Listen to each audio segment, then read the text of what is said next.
Good morning.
Morning, everyone.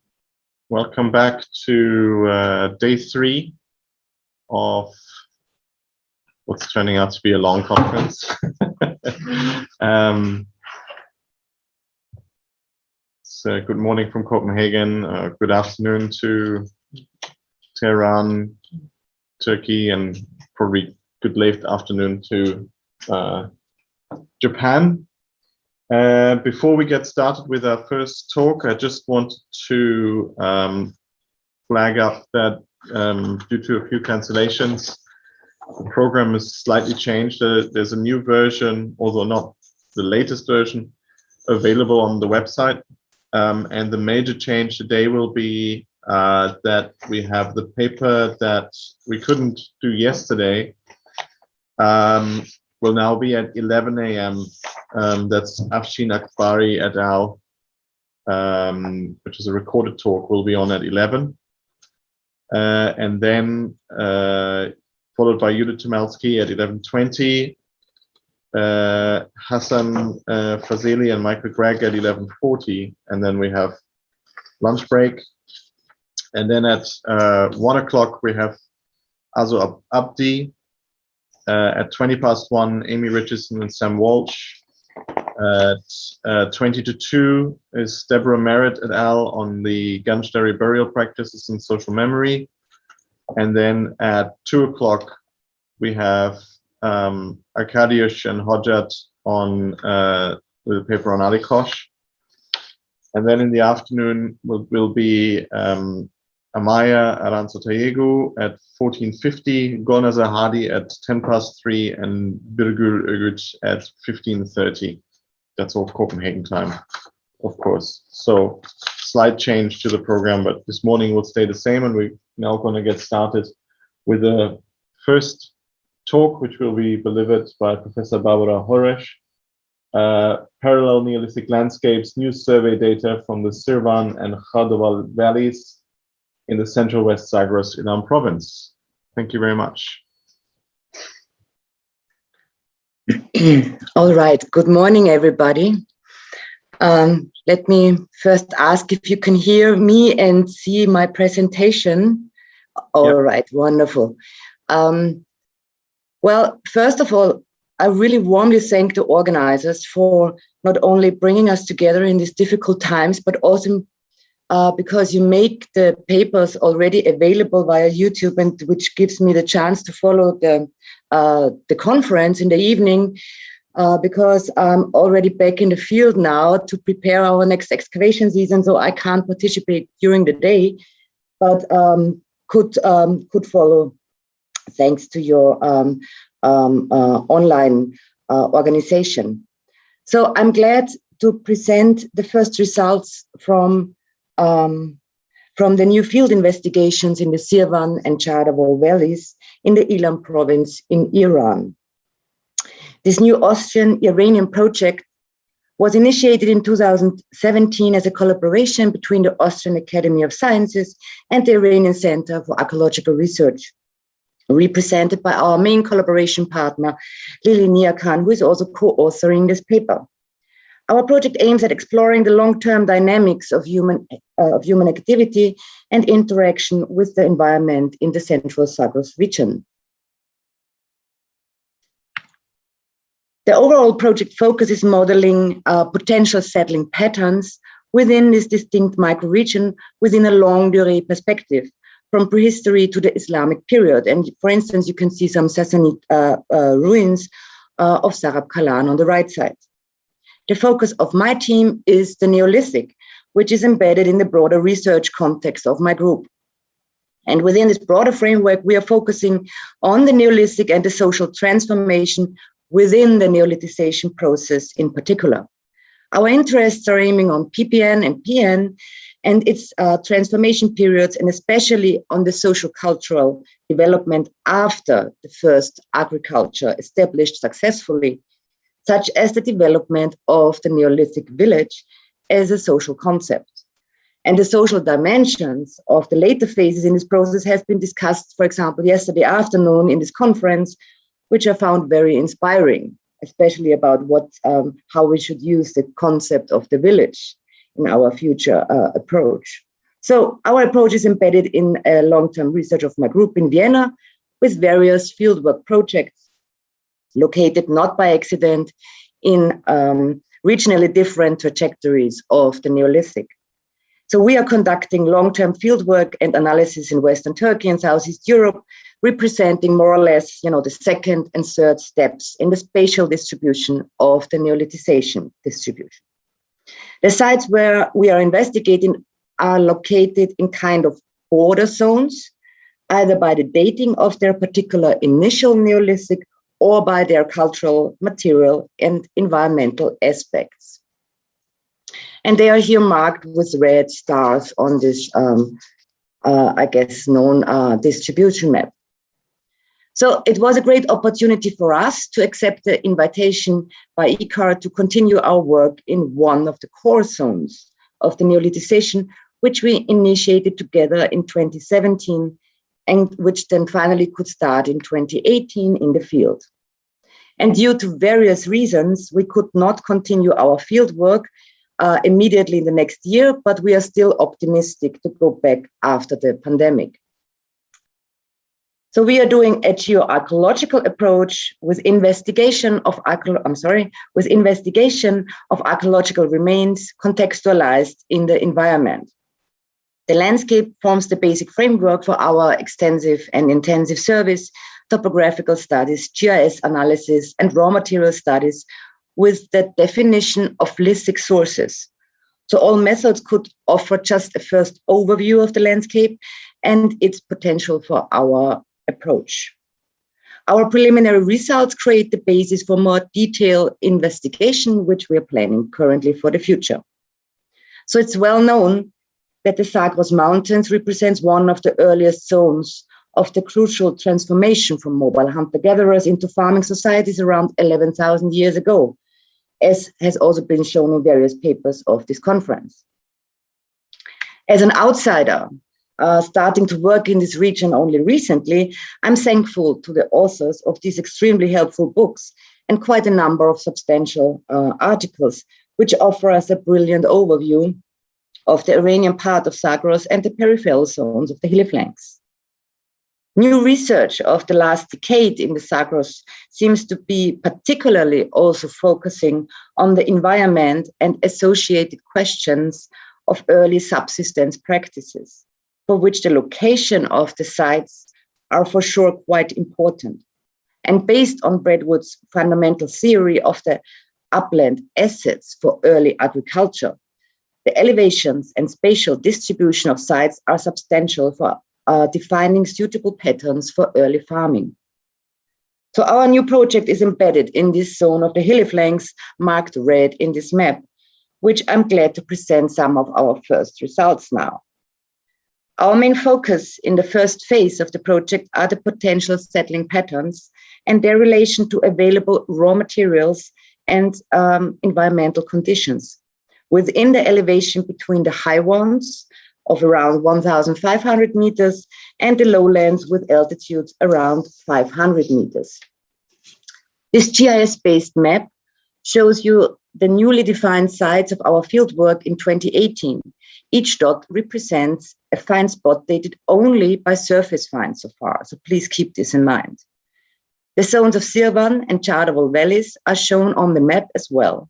They are approximately 40 kilometers apart from each other.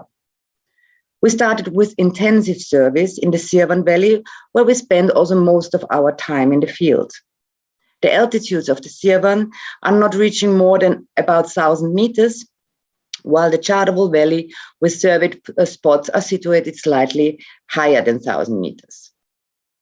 The Sirvan Valley is a relatively narrow zone shaped by the river Sirvan that is a contributory of the large Seymari River.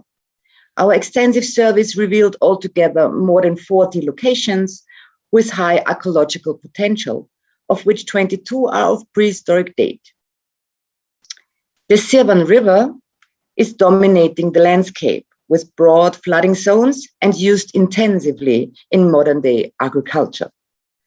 The variation of flooding horizons is detectable in some profile sections, which our geoarchaeological experts started to study in detail.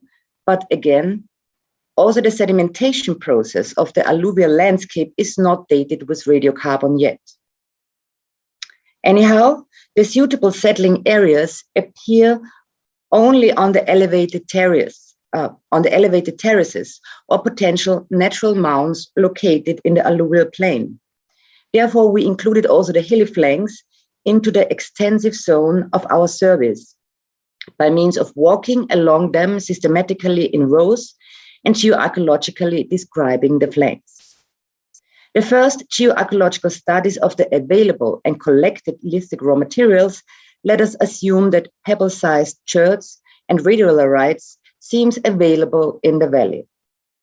The systematic investigation within a few weeks revealed a good amount of sites located in distinct zones of the valley. So let me summarize the first outcome regarding the dating of the sites.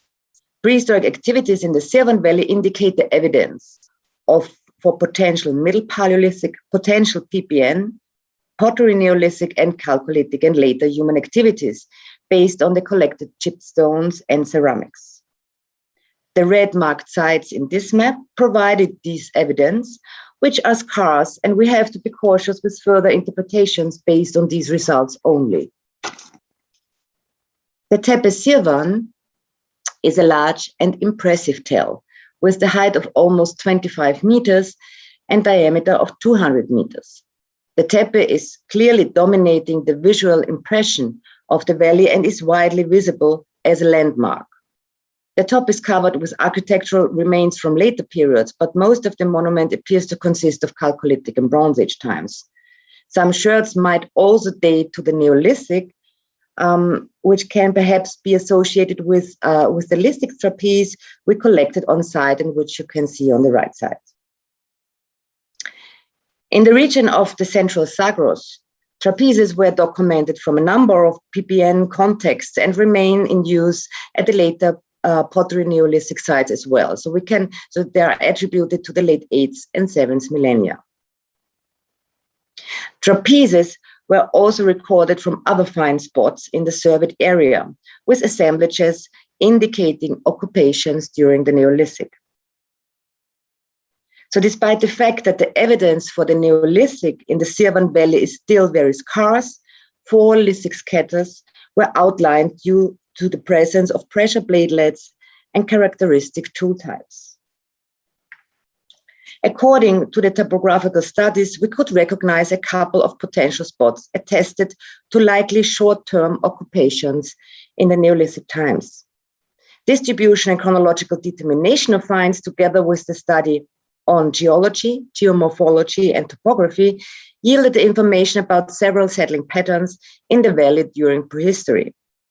The hilly flanks along the river basin provided most of the remains of the prehistoric use in the Sirvan region, with numerous fine scatters on terraces and natural plateaus around the height of about 900 meters.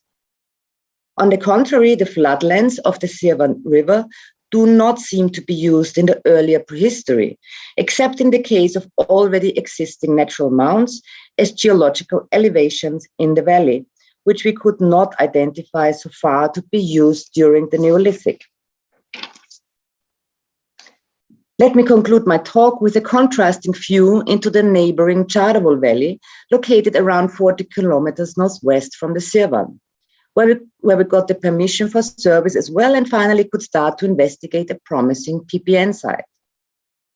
There are comparable environmental conditions in general, but different in some quite important aspects.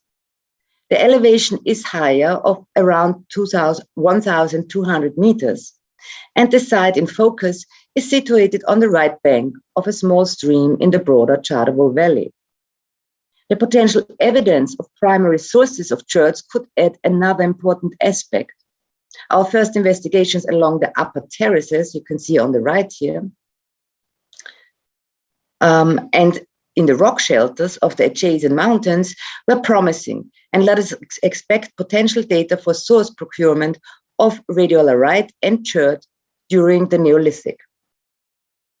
The tell site, Chogahaki, was kindly shown to us by the Ila Museum colleagues and was investigated already with some test trenches before. The site is located on a limestone promontory, protecting the area from massive flooding events and creates a suitable zone for potential early agriculture, as it is the fact today. 3 tepe spots and areas in the vicinity were surveyed intensively and shown no presence of pottery, but rather abundant lithic finds, which were collected in a systematic way. Besides, we found a couple of groundstones, among which are some of large mortars as well, which you can see in this illustration.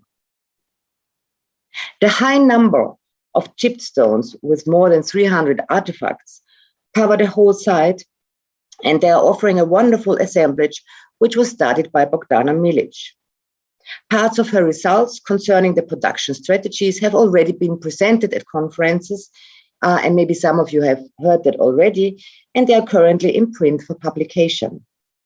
Her technotypological approach is strongly related with the work of raw materials of with the work of our raw material experts in our lab in Vienna, which focuses on the material characterization and investigation of potentially related sources in the tell's vicinity.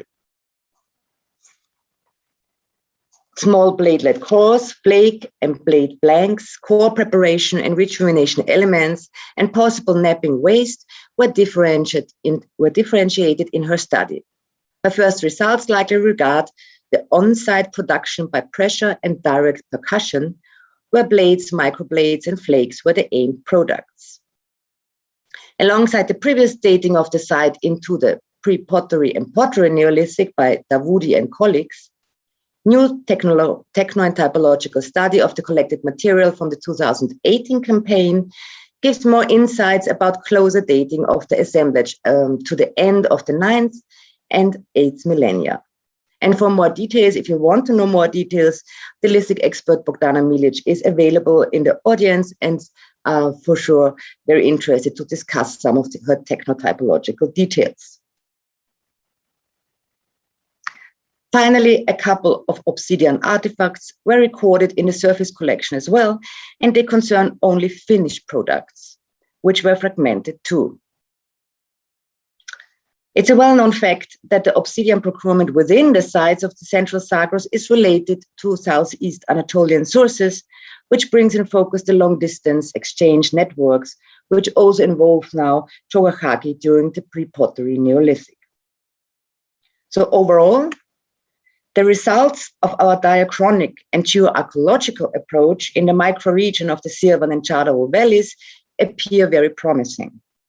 First results show differing patterns for the Neolithic in both valleys, with scattered fine spots in the Sirvan Valley located along the Hilly Flanks, perhaps indicating a seasonal use by Neolithic groups in contrast to the long-term use tell sites. The identification of the Chogahaki as PPN and pottery Neolithic site offer a wide range of new research for the Neolithization, especially in relation with questions of raw material procurement strategies and the development of the Neolithic village structures. We hope to continue our research approach with interdisciplinary analysis and fieldwork based on these first results to offer more solid data on the questions of the Neolithic landscapes in the near future. Let me finally thank a couple of people here, especially the Iranian and Austrian teams, for successful data analysis and experience sharing, and especially to my co-authors Bogdana Milic and Lili Nierkamp. Thank you. Thank you very much. I think we have time maybe for some comments or questions, if there are any.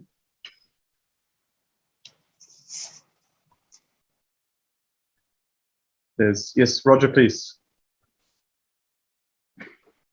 Hi, hello, Barbara. Thank you so much for that wonderful presentation, and congratulations on this project. I think it's just fantastic to see this trans-regional approach being taken, and I'd be interested perhaps in a wider discussion at some other time about what sort of common threads you might be finding in the way the Neolithic is played out in, you know, Southeast Europe, Western Anatolia, Western Iran. You know, what are the points of comparison? Where do they vary? Where are they similar? It would be really interesting to think about that, which I guess is the point of doing your project. But I also had a specific question on the lithics and the obsidian, which looks quite intriguing. I did wonder if you have a little fragment of a Chayanu tool there, the second one in from the left. Looks like it might be just a little snapped off bit of a Chayanu tool. So I don't know if Bogdana, I see is switched on, has a view on that, which would be interesting, of course, because, you know, classic 8th millennium Cal BC used almost certainly for polishing, I've forgotten the word, sort of hard stone bracelets seems to be what they're used for. But thank you, really wonderful project. Okay, good morning, Roger. Yeah, well, thank you for your comment and your question. And before I hand over for the listed question, I think this trans-regional approach, you know, I think this is an exciting, or could be an exciting, you know, next step in bringing these different data assemblages together now. And we are trying it in two angles. You know, one angle is the question of technology and innovation. And I think this is the more difficult, to be honest, at the moment, to compare the different data and different trajectories for clearly defined technological innovations. And the second one is the question I have just quickly summarized as the Neolithic village as a social concept. Yeah, and I think I'm very aware of the fact that there are lots of things that should be critically debated about the term village and social concept here. But at the end, the question for me is how long actually did it take until, you know, from the first farming to the development of really sedentary societies and the development, as you know, of a village as a social construct. So this is the first answer, but I would also love to continue our discussion, you know, at a different opportunity. So, but I would like to hand over to Bogdana for the Chayanu tool now.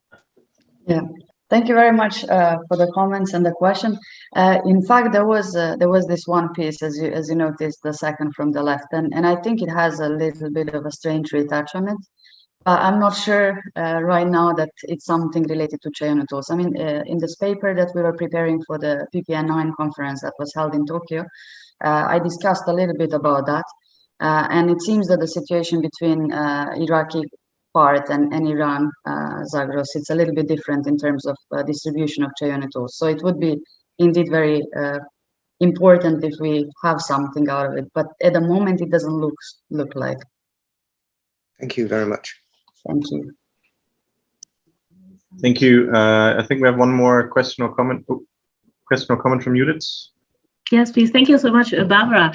I found it quite striking again that you have these specific settlement pattern with no or scarce Neolithic occupation in the lower areas, and then your PPN in the higher elevated areas. Do you have already something like a idea about the reasons apart from possible sedentism rates, etc., etc.? So like covering the sites in that specific area. Thank you.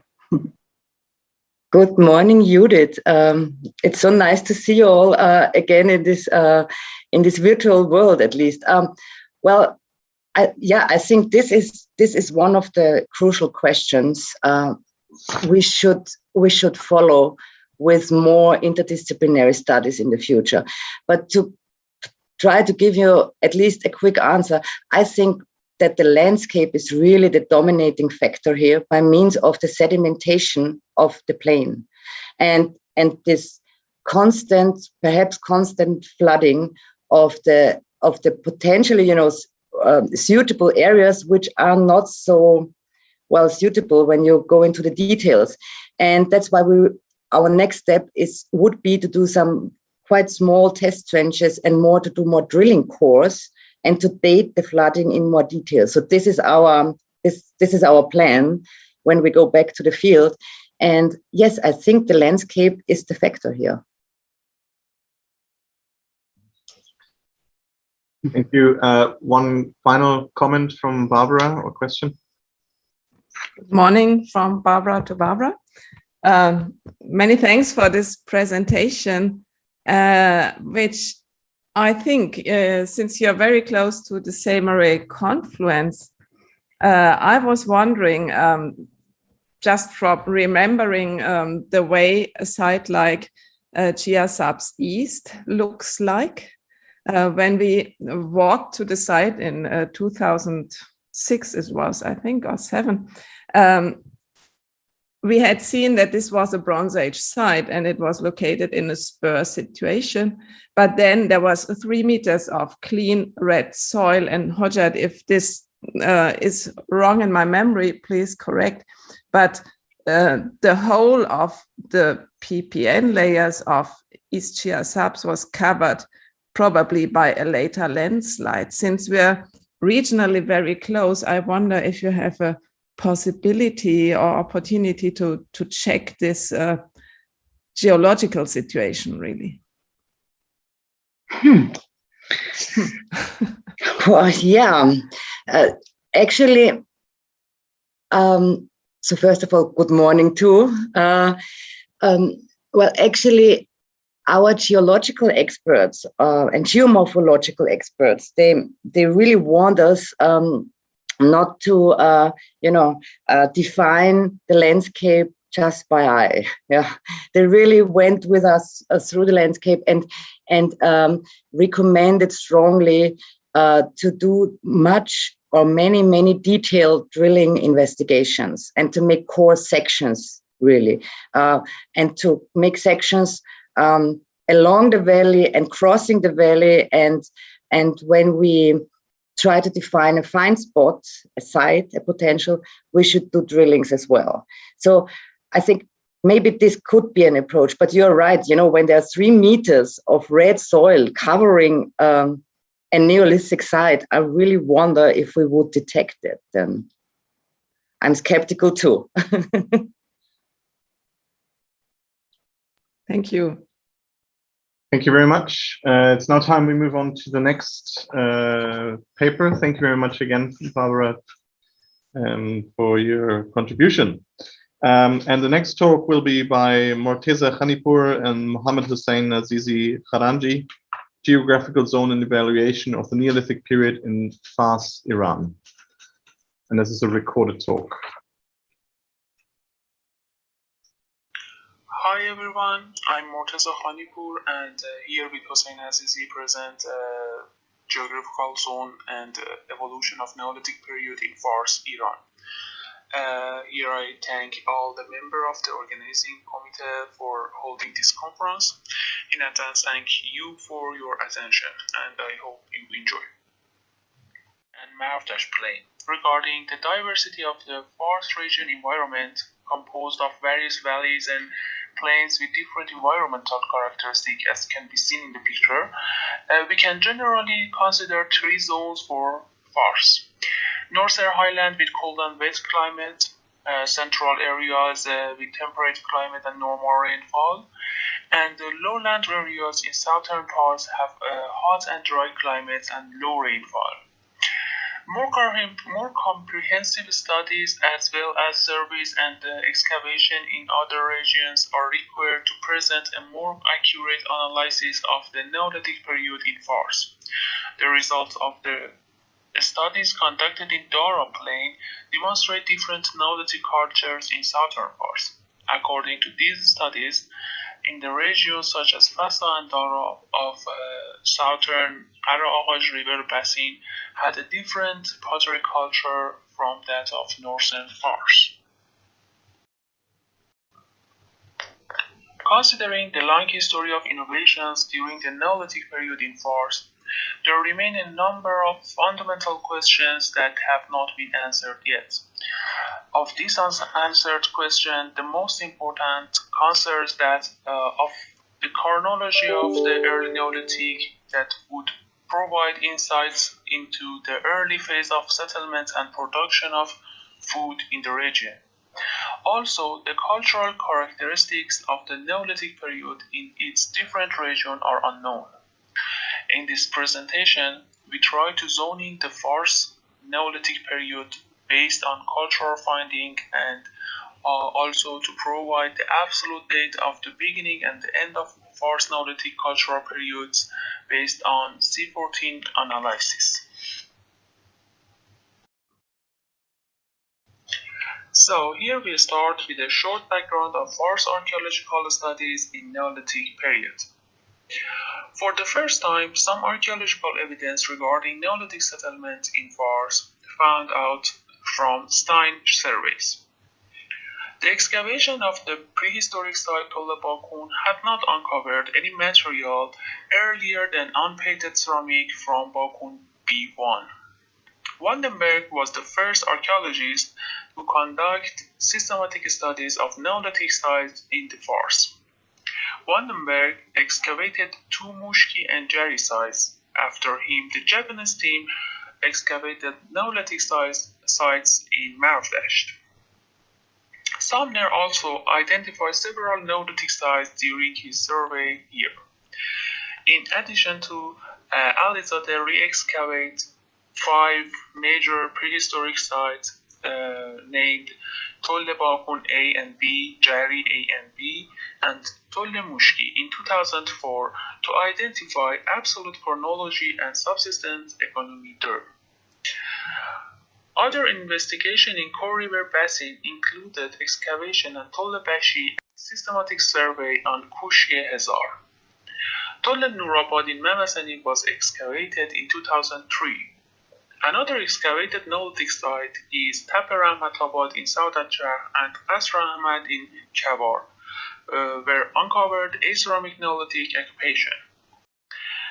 The Mian route had been excavated in 2010 and an archaeological survey has been conducted in the Bawanot River Basin, which results to identifying the Hormangan site. Hormangan Neolithic site was excavated in 2016.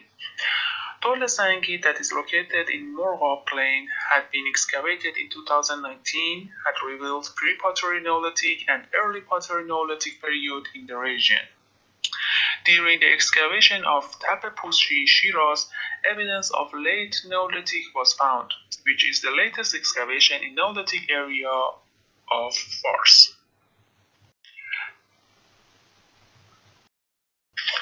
Now in southern Fars, Darab and Fasa.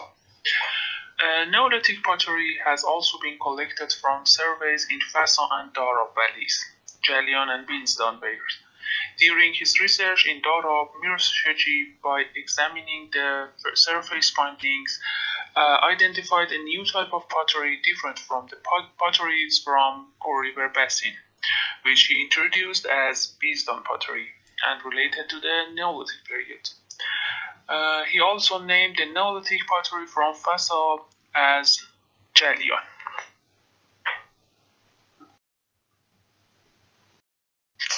In 2019, I surveyed Darab Plain and identified 2 Binsdan pottery sites.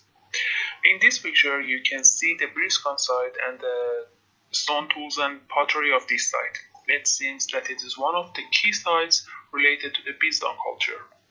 The pottery of this period was generally buff with painted surface. The pottery is all handmade with organic timber and in some cases with mineral timber. In some pottery, the inner and outer surface are well polished and covered with a sleek or reddish clay. The motifs are all geometric and include vertical and horizontal lines and hatched rectangles. As you can see, completely different from Mushki and Jari ceramics. Now here the challenges of Fars Neolithic chronology. Taking into account the rather long history of the Neolithic period studies in this region, there remain some unanswered questions yet. The most important of which is the problem of its chronology. The beginning of Fars Neolithic period is not certain yet. The fact that how, when, and from where the inhabitants of Fars Neolithic population entered Fars is not fully clear yet as well.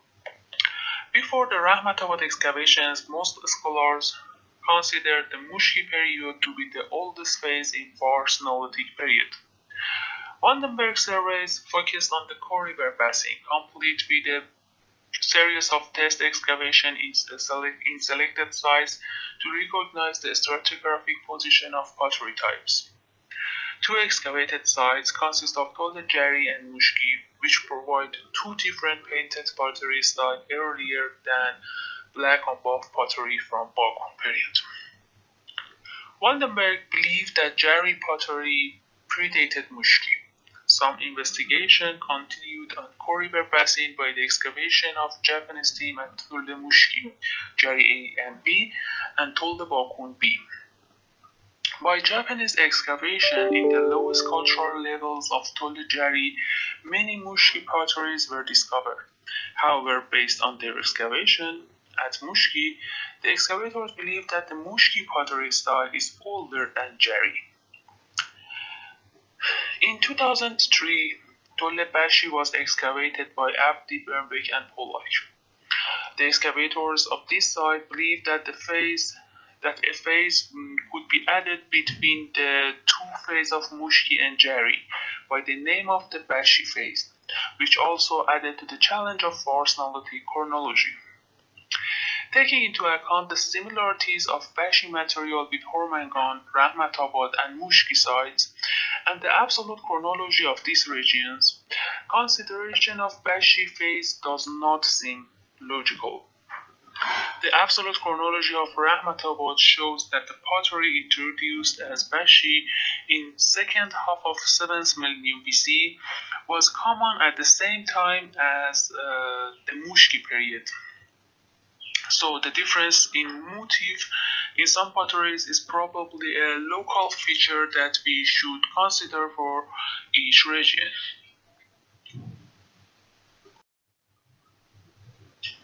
So here we try to introduce the absolute dating of Fars Neolithic period according to the new results of our excavations which had been conducted in Tole Sangi, Hormangan, and Rahmatabad. Over the past few decades, there have been many studies have been done on how was the transition from the Paleolithic to Neolithic in Near East. Recent excavations in Rahmatabad, Tole Sangi, and Ras Rahmat revealed evidence of the pre-pottery Neolithic period in Fars. As a result of the excavations, it was discovered that around the middle of 8th millennium BC, the population of Fars depended upon agriculture for their subsistence. The pre-pottery Neolithic period was labeled as the Rahmatabad phase. According to the absolute dating, this phase has been determined to be on 7500 to 7000 BC. Prior to Rahmatabad excavation, the Mushki period pottery was known as the oldest pottery in the region. Pottery samples found from Rahmatabad and Tole Sangi in Polvar River Basin seem to have been produced before Mushki, and they can be regarded as the earliest pottery production samples in Fars. On the top of the pre-pottery deposits in both sites, there have been so-called red plain potteries, were categorized as pre-Mushki style and dated back to 7000 to 6400 BC. These shards are almost red, with clay slip on exterior side, with vegetal timber, while in Tole Sangi some shards were painted. Tole Sangi, with an area of about half a hectare and 5 meters of Neolithic deposits, can be used as a key site for the transition from pre-pottery Neolithic to pottery Neolithic to determine many of the questions of this period. There are different opinions about the time of the beginning and the end of Mushki period. As the Mushki is one of the challenges in Fars Neolithic chronology, now by the new excavations and many C14 samples, we know a lot about the chronology of this period. Mushki phase based on C14 dating derived from Mushki, Bashi, and Hormangan site seems to be from nearly 6400 to 6000 BC. After the Mushki period, subsistence patterns had shifted from hunting and gathering to the agriculture and animal husbandry again. In this slide, you can see the pictures of the potteries from Mushki, Bashi, Rahmatabad, and Hormangan site, which finding the similarities between them is possible. And here the architecture from Mushki period in Hormangan site.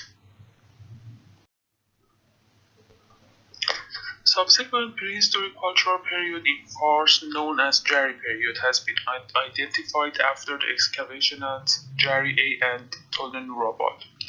For the Jari period, in the context of the Fars Neolithic, a date of about 6000 to 5600 BC was proposed.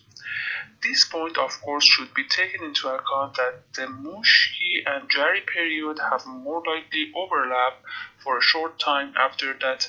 A cultural period representing the coarse and plain pottery has been replaced, that is known as Bakun B1 or Shamsabad, by which the Neolithic period in Fars region came to its end.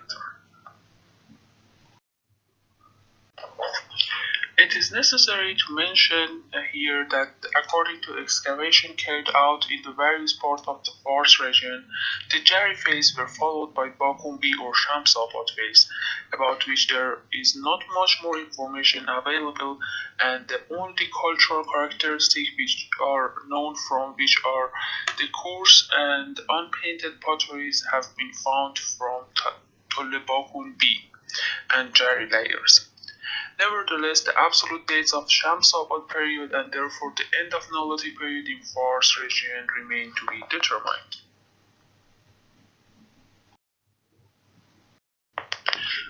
Well, here for conclusion, we should mention that according to the excavation of Rahmatabad and Tollesangi, it seems that Fars was inhabited in the middle of 8th millennium BC, and the Neolithic package was entered this area, and there is no evidence of Neolithization process. However, in the past, the Mushki period was introduced as the oldest pottery Neolithic period, but with new excavations, it seems that the use of pottery has become common in Fars around 7000 BC. The potteries obtained from Fasa and Darab shows that the chronology that has been considered for Fars so far can be considered for the northern half of Fars. Also, the cultural characteristics of the Neolithic are known in many parts of Fars, but in the Darab and Fasa regions, there is a different pottery culture from Khor River Basin that requires a different chronology in these areas. Also, the Jarian and Bizdan pottery are dated to the Neolithic period, and given the texture, quality, and motifs, this dating is correct. But given the absence of any absolute dating, their exact chronology is unknown. It is not known at what date it became popular and to what extent it was used, and at the same time as the Mushki or Jari or Shamsabad periods. Excavation in the sites related to these pottery cultures can be a possible way to identify the indigenous characteristic of the pottery Neolithic period in southern Iran. Thank you for your attention. Yes, thank you to the two speakers of this paper who I don't think are with us. If you are, you can make yourself known now. But we don't think they're here actually. There's a hand up by Hussein, but Hussein, is this a question to the speakers? No. Hello. I am one of the speakers. I am here. There you are. Okay, great. Hello to everybody. Hello, thank you. It's good to see that you're here. Yes, so if there is a quick comment or a question to Hussein, then we can do that now. Roger, please. Hello, Hussein. Thank you so much for that presentation from yourself and Morteza Khanipur. I caught the comment there about the no local neolithization in this region, and I'd be interested to hear you say a bit more about that, Hussein. Maybe you're talking about it in your next paper, I'm not sure. But as far as I understand, that's based on the lithics, maybe, and the fact that the lithics at Rahmatabad and the early phases of Mushki and Hormangan are in the so-called Melefatian tradition, as Stefan Kozlovsky defined it. Is that right, Hussein? And are there other grounds for thinking there's no local process of neolithization in Fars? Thank you.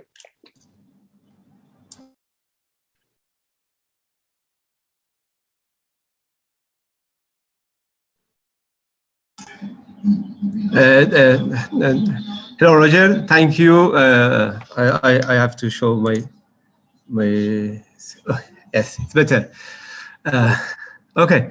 As you know, Morteza is the first speaker and I'm second, but I will answer you because I can see Morteza here. Yes, the Malefatian industry is visible here in the Fars region. We have all sequence of Malefat industry in Fars, but as the Morteza said in the lecture, based of the C14 dating in Rahmatabad and new unpublished dating in Khasr Ahmad, and also the evidence of Tolle Mushki, Tolle Sangi in Pasargad, Kirosur Rahmatabad, there is no evidence of the Neolithic before mid of the 8 million BC in Fars region until now. We have evidence of Zarzi in the late phases of Paleolithic period in Fars, in Arsenjan, in the valley close to Pasargad, but we have no evidence around 1,000 years between the end of the Paleolithic to beginning of the Neolithic in Fars region, but we don't know until now. As we work there, me and Morteza in the different sites in the Marv Darshbele, in Babanat and the south of Shiraz, we think the neolithization happened in the central Zagros, in Sheikhia.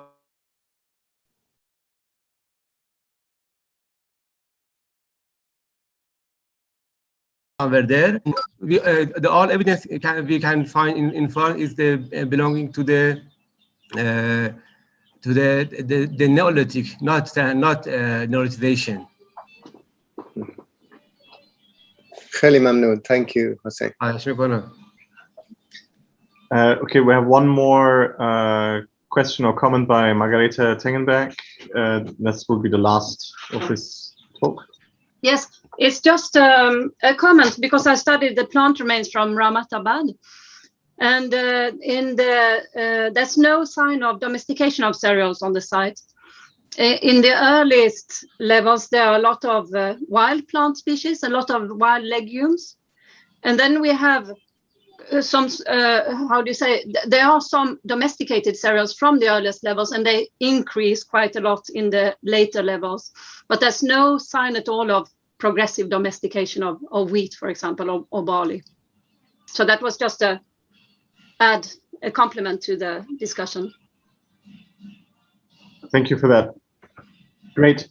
Thank you so much. Now we will move on to the next talk, which will be by Hamza Robadi Zadeh and Sirvan Mohammadi Razrian. Sorry, investigation of Neolithic period sites in the Ku-Dasht region, West Iran. Ladies and gentlemen, greeting to all who attended this conference. First of all, I would like to thank to the organizer. As you can see in the map, Khasr Ahmad is in southwestern Iran, in Fars provinces and close to the Persian Gulf.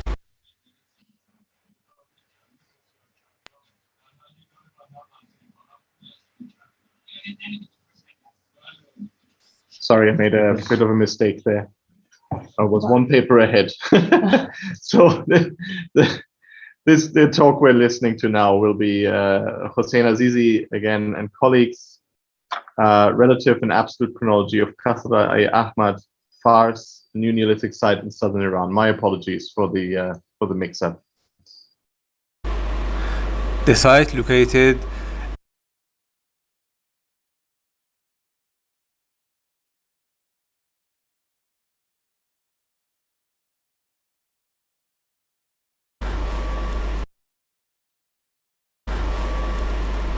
as you can see in the map, Kasra-e-Ahmad is in southwestern Iran, in Fars provinces and close to the Persian Gulf. The site located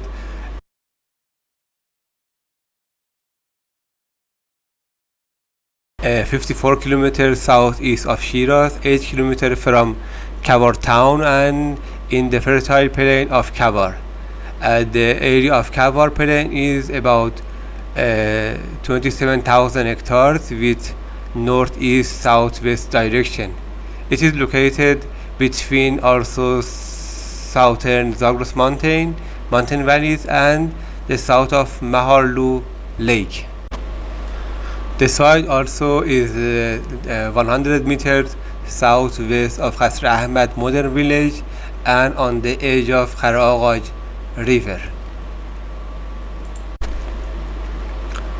Kharagaj river origins is from 30 kilometers northeast of Kazur mountain, and after passing northwest of Shiraz, it leaves Mavasani. Kharagaj river enters to the Persian Gulf through Bushehr provinces after passing agricultural lands of Khafr, Kabar, Jahrom, Khir and Kazerin. Kasra-e-Ahmad form on the edge of the river with more than 6 meter thickness of cultural deposit layer. Kasra-e-Ahmad is one of the largest Neolithic sites in the Fars region with more than 7 hectares dimension.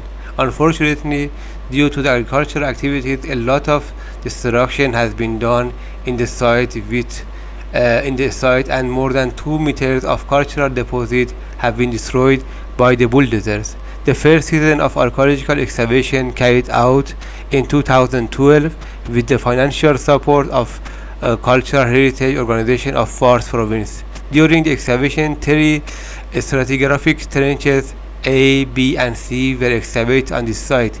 The site was registered in the list of National Monuments of Iran in 2001, and in 2006, Ragnar Bernberg and his colleagues published a short paper about this site. Trench A is in the center of the site with 2 by 4 meter dimension. In total, in this trench, 4.5 meter cultural layer, including 2 cultural periods, the Peripateri Neolithic period, which I called Kasr 1 phase, and Pateri Neolithic period, which is divided to 3 different phases, without any interruption were identified. Exactly below the cultural layer of Pateri Neolithic period, a square structure which made by Chine and covered by ochre, which belong to the late phases of Peripateri Neolithic, has been identified. Unfortunately, because of the small size of the trench, it was not possible to fully excavate this structure. The northern and western sections of Trench A and the sequence of this cultural period. As can be seen in this slide, the Peripateri Neolithic period is under the Pateri Neolithic layer, but the upper layer of this trench, which belong to the late phases of Pateri Neolithic period, have been lost. In total, 45 different cultural contexts were identified and excavated in Trench A. Trench B was excavated in the southeast of Trench A, which 2 by 2 meters dimension. In this trench, more than 2 meters of cultural layer have been destroyed by the bulldozer and dumped into the river. 17 different contexts with more than 2 meters thickness which are generally cultural layer without architecture or have been found. Also, the lower layer are belong to the Patero-Neolithic period, has one phase, and above it there is evidence of the early Patero-Neolithic period, which I called has two phase. The step trench C was excavated in the highest part of the site on its eastern edge, overlooking the river in 1 meter wide, which identified the remaining latest phases of Neolithic period of Qasr Ahmad. The thickness of the cultural layer which excavated in this trench is 2.7 meter, and in this trench the latest Neolithic pottery kind of this site were identified, which I call Qasr 4 phase, which will be explained below. The oldest pottery Neolithic which has been identified at the beginning of the Patero-Neolithic period is simple bowls, which are handmade, redware, plain, with simple edges, similar to the lower layer of Rahmatabad that is called formative mushki type. Similar example of this kind of pottery has been found from Tolle Sangi, close to Pasargad, which excavated by Dr. Murtaza Khanipur. This type of pottery is the oldest pottery identified from Neolithic period in Fars region, which dates back to the 7000 to 6800 BC, based off my dating in Rahmatabad, which introduced in Qasr Ahmad as pottery of Qasr 2 phase. The second phase of Qasr Ahmad Patero-Neolithic, which is introduced as Qasr 3 phase, includes simple redware pottery with simple pattern, usually red in simple parallel line, more vertical, which can be drawn with a finger on the outside of pottery. The common form in this kind is simple bowls and jars. The proposed date for this type of pottery is middle of 7th millennium BC. The latest Neolithic pottery phase of Qasr Ahmad, which is introduced as Qasr 4 phase, has been from the upper layer of this site, from trench C. This type of pottery has many forms and complex geometric pattern that can be considered as a late type of Neolithic pottery in southern Fars region, and according to the stratigraphic sequence it can be dated to the late 7th millennium BC. I think this type is a transitional phase to the Chalcolithic period in Fars region, but unfortunately, as I told before, the cultural layer of this phase mostly damaged by agricultural activities in the Qasr Ahmad. Lithic assemblage have not changed much during the stratigraphic sequence of Qasr Ahmad, and most of the lithic assemblage include shiny scribblade, which are variety of cherts with different color. That raw chert blocks are visible around the Qaragaj river around the site. Also, we found many different obsidian tools, including lithics and core, which according to the analysis, their source are in Turkey, Bingöl 1 and Bingöl 2 and Namrud Dagh in Turkey, have been identified by excavating in the Peri-Pottery and Patero-Neolithic period in Qasr Ahmad. Based on the excavation in 3 trenches A, B, C, 2 Neolithic period, Peri-Pottery and Patero-Neolithic periods were identified. The Patero-Neolithic period can be divided into 3 smaller phases, which are described in different trenches as follows. Conclusion.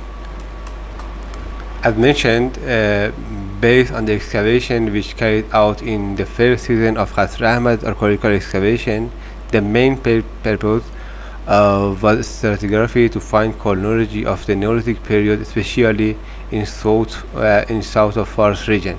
Based on the excavation, two Neolithic period, Peri-Pottery and Pottery Neolithic period, were identified in this site.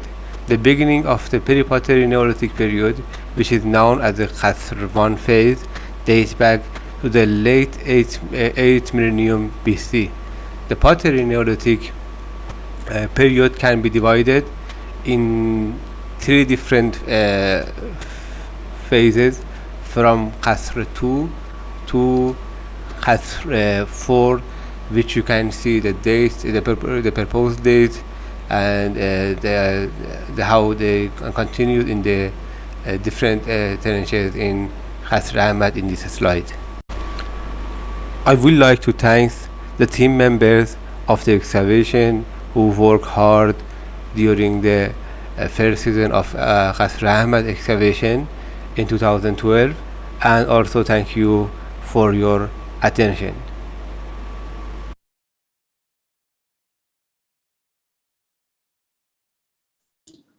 Okay, thank you very much, Hossein. Hilly Mamnoon. It was very, very nice presentation, excavation, as you already have done everywhere. So if there is any question, comment, Hossein is online, luckily. Who? Sorry.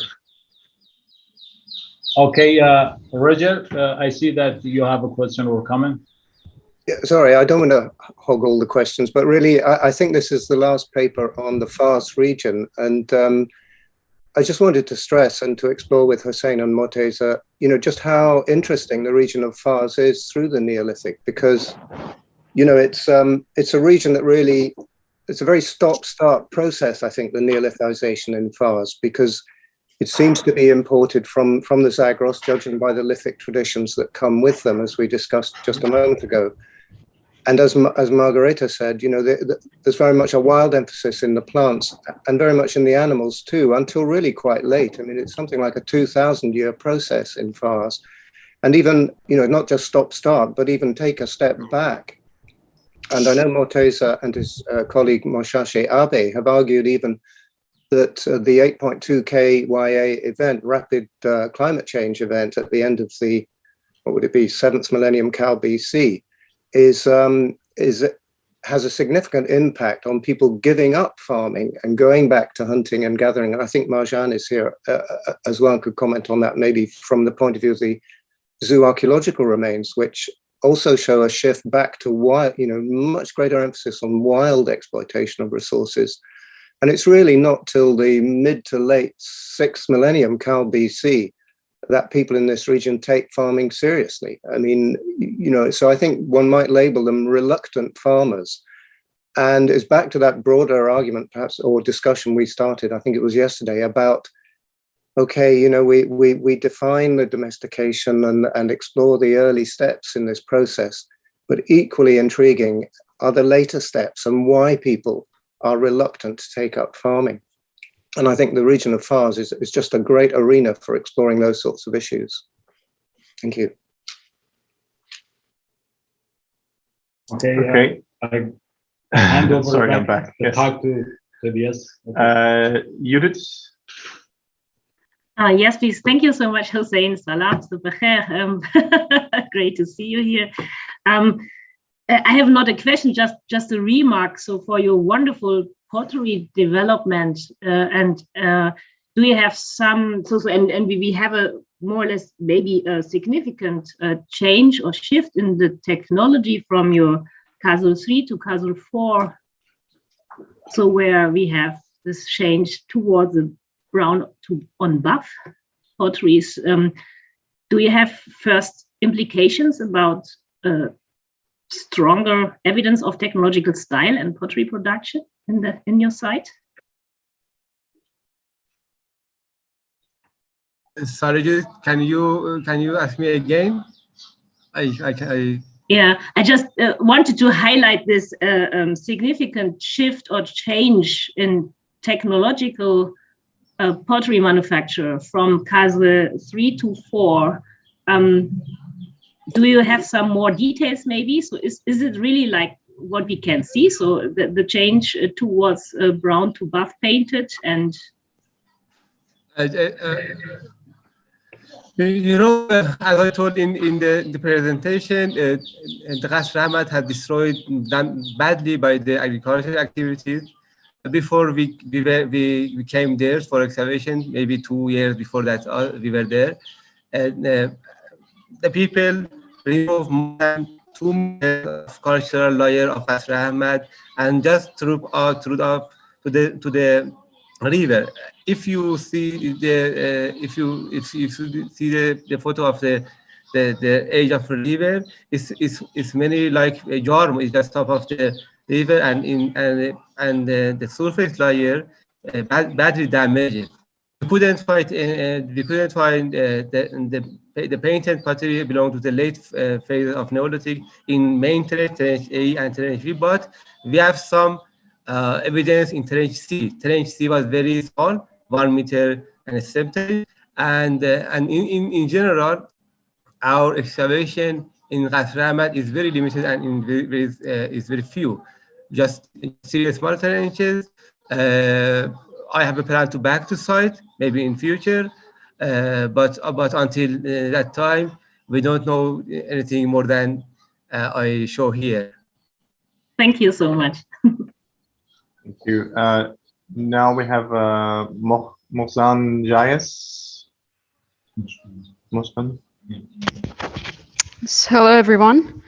I don't know if you can hear my voice or not, but my question is about the lithics, actually. I'm not sure if you can answer it, because I know generally the lithics are studied by other experts, but I just wanted to ask it. I don't know if I don't think it's possible if you could go back to the slide that you show about the lithics. There was a lot of obsidians and then the chert ones, but as you know, when we speak about the Neolithic tryptostones, it's all about blades and bladelets. A lot of beautiful regular pressure removed blades and bladelets, but it's always my question that how about flakes, especially about the obsidians? In the assemblage of the site, is there any traces of the notion that flakes have also been the target of the tryptostone industry? Because we always consider them as byproducts for preparing the bladelet cores, the pressure ones, and we consider the bladelets and as final targets. But in few assemblage, especially in later prehistoric times, especially in Chalcolithic, I can see in many assemblages that flakes have been produced independently of blades and bladelets, and in many assemblages, especially in Western lowlands, there is also an emphasis on flake production. So my question and also my remark is that the absence of flakes in this assemblage, is it studying bias? I mean, the emphasis has been on bladelets because the researchers find them more interesting, or they are actually absent from the assemblage, especially in obsidian, I mean. Can I answer? Okay. Hello, Dr. Jayes. Yes, you're right. But your question is very specialty, and I couldn't answer that rightly. Dr. Masashi Abe worked with me and studied the lithics, but it's not finished until now.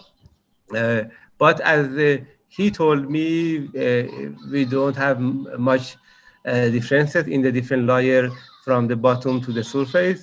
But your question, as I told before, is very specialty, and I can answer right exactly to you.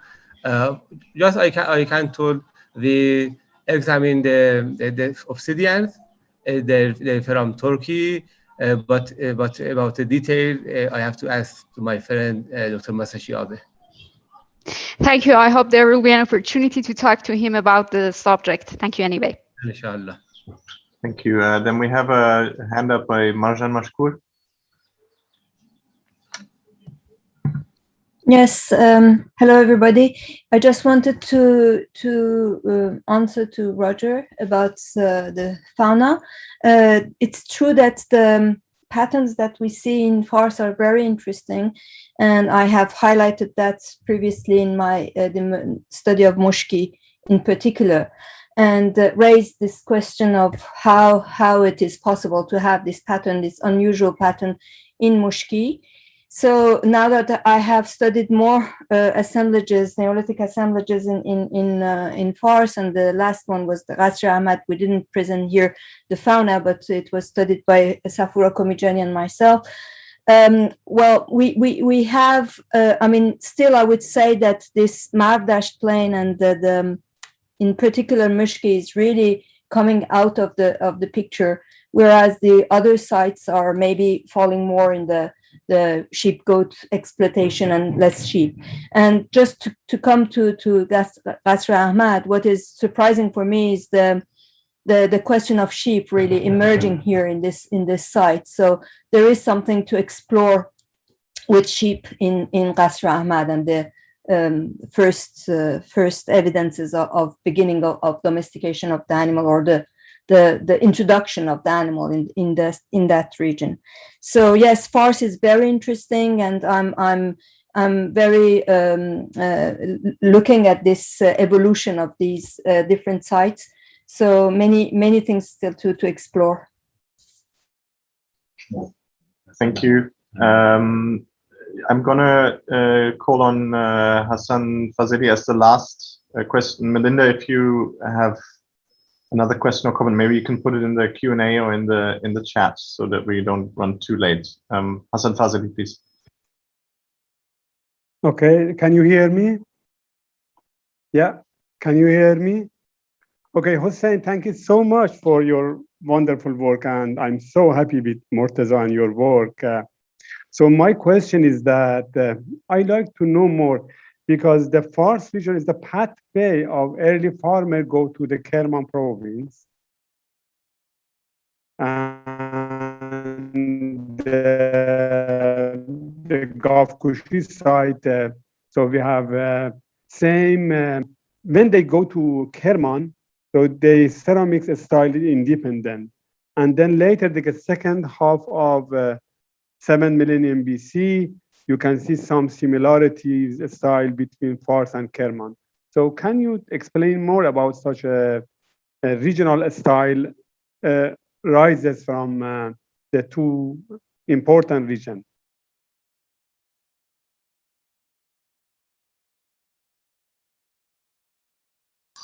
Hello, Dr. Fazeli. Thank you. I can't understand last phase of your question, but I know what you want to say. Yes, I think it's different between the north and south Fars in the Neolithic period. As you know, the most focus in the Neolithic in Fars was in the Mavdash plain and around the Mavdash, but new excavation and survey in south of Fars, in Qasr Ahmad, in Fasa, in Darab, show the difference between south and north of Fars region. I think the south of Fars region is more similar to Khuzestan, to Choga Banut, the early Pater-Neolithic, and its continuity to the Kerman, to Gulf Kushi, as Dr. Suleiman excavated, is so similar. The late phase of Qasr Ahmad to the pottery which come from in Kerman, and I think Neolithization happened in Central Zagros, and then continuity in Fars region. We just have Neolithic in Fars and continuity to the Kerman region in Jirov, and the C14 dating from this period, this different region support my idea, but we are still waiting for more data in the future. Thank you.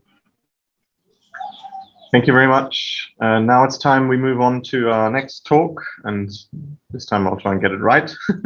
It's Hamse Robadizadeh and Sirvan Mohammadi Razrian investigation of Neolithic period sites in the Kuhdasht region, West Iran. Hello everyone. First of all, we would like to thank Dr. Hojat Darabi and his colleagues for organizing the Hilly Flanks conference, for providing this opportunity to present our work. It is an honor to be here with you today. In this bad situation with COVID-19, only the very best people in any field will take the time and make the sacrifice to come so far for a conference like this.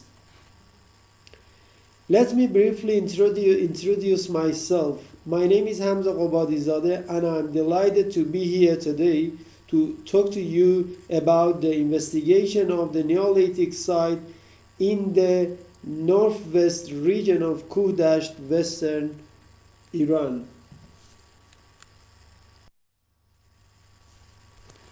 I would like to take this opportunity to talk to you about the result of our archaeological survey carried out in western Iran in 2020, close to the well-known Holeilan Valley in central Zagros, as a unique area that has served human population during the Pleistocene and Holocene.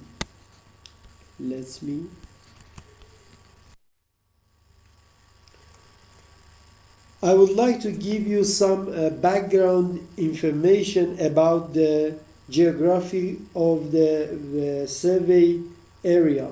Holeilan is a long valley located for some 70 kilometers north of Kuhdasht city at the west of Iran. The valley became a part of the northern and southern bank mainly by Seymar River, following from the northern part and southern part, and following from the north river, Seymar River, as you see. For a potential perspective, the northern bank belonged to Elam called Holeilan, and the southern one is located in the Lorasan province called Darbe Gonbad. The northern side of the valley is wider than the southern bank, covered by natural hilltops mainly. And the southern side is a mountainous area beside a narrow alluvial trace along the river, characterized by the chain of conglomerate outcrops from along the Seymar River. Suitable environmental conditions like permanent water source, Seymar River, in this survey, and the south of Holeilan Valley, Keshmahor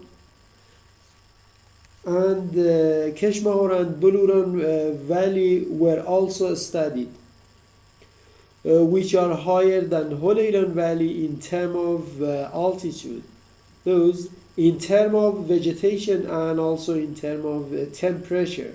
Despite the proximity of the Holeilan Valley, they are somewhat different.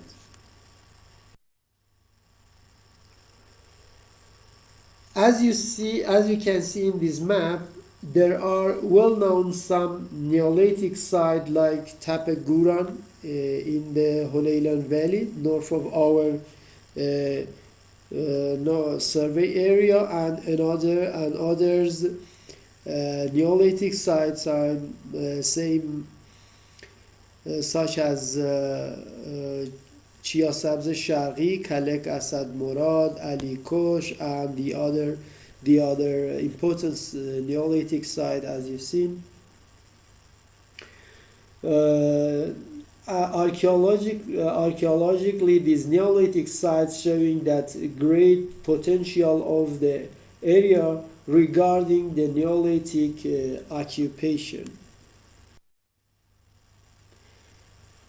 During our survey in Derbegonba district, north of Kuhdash, 117 archaeological sites were identified from Paleolithic to the recent Islamic period.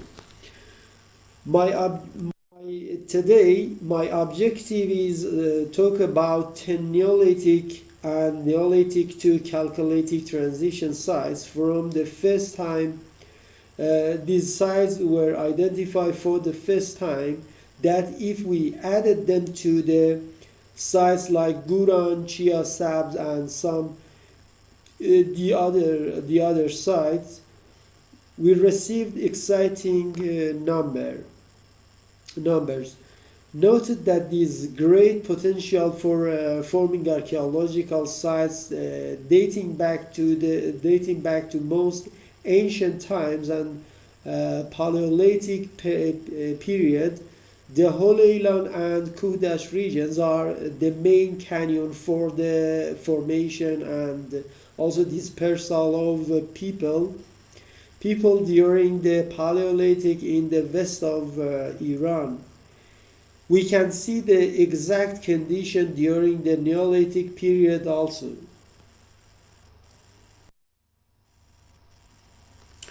We recorded cultural materials such as chipped stone and some chef-tempered and very soft ceramic related to the Neolithic also. There is some red slip with an oxidized core in the pottery assemblage. These data were identified both from tepe and also a cave site. One of these sites is Sartepe. Sartepe is a multi-period site from the Neolithic to Islamic period. The prehistoric and mainly Neolithic data were identified from the central mode from this part. Some data as a mortar and bullet cores and also a spindle were recorded at the surface of these mounds, showing that the site is leading to Neolithic period site, and also we can record some tempered chef tempered ceramics related to the Neolithic from these sites. In addition, you could find some typical jewels showing that the site continues to the Chalcolithic period also.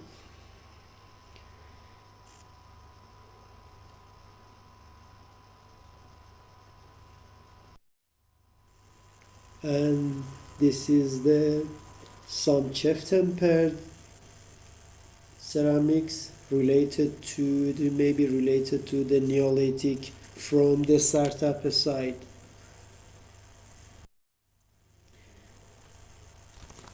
Despite the Tepe sites, the Neolithic pottery was found from the caves. One of these caves is named Marjomei, located on the southern side of Holeilan Valley. In this cave, some red-sliped ceramic is reported. The ceramic have an oxidized core, and this red slip with an oxidized core could belong to the Neolithic occupation in the cave. Notably, some chipped stones were collected in this cave, probably belonging to the Epipaleolithic, and this is some chef tempered collected and reported from these sites. Maybe these sites be as a transition from Epipaleolithic to Neolithic sites, maybe. Although the lecture topic is about the Neolithic, but we recorded some sites consist of J-ware. Chronologically, J-ware could be labeled as a ceramic of late Neolithic to the early Chalcolithic transition, and can be related to the topic of this study in some way. The J-ware was identified from the sites with the Neolithic data showing the continuity between the Neolithic to the early Chalcolithic period. The identified J-ware are mainly slipped ones. The outer surface of J ceramic had a thick slip that their colors ranging from red, blue, black, and burnished surface. The J-ware of Kudash is well-fired ceramic with straw tempered the same as the J-ware of Mahidash. In conclusion, let me sum up my main points. Chronologically, attributing the Neolithic site to a specific phase in not reasonable just based on surface observation. So we cannot tell that these sites could be dated to PPN or another one dated to PN. It needs more studies and excavations. Indeed, there is some doubt about the Neolithic sites. The typical Neolithic ceramic like Sarab style and Guran style were not identified during our survey. However, it should be noted that in the Kudash area, the culture like Dalma is absolutely absent. So, those soft and chef-tempered ceramic identified from our survey and not Dalma. Furthermore, differences are comparing the 4th millennium BC chef-tempered ceramics. Although noted in addition to ceramic, some Neolithic lithic were identified at the surface of the sites. In other words, we believe that these sites with so soft and chef-tempered ceramic are not 5th and 4th millennium chef-tempered ceramics.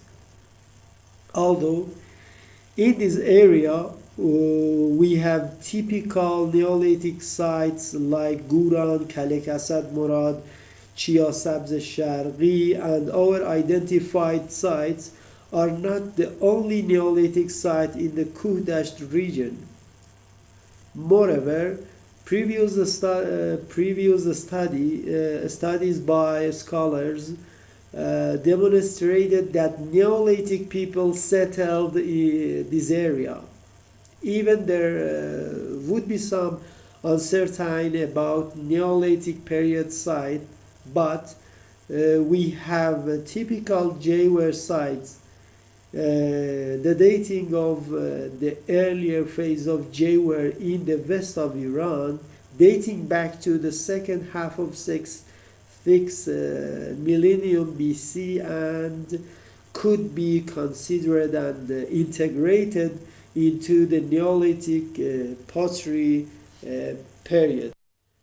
Thanks for your attention.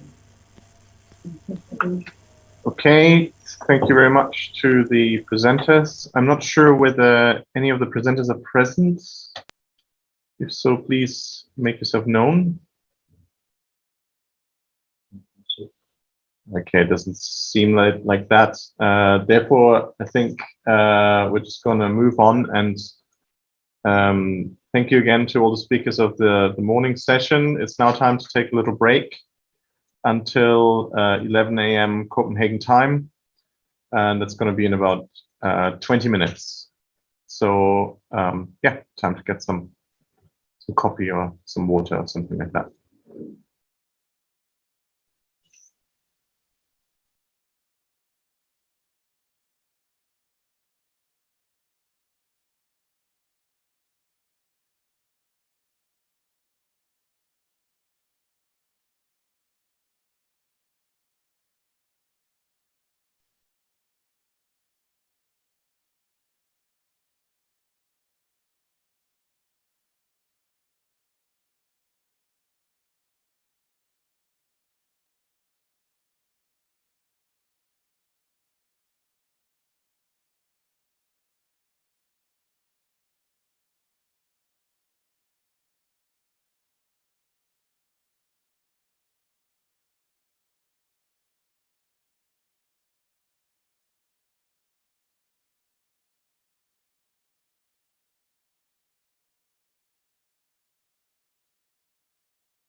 Hello, Camelia. Can you hear me?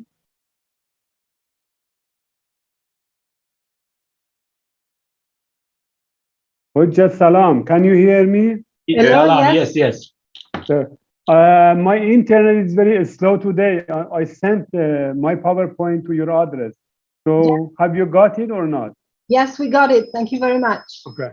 It works very well. No, it's easy for me. I don't know. I should talk live or I should use my recorded file. Up to you. It's up to you. Yeah. I don't know, but to be honest, sometimes it's good, sometimes it's very slow. Okay, it would be better if so we will show the presentation as the record. Yeah. So you are online, hopefully, in case of any question, comment, something like that. That would be But better. the problem is that my talk is 20 minutes and 23 minutes. Well, it's very bad. we'll survive. Don't worry. Okay, so please do work on it as you like. Okay, we'll play the recording. Yeah. Yeah, it's a wonderful conference. I'm so happy and I learned a lot. Thank you so much for being here. Yeah, great. Okay, thank you. Yeah, we're about to start again in about 2 minutes or so with the next presentation.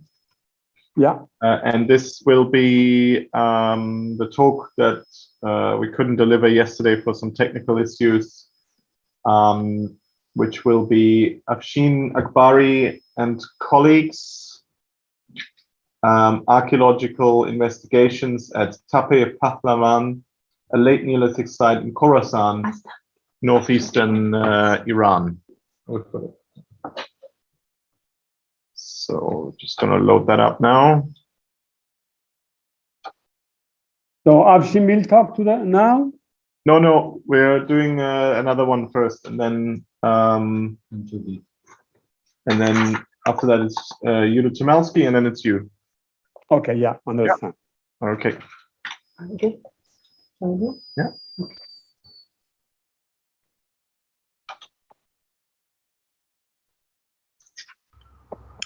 Hello.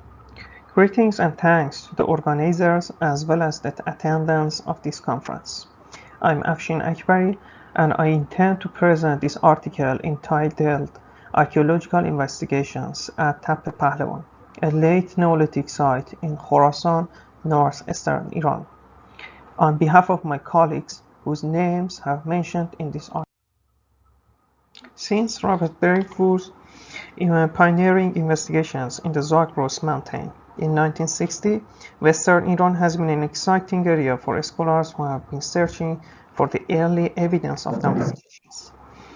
This issue and the lack of continuation of archaeological excavations and activities in other parts of Iran caused the central and eastern part of Iran have been neglected mainly in prehistoric times compared to the Western territories. On the other hand, some excavations have been carried out in the northeastern regions of Iran, although the information about the Neolithic period was minimal. For example, Yarim Tappe, Torain Tappe, and Sang Chakmar have published as incomplete.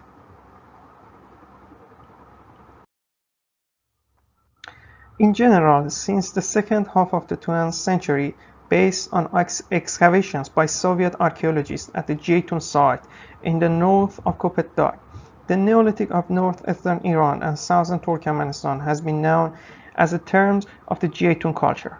This pottery Neolithic culture, with characteristics such as cultivation of wheat and barley, herding of animals such as sheep and goats, brick architecture, is dated to 6200 to 4800 BC. No evidence of a pre-pottery Neolithic stage of Jeytun culture has been found yet in any of the areas of the Kopetdag basin. Instead, during extensive excavation in the western Sang Chakmar in the Shahrut plain, evidence of an ceramic Neolithic period during the late 8th millennium BC was found by Masuda. This unique ceramic Neolithic settlement was abounded after about 6700 BC. After about 500 years, the eastern Sangchakmok inhabited for the first time in 6200 BC, with the characteristics of Neolithic village. Cultural materials and some architectural evidence show the correlation and similarity between the western Sangchakmok with the Neolithic culture of Jeytun in Köpedok. This cause has led the researchers to consider the western Sangchakmok as the origins of the migrants affected by the 8.2 climate event, which moved to the Köpedok area in looking for new, less risk-prone areas to cultivate. Over the past decades, with revisiting the Sangchakmok site and publication of more articles and results from the newly excavated site of this period, titles such as the Sangchakmok Neolithic culture refer to the Neolithic sites of northeastern Iran, and Chakmok Jeytun culture has entered to the field of northeastern archaeological literature. With this brief introduction, we go to the Tape Pahlavan. Tape Pahlavan is a circular site with a total area of 2.5 hectares, located 3 kilometers southwest of Jajaram city in North Khorasan province and the region's edge of the Dasht-e-Kavir. This site is situated at an altitude of 930 meters above the sea level and has two parts. One is broader part surrounded by perimeter fortification that is about 7 meters above the surrounding land. The other is the central mound of the site. You can see here, which is in the forms of a hexagonal ridge with an area of about 1900 square meters. This part is also a height of about 13 meters above the plain in the center of the site. The central mound is severely damaged during the human activities of the owners of the coral and some extensive illegal excavations in the form of a large hole. However, based on the remnants of the brick wall, there is an architectural complex from the Islamic era where Trench A built. According to aerial photographs and a topographic map of the area, a perimeter fortification made of clay and brick has 12 towers and completely encircles the hill.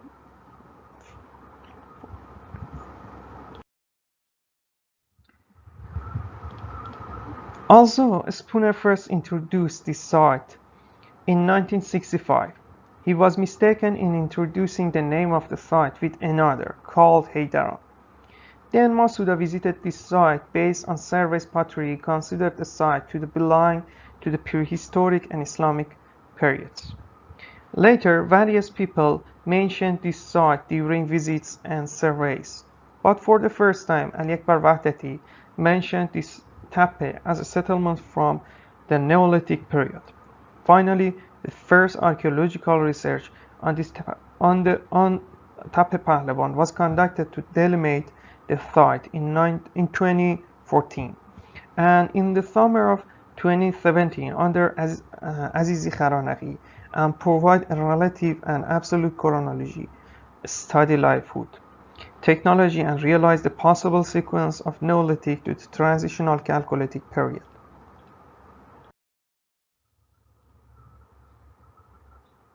Trench A was excavated to consider the stratigraphic sequence and date the settlement layers of this area with dimensions of 2 and 2 meters at the highest levels of the central mound at an altitude of 932 above the sea level.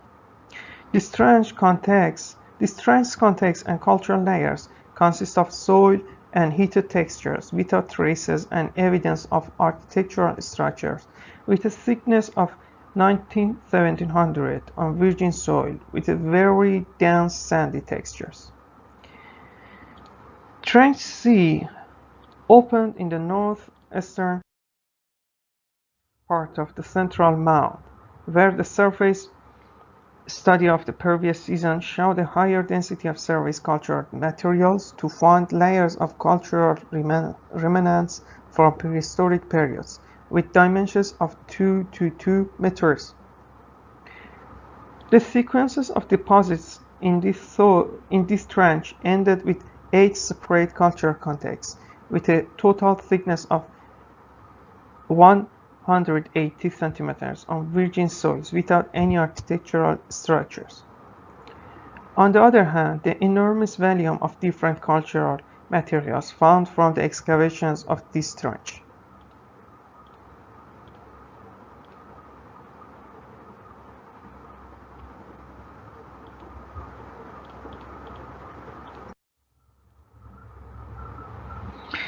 From about 210 square meters excavation area, more than 20,000 pottery shards found from different periods. Main wall, trench B in the southern part of the mound had the fewest pottery and cultural materials. On the other hand, the highest number of pottery and cultural materials was obtained from trenches C and D in the northern part of the central mound. According to the studied pottery, about 45% of the excavated collection comprises the late Neolithic pottery in both plain and painted forms on the almost equal scale. All the pottery shards of this period are handmade, but in terms of other technical specifications, the pottery of this period can be divided into 2 types of early and late Chakmak types, such as the Eastern Chakmak, Dekher, and Kalate Khan sites. The late Neolithic pottery plates of these sites are reddish to brown range with fewer peas and cream, and most of them are in the red pottery range. The paste of the latter species, which is made of very fine mineral or plants, has a higher quality and fitness than the pottery of the earlier species. In more than 95% of this pottery, a combination of fine planet mixtures and minerals has been used. In many of the finer shards of the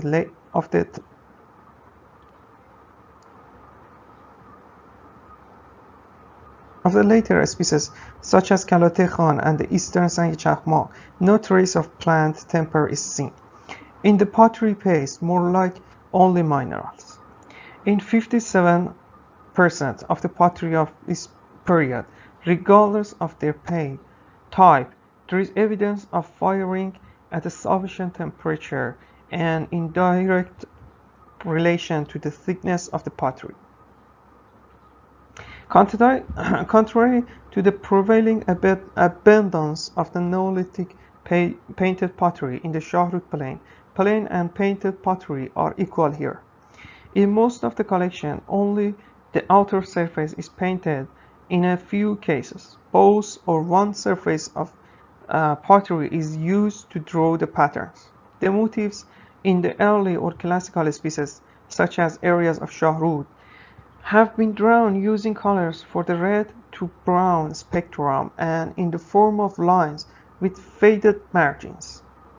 The pottery patterns of this species is limited to a few of general lattice, vertical and horizontal zigzags, row patterns.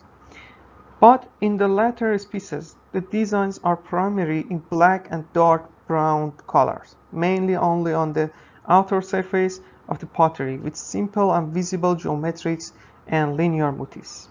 Most of them include parallel, horizontal, vertical, or diagonal lines, lattice, zigzags, and ladder patterns. Based on the forms, the Neolithic pottery of this site can be classified into various types of the bowls, jars, trays.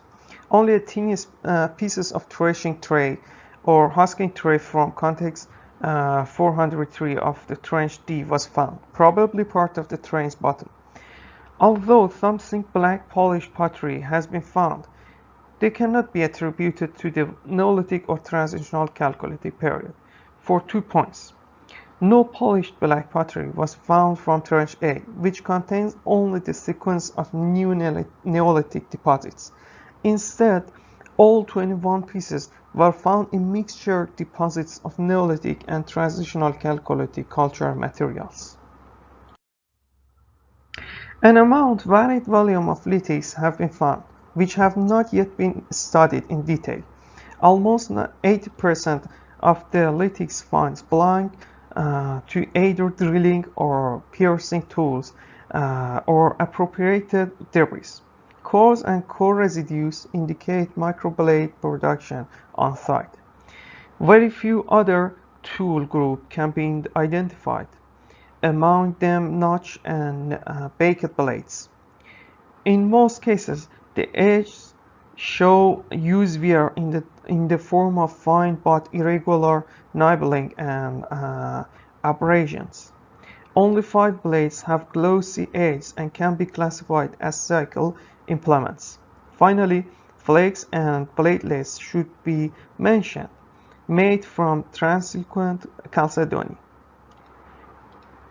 The special tool industry for bead manufacture use a fine light brown similar to flint exclusively. Again, approximately 90% of the drilling tools are characterized by broken or heavily abraded tips. During the excavations of the 4 trenches, 44 small finds were found, including pottery figurines, pottery objects, the rim of a stone vessel, copper bone needles, and stone feet. Of these, it's not possible to distinguish between the Neolithic or transitional Chalcolithic periods as small objects. Contrary to the findings of many other contemporary sites with the Tepe Pehlevan, where there are many grain processing objects, including pounder, mortars, and feasts and ethics, excavation in this area, no stone objects found like this. All steps of the chain operator are represented. Roughly performed raw materials pieces and semi-finished beads, as well as the broken end products of the failed drillings. Related drillings and piercing tools complete the picture of an intensive bead production at Tepe Pehlevan. The majority of the beads were made from white and greenish gypsum and serpentine, all locally available southwest of Georgia. A smaller percentage is made from red and yellow jasper, for which the south are unknown. A scare found is a small lapis lazuli bead from the surface of the site. Most beads either belong to a cylindrical type or have a rather simple flat round shape.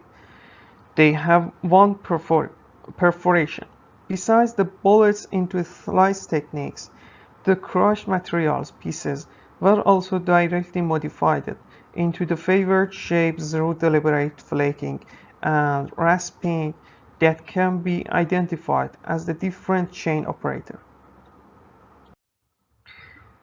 This section, which includes animal and plant remains found from excavations in this site, is provided and will present by my colleagues, Dr. Marjan Mashkour and Dr. Margarete Themberg.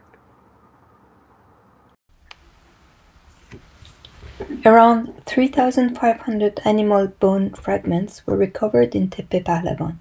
They were collected in almost all the excavated areas of the site, as shown on the upper graph on the slide, with a concentration of the remains in trenches C, D, and A. The graph below describes the conservation of these remains using 2 measures, number of remains in blue and weight in red. Only 8% of the osteological remains could be identified taxonomically, as we can see with the first bar. The remaining part of the assemblage was allocated to large mammals and small ruminants. The comparison of bone count and weight indicates a high rate of fragmentation within the small herbivores. Fortunately, one of us was present during the excavation and could help with collecting properly the material and restoring it when necessary. After the excavation, the faunal assemblage was studied at the Bioarchaeology Laboratory of the University of Tehran using osteological modern comparative collections. A variety of domestic and wild taxa were identified among the remains as represented with few examples in this slide. The graph shows the distribution of identified species in Tepe Pahlavan. Orange bars represent number of remains and yellow stands for the weight. Among the domesticates, cattle plays the most important role, followed by sheep and goat. Wild herbivores were also exploited in the site, especially wild asses, followed by gazelles that live in steppe zones today. Other wild species exploited in Pahlavan are fox, wild cat, partridge, and tortoise. Finally, in the previous slide we showed shells of bivalve mollusks that were found in the archaeological deposits of Tepe Pahlavan, the origin of which is still unknown and will be studied soon. In terms of subsistence patterns, the faunal spectrum of the Tepe Pahlavan reveals the importance of cattle remains compared to those of sheep and goat, usually the most abundant remains in all sites. Also, we see here the importance of hunting of wild equids. The preference for wild ass hunting seems to be in line with the other contemporaneous sites in the north of the Central Plateau. We can only hope that further investigations in Tepe Pahlavan will help in collecting more material for a better understanding of the subsistence economy of this site. Information on the plant use at Tepe Pahlavan comes from 5 archaeobotanical samples retrieved from trenches A and C and dating to the Neolithic and Chalcolithic periods. Even though plant remains are limited in number, less than 20, they indicate that cereals were cultivated since the Neolithic with the presence of barley and hulled emmer wheat. These results are in line with what's known from other contemporary sites in the northeastern part of the Iranian plateau.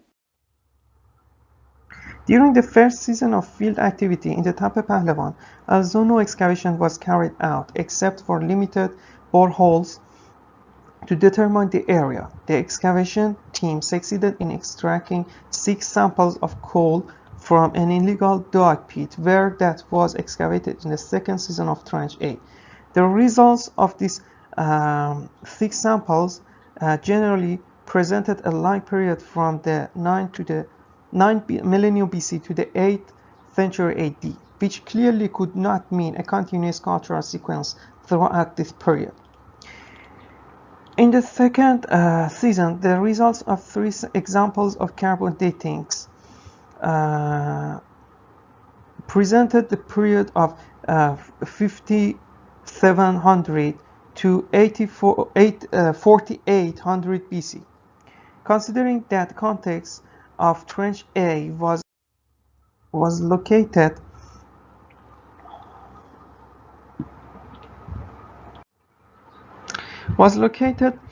above the virgin soil, the date of 5700 can be regarded as inhabitants this settlement for the first time.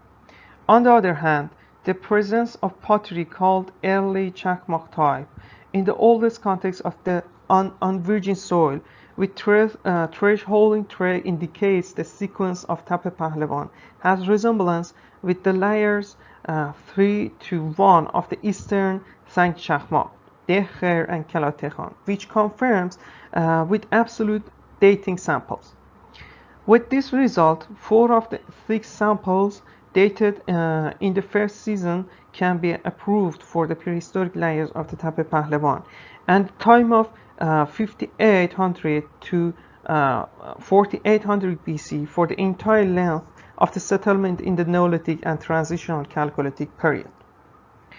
Due to the depths of the virgin soil in the excavated trenches, it seems that this mound was a height of about 6 meters above the plain before the first signs of the settlement Neolithic agro-pastoral inhabitants around 58 BC. The lack of cultural layers in the western and southern parts of the Tappe compared to the northern parts can also indicate the main concentration of prehistoric activities in the northern part. However, according to the plains topographic map, the surface water currents of higher area located in the western and northwestern parts of the site in the past could naturally pass near the area, although there is no source of water supply today. This natural advantage could have been one reason for the continuation of the settlements even during the transitional Chalcolithic.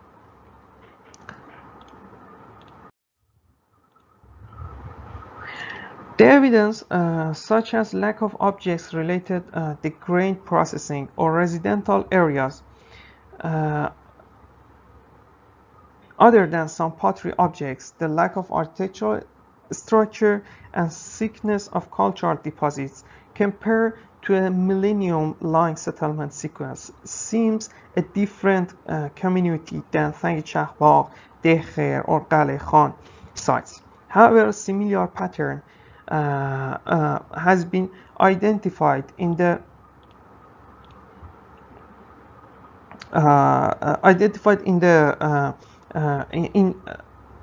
Tappe Baluch in Neyshabur, about 300 kilometers east of the Tappe Pahlavan.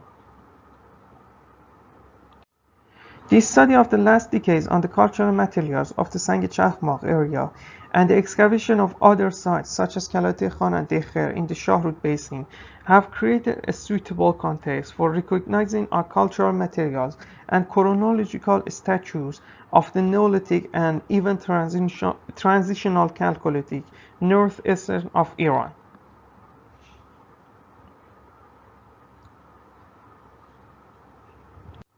Considering the collection of the early Neolithic pottery types of Tappe Pahlavan are very similar to the technical characteristics and small pieces of a husking tray to layer 3 and later layers that Tsunuki and Rustai recognized them in the Eastern Sang Chahbagh.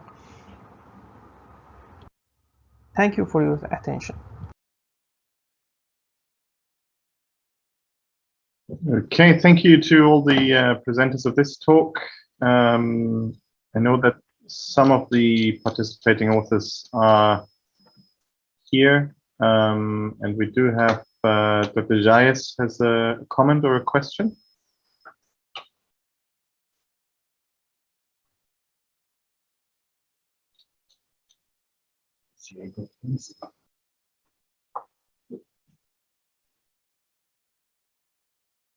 Hello, Dr. Jayes.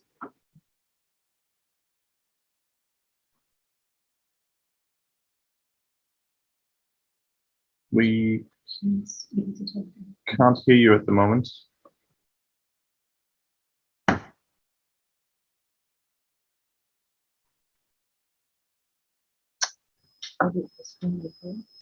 Okay, then maybe we move on to the next presentation, which will be by. Mach mal meine Tür jetzt zu. Ich muss jetzt meinen Vortrag halten. So, Entschuldigung. There you are. Okay. I just came back from school.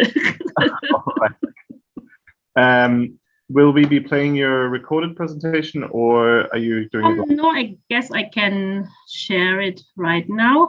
Okay, thank you. Thank you so much. Okay. So, thank you first of all to the organizers for this wonderful conference and for the invitation to speak here with this incredible, great audience. Today I want to highlight certain aspects of our Neolithic data from the perspective of the outskirts of the Hilly Flanks And in this course, we will go further east and north. So actually back to the northern east of Iran and also quite further.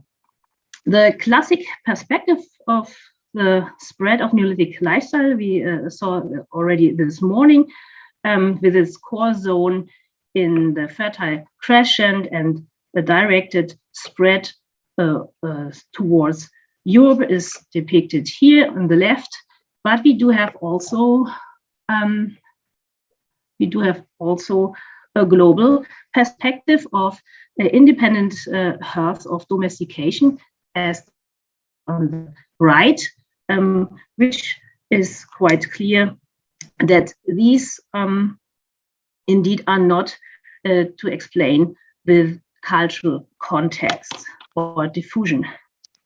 Other aspects of Neolithic lifestyle can then domestication are highlighted here, for instance, with the occurrence of earliest ceramics in the northern steppe zone of Asia, and also here in Egypt during the early Holocene in the Sahara zone. We can have a short insight here also into this so-called El Adam hunter-gatherer cattle keepers of the early Holocene, which are mostly located next to temporary lakes during the stadium of the so-called Green Sahara. That also disappeared after a while before a full package of Neolithic came back onto the Nile Valley. The Zagros Neolithic can be also defined with a very distinctive development in lithic technology from the Sasian towards the so-called bullet core technology, during which the sequence, a new technology, the pressure flaking technology, was introduced, which was firstly recorded for sure then in the Oagi Valley in the cave sequence depicted on the right. And we therefore can also roughly determine two technical zones according to the lithic industry that for the western fertile and the eastern fertile wing. Pressure flaking, indeed, this new technological invention occurs in Eurasia very early and seems somehow connected also with the evidence of these further shown earliest spread of the earliest ceramic yielding groups here. And Mojgan Jayes, who is also with us today, sorry for that I just took your wonderful image which you presented in the Tokyo conference 2 years ago. So we are all instantly waiting for your published article. So she was the one who gathered all these data of the spread and diffusion of the new technology from the east towards the west, reaching the Iranian plateau. The other way around, we still have very late, or indeed we have very late domesticates in Central Asia, so which are maybe in a contemporary picture to seen with what we have still on the Iranian plateau as well, and maybe also with this contact zone of these later Neolithic Jatun cultures. I would like to highlight here this nicely image published by Korobkova et al. Of a specific building from the Kelteminar culture, Mesolithic Kelteminar culture, which somehow resembles our building from Tape Asyap, and it is also contemporary in time in the Zagros.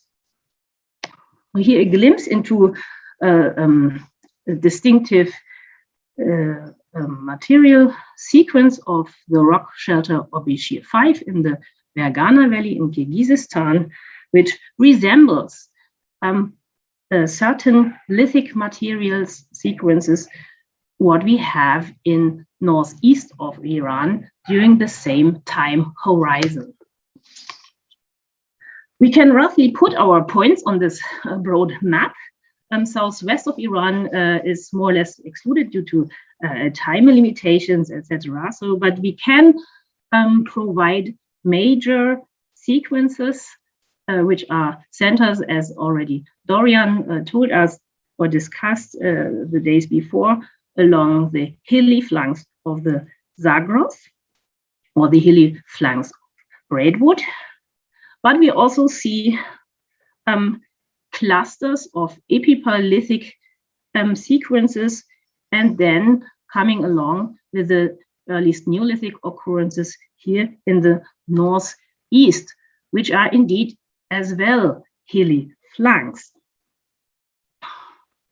Nevertheless, yeah, the larger central plateau is still suffering earlier data predating the late 7th millennium BC in concern of the occurrence of late villagers and domesticates. Here a short glimpse what the recent investigations and what we already had seen here from the Tape Pahlavan presentation. Indeed, the recent investigations of our colleagues Garazian and Ostari and others gave us a more dense picture now on the Neolithic occupation in these hilly flanks of the Kopet Dagh.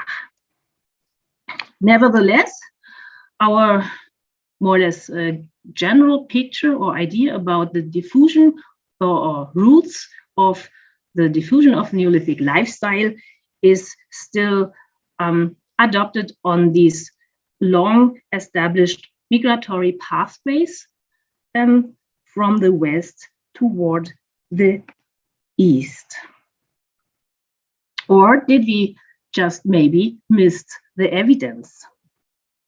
So nevertheless, which we also had in the discussion this morning, for example, caused by a specific or huge sedimentation rates and other landscape conditions that covers all our old or ancient sites.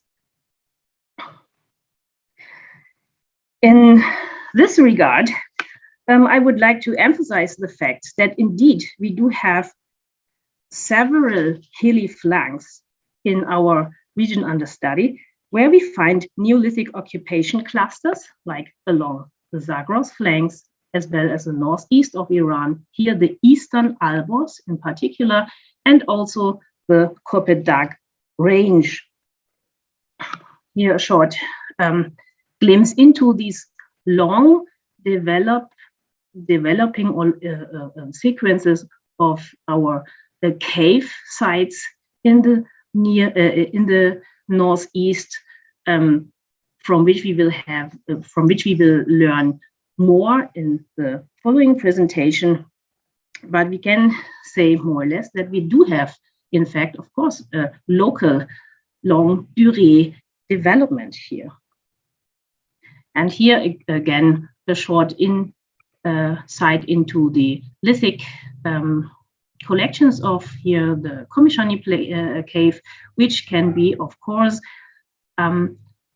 related to the Central Asia technology. We also have already heard about the increasing evidence in northeast of Iran, which already covers the so-called Sangha Chakmak culture and later Jeytun groups, and dating already into the first half of the 7th millennium.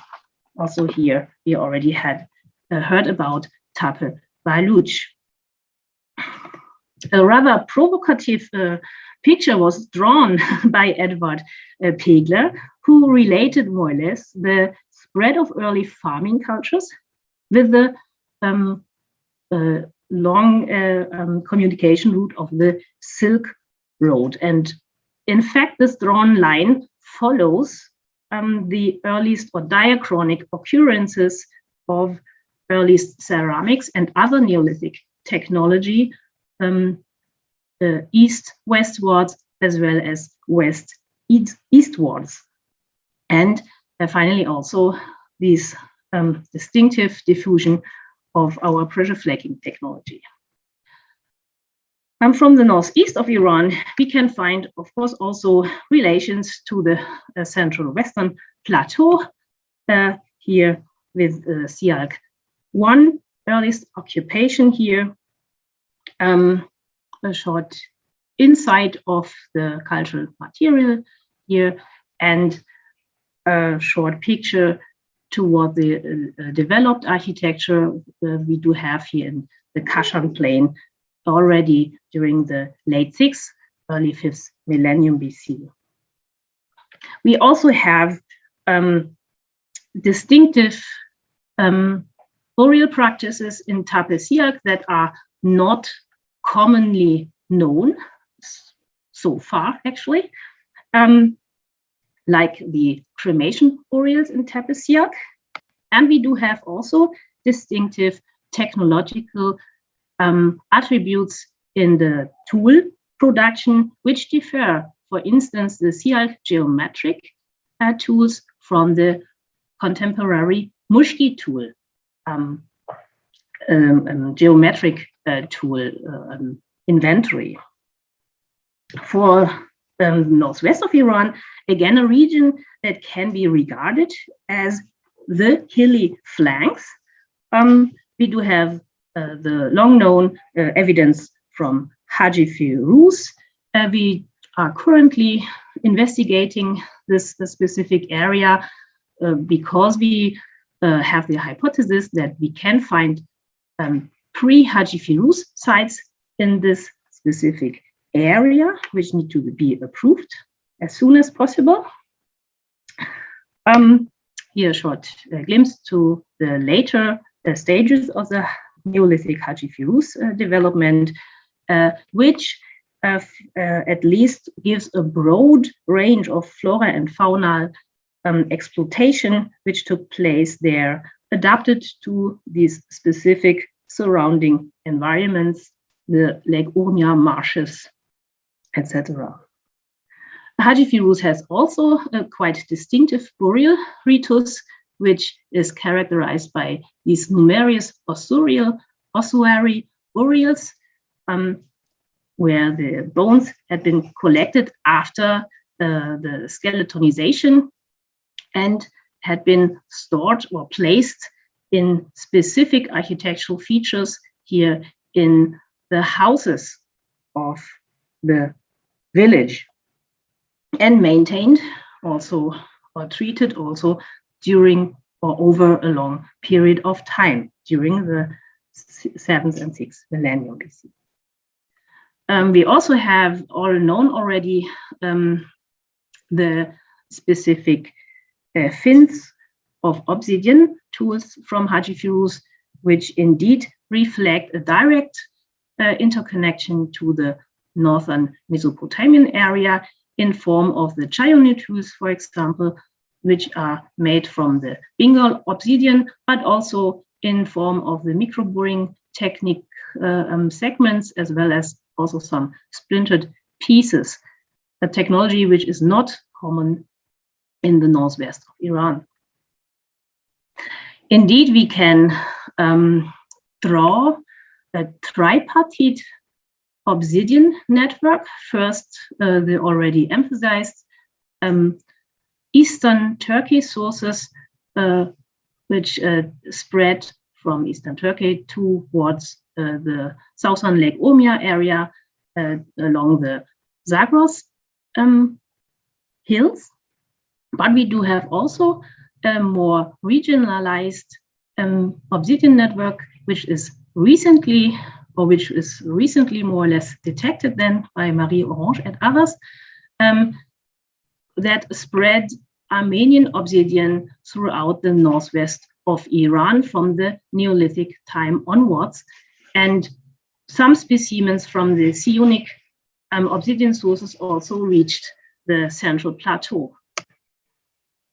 So to zooming up, we can maybe more or less order these distinctive steps of invention of the Neolithic lifestyle that are all are evidenced or recorded in our hilly flanks of the Zagros and contextualized there, which can be also bring into a specific order in a diachronic way, not only in the Zagros, but also inclusive the regions I just highlighted here in my talk. So we maybe can therefore define, also still in the beginning, of course, of the research right now, multiple centers of neolithization in a long durée perspective, apart from the spread of domesticates. So this is just a hypothesis, of course, but we have also to list up our other Neolithic technology during that specific time period. And we do have here the Zagros geographical ecological zone. We do have also here the Albos fringe, which is similar in its landscape conditions, as well as we do have here the Kopetag flanks, hilly flanks. We maybe can draw a multi-directed spread of diverse Neolithic technologies. We are facing, of course, a broad diversity when we are all bringing all evidences all together, apart from these domesticated species. We find also, or we also have evidences of segregation and regionalization, which is still a picture we have to entangle or to depack and to understand in more detail and on diverse scales. So there is a certain chance to find also these similar features in the northeast in Iran.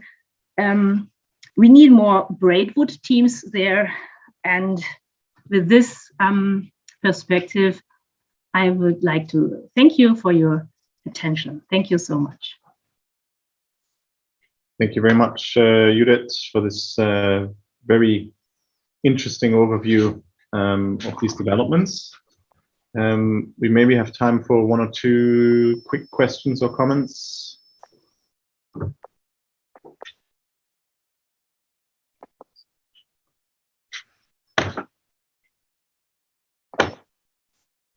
Okay, I can't see anything at the moment, so we're going to move on to the next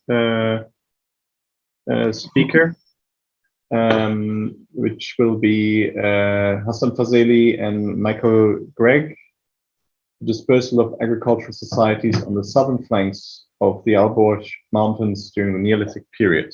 And that's right, Hassan, we're playing your recorded presentation. If the sound is clear, I prefer to present again. Okay, then the sound is not great, and you can use recorded.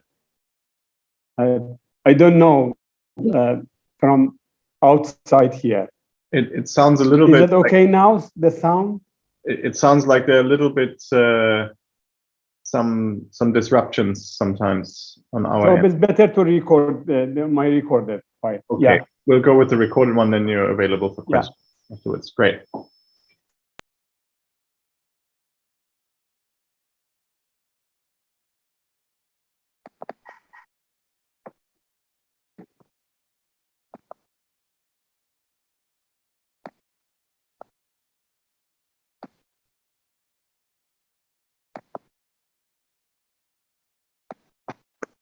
Oh, okay. Thank you so much for the organizer of this big event. And now Michael and I want to have an overview about the current state of information related to the North Central Plateau of Iran, we know that the North Central Plateau of Iran is much populated for the rising of Chalcolithic society and how this society transformed from egalitarian to a more hierarchy during the 5th and 4th millennium BC, and their interaction with the other parts of Iran, in the southwestern of Iran, central Zagros, and Mesopotamia.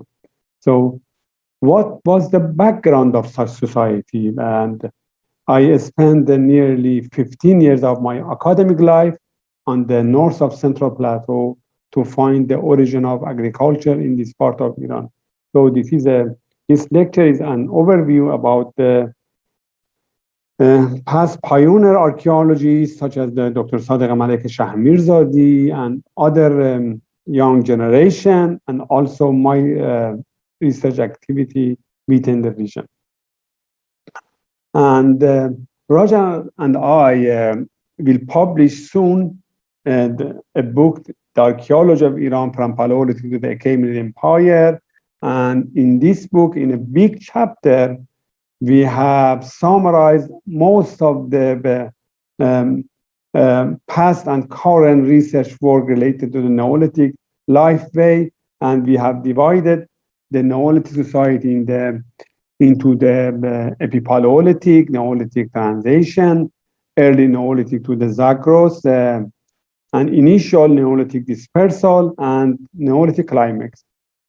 We know that from the last day's lectures and also our literature review, from 7,500 BC, we have initial dispersal and migration of early farmers from the motherland, from Zagros to the southwestern of Iran, to the Kerman region, and also the area in the southern of Alborz mountains, such as Sang Chakmak back to 7,200 BC.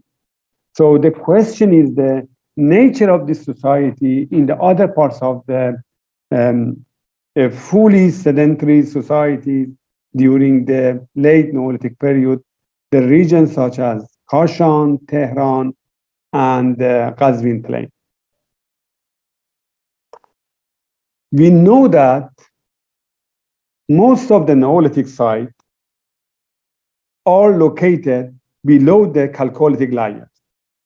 So it was difficult for archaeologists to remove such a large scale site, Chalcolithic site, and to reach to the Neolithic context. Therefore, most of information, unfortunately, comes from the stratigraphies of information rather than large horizontal excavation to represent about the village layout, about the economy, about the subsistence strategy, about the social ranking, in many aspects of which we would like to know it.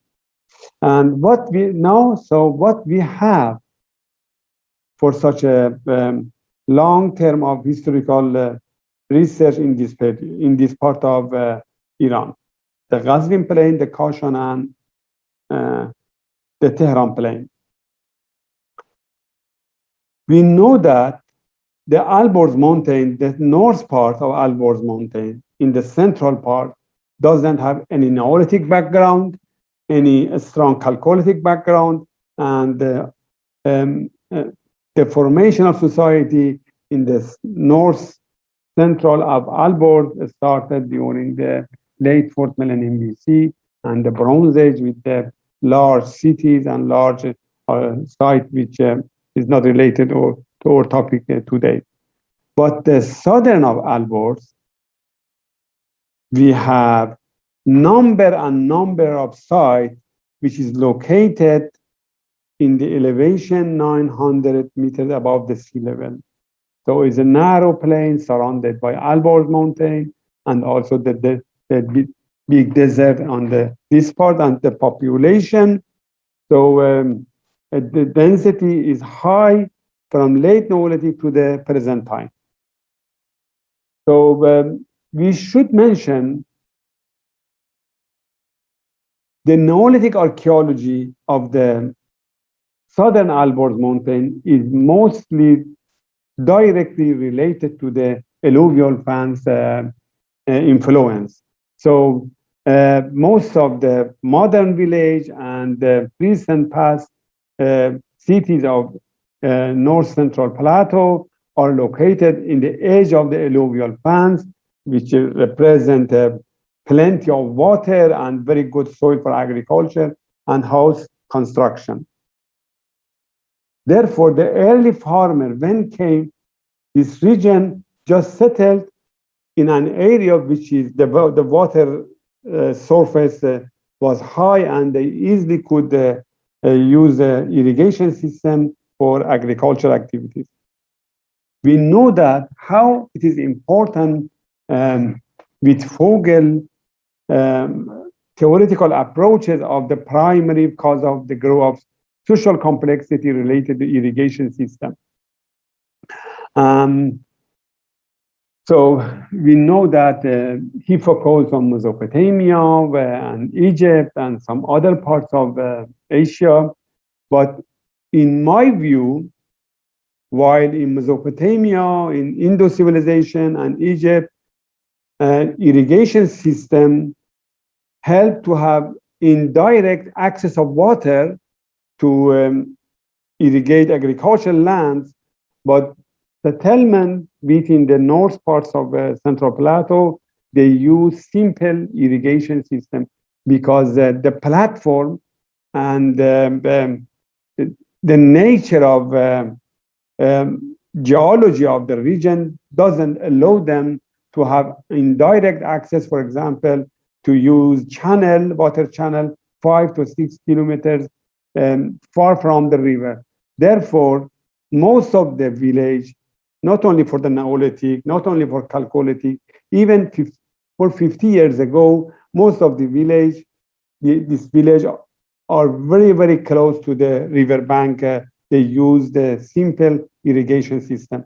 Therefore, in my view, at the end of 8th millennium BC and the beginning of the 7th millennium BC, people who came to the south of central Zagros, they use simple irrigation system and to water their agricultural land, to have a strong, good economic system.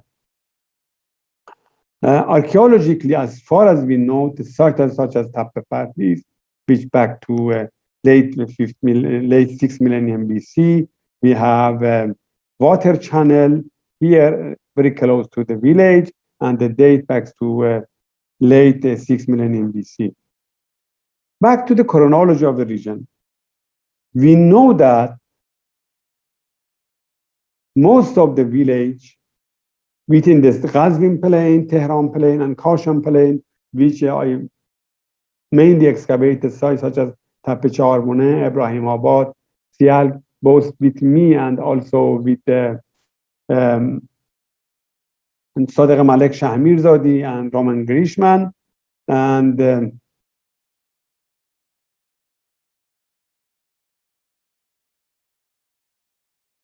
I'm sorry, I don't know the cut or continue it. But we know that at the site of Cheshma Ali by Rikheshmid and Tappapardis by myself, we have chronologically in the two parts, the local society, the regional society. When we talk about the local society, that means ceramics of each village not related similar to the other parts of the North Central Plateau. For example, ceramics component of the Ghazvin plain, Tehran plain, and the Kashan plain, which different from during the early, late Neolithic one. And when we go to the late Neolithic 2, 5,600 BC, we have regional style, and we can say regional late Neolithic ceramic style, which we have such a black on buff ware in many parts of the North Central Plateau indicate intercommunication and interaction. And dynamic of the societies and the growing of complexity from second half of 6 millennium BC. So I want to summarize some of these sites. For example, the site of Tapesialk, it seems that the site have been occupied after the 6.82 climatic event. So this is the stratigraphic information of Roman Grishman, and in the trench 2 of Roman Grishman, Tapesialk North, we opened another trench and could revise his chronological component. And it is interesting to mention that his relative chronology is still valuable. While we have no radiocarbon date, we could fix his terminology has divided the Sialk North, the late Neolithic period into the 5 phases.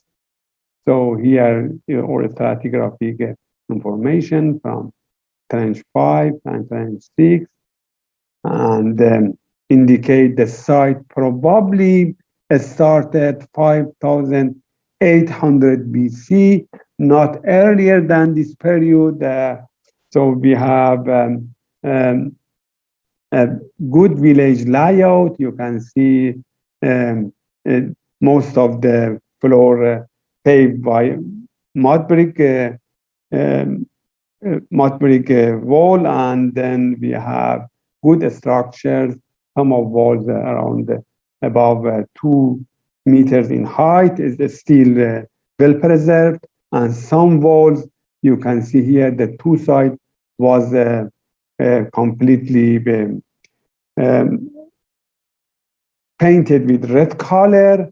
So probably most of village they use red color. So it's very interesting to see how it was beautiful late Neolithic village of Tapesialk.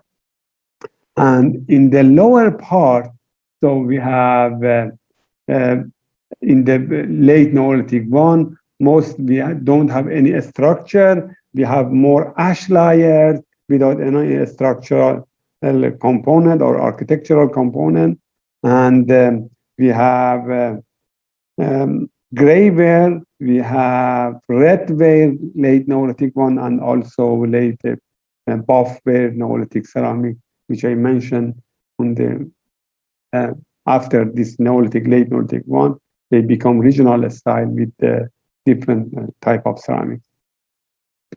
So you can see here, and late Neolithic 2, and then we have a formative period. Both Cheshma Ali, Chalcolithic, and Neolithic ceramics indicate gradual development of late Neolithic and enter to the late transitional Chalcolithic period. And we have beautiful late Neolithic ceramic of buffware, which is regionally distributed in most part of the North Central Plateau, indicate interregional contact and interregional communication during the late Neolithic period after the second half of 6 millennium BC. And the beautiful picture of the Sialk North and the trenches. Also, 10 kilometers far from Tapesialk North, we have excavated the site of Tapenushabad. Probably is the pioneer occupation of Tapesialk North, which is the ceramic and the style completely different from Tapesialk North, indicate the site much earlier than Tapesialk North, but we don't have absolute chronology, but there is no relationship between the ceramic component of Tapenushabad. The Neolithic period probably backs to 6,300 BC, 6,400 BC. And then we have Sialk North settlement reoccupation. Within the Ghazvin plain, we know that when I started in 2001 excavation of Tapezaghe, I understand the site is not a Neolithic site, while pioneer archaeologists suggest that Tapezaghe was the Neolithic site, but after radiocarbon dating, I have a settlement survey within the Ghazvin plain and recorded the number of late Neolithic sites, and the two important sites is Ibrahimabad and Chaharbone. And this is the site of Chaharbone. It started the late Neolithic period. Is a seasonal site. So we have the most part of the site was disturbed, but the bottom of the layer we have material culture, for example, context 105, and then we have low activity of floods in 1004, and then in between, in each layer, we have natural component or cultural material related to late Neolithic period, and this is the primitive and earlier stage of ceramic production within the site of the Ghazvin plain is completely different from the Kashan plain. Even the Ghazvin plain, so they simply use the painted ceramic, and we don't have any complex painting on the ceramics. So it's the beginning of the ceramic production and in the earlier stage of decoration of ceramic. And another site which was excavated in the Ghazvin plain is the site of Ibrahimabad with 11 meters of late Neolithic period. And the ceramics is different from the Chaharbone, indicate within the Ghazvin plain. The distribution of ceramic is much low quality rather than regionality. And here we have late Neolithic too, and then we have transitional calculated cultural material. So I show you here is the Ibrahimabad ceramics, simple redware, buffware, and redware, and painted Ibrahimabad, and then Chaharbone, which indicate within the Ghazvin plain. In the same period, we have different local ceramics. Within the Tehran plain, we don't have early late Neolithic period, but we have late Neolithic too, the site of Tape Pardis, which mostly Chalcolithic, transitional Chalcolithic, but bottom of the late Chalcolithic, we have late Chalcolithic component, and the site of Tape Cheshme Ali, again, same as Tape Pardis, we have around 2 meters of late Neolithic ceramic, and then transitional Chalcolithic and early Chalcolithic period. So here the ceramics of the late Neolithic too. So this ceramic style buffware you can see not only in the Ghazvin plain, in the Tehran plain and the Kashan plain, and this is indicate interregional communication of society during the late Neolithic period. And now we have probably the ceramic origin should be back to the Kashan plain and then diffuse to the other parts of the North Central Plateau, the late Neolithic type of ceramic. And back to the mortuary practice and social ranking. So we represent briefly about the chronology. Now we have what evidence support about the mortuary ranking, mortuary practice and social ranking in this period. We know that most of the sites such as Tape Sialk, Ibrahimabad, Tape Khaleseb, and even Tape Cheshme Ali, the late Neolithic people buried inside the houses, inside the room, within the yard, but without any material culture, without any gift, without any hierarchy or heterogeneity within the village. And also we have evidence of cremation. In spite of the mortuary practices more complex than to the earlier period, but there is no social ranking differentiation within the grave. And the economy, as I mentioned, they use simple irrigation system. and they used mostly for barley, which barley is could resistant for a very hot, dry region in that period. We don't have breadwheat, we don't have lentil using within the region. And the other side, Tapakhalasa, also support the early cultivation with the mostly for 6-row barley and without any evidence of breadwheat and also lentil production. And the site of Ibrahimabad also supports such as economic practices during the late Neolithic period without any using of bread wheat. And about the economy, related to husbandry of animals, they mostly use the sheep and cattle and goat. But the interesting point is that Ken Flannery suggested around the middle of the 6th millennium BC from Mesopotamia, cattle was brought to Iran, and Iran doesn't have any background of cattle domestication. And in my view, it seems cattle brought to the North Central Plateau around 6000 BC, much earlier than proposed by Ken Flannery. And the site which I've excavated, we have domestic cattle. So now I want to summarize that the Central Plateau Neolithic society is much similar on the landscape, about the agricultural activities in most villages of Iran in recent past. So Roger and I published recently about a paper about the hierarchy of transigglerating societies of the transitional Chalcolithic period.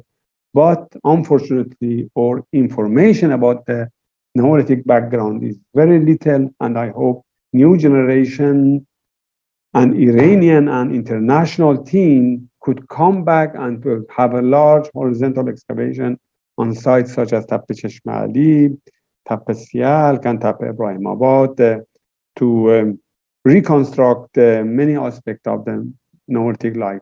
Thank you so much for your attention.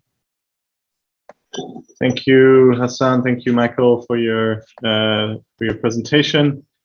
It's becoming increasingly clear from a lot of the talks that large-scale, intensive excavations are something that's really needed to tackle some of these questions we all have. It's 12:10 here in Copenhagen, and so we're a little bit behind time. I would suggest we reserve maybe any questions for later. Any questions for Hassan or Michael about their presentation, or you can ask them in the Q&A or in the chat, and then we can pick them up also again later on.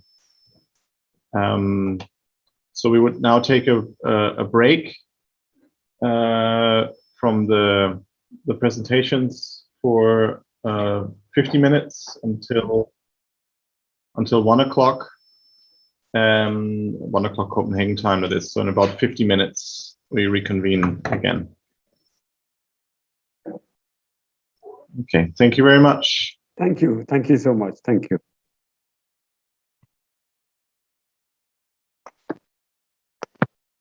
Oh.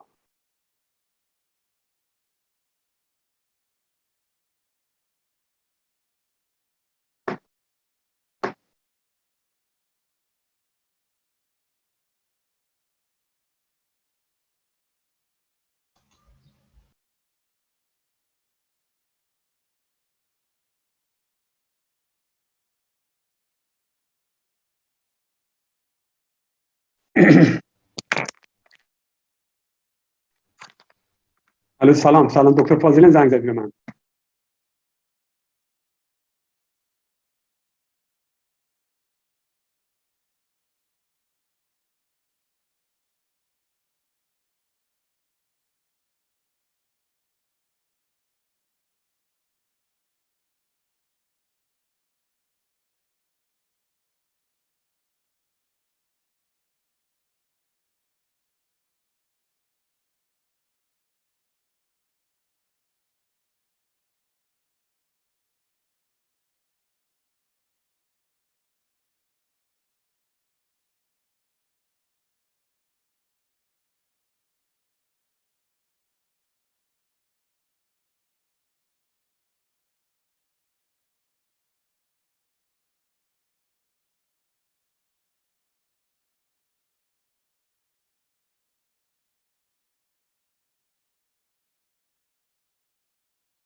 Hello, everyone. Welcome back to the third session. In this session, we will have 4 presentations. The first one is by Asu Abdi, who is going to talk about Neolithic period associated with Southern Urumia Lake, questions and challenges.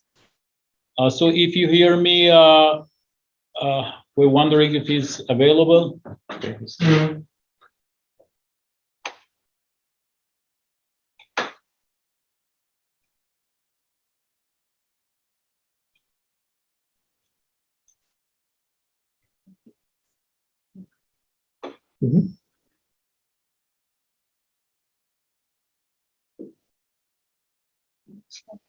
Doesn't have a speaker or microphone.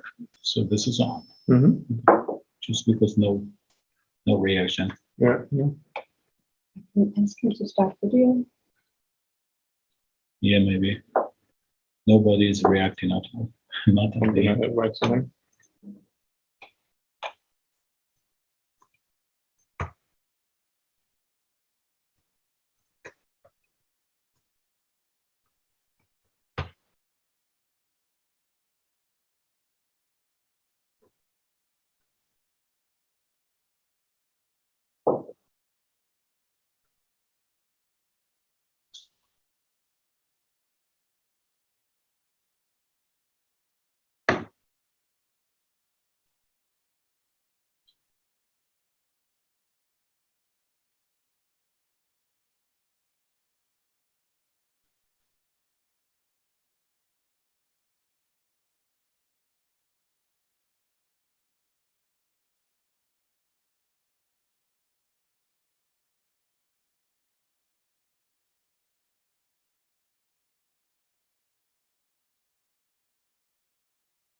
Hey, I think due to some technical issue, we didn't hear anything from Asu, so maybe we should ask him actually to join us later. Let's go forward to the next speaker, who is Dr. Amy Richardson and Dr.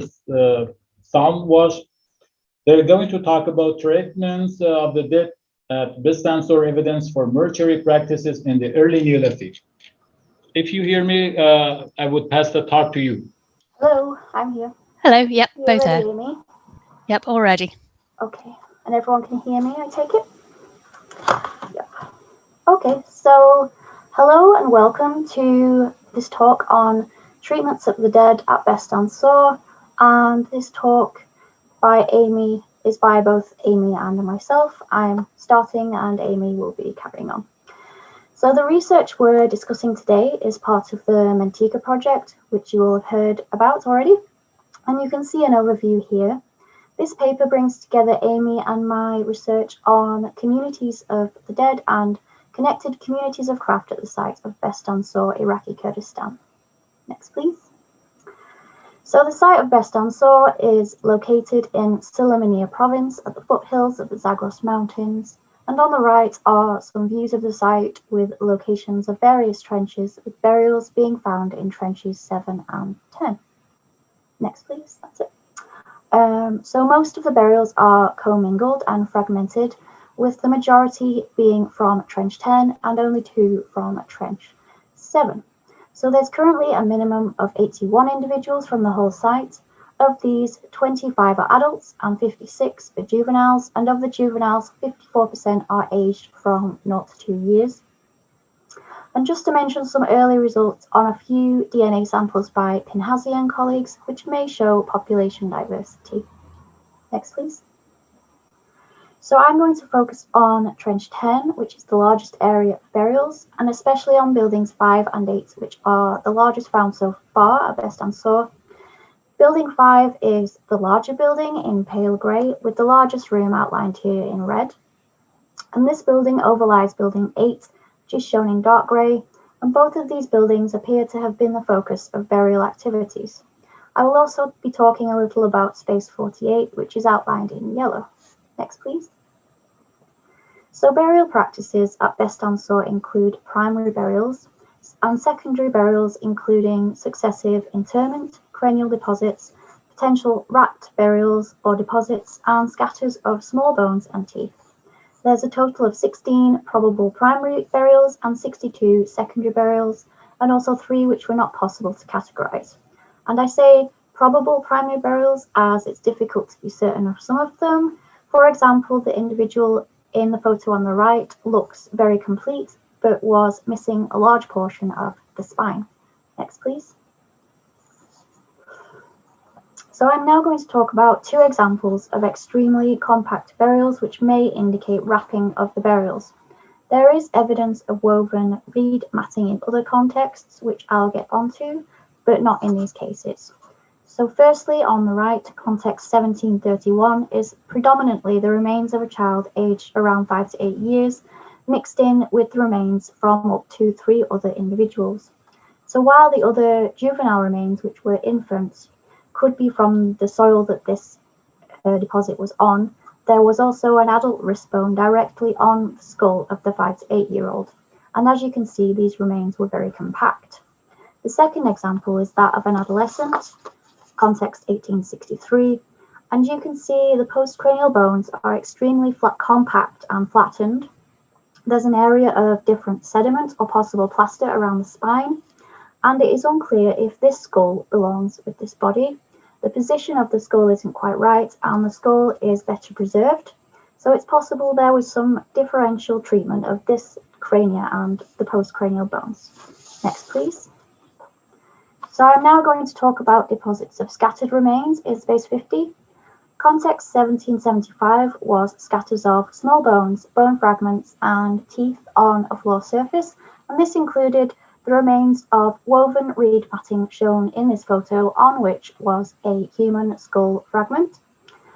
And under this floor was context 1781, a packing layer, which also contained similar small fragments but in greater numbers. And the radiocarbon date from one specimen in this context puts it at an earlier date than the burials which cut this packing. Next, please.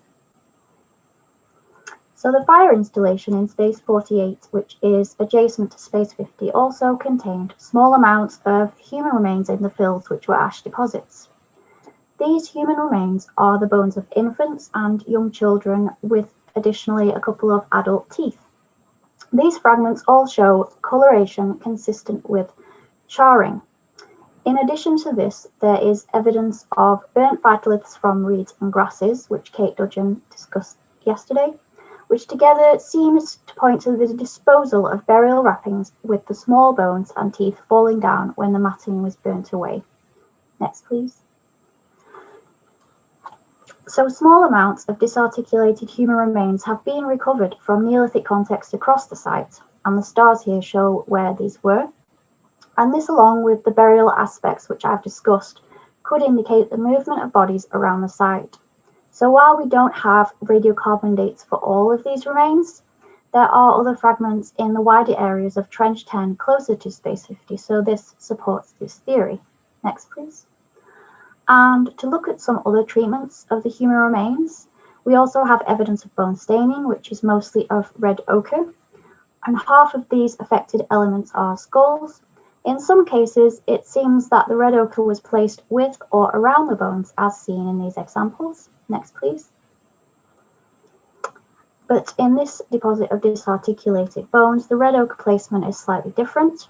As well as being across multiple bones in situ, it is on the distal articulation or furthest point of the fibula, which I think would need to be applied purposefully.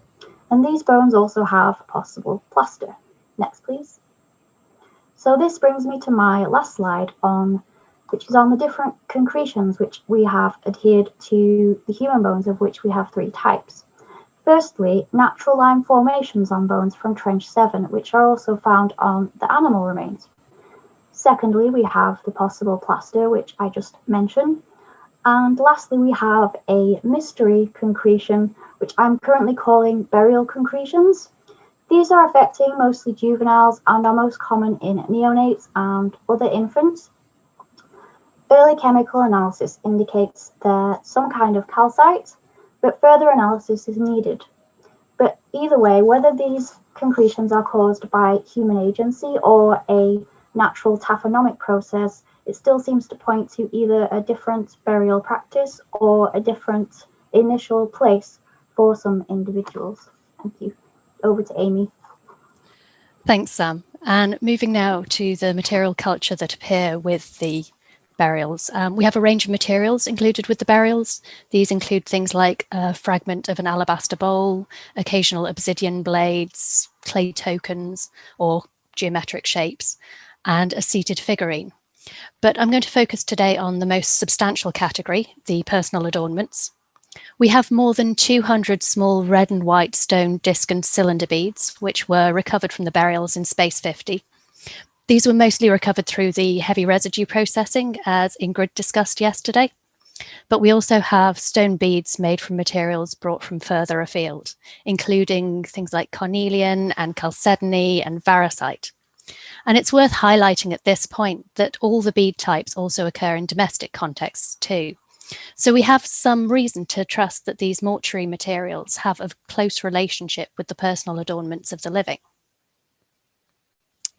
The carnelian may come from several different sources, possibly Central Anatolia, the Sinai Peninsula, or possibly even Iran.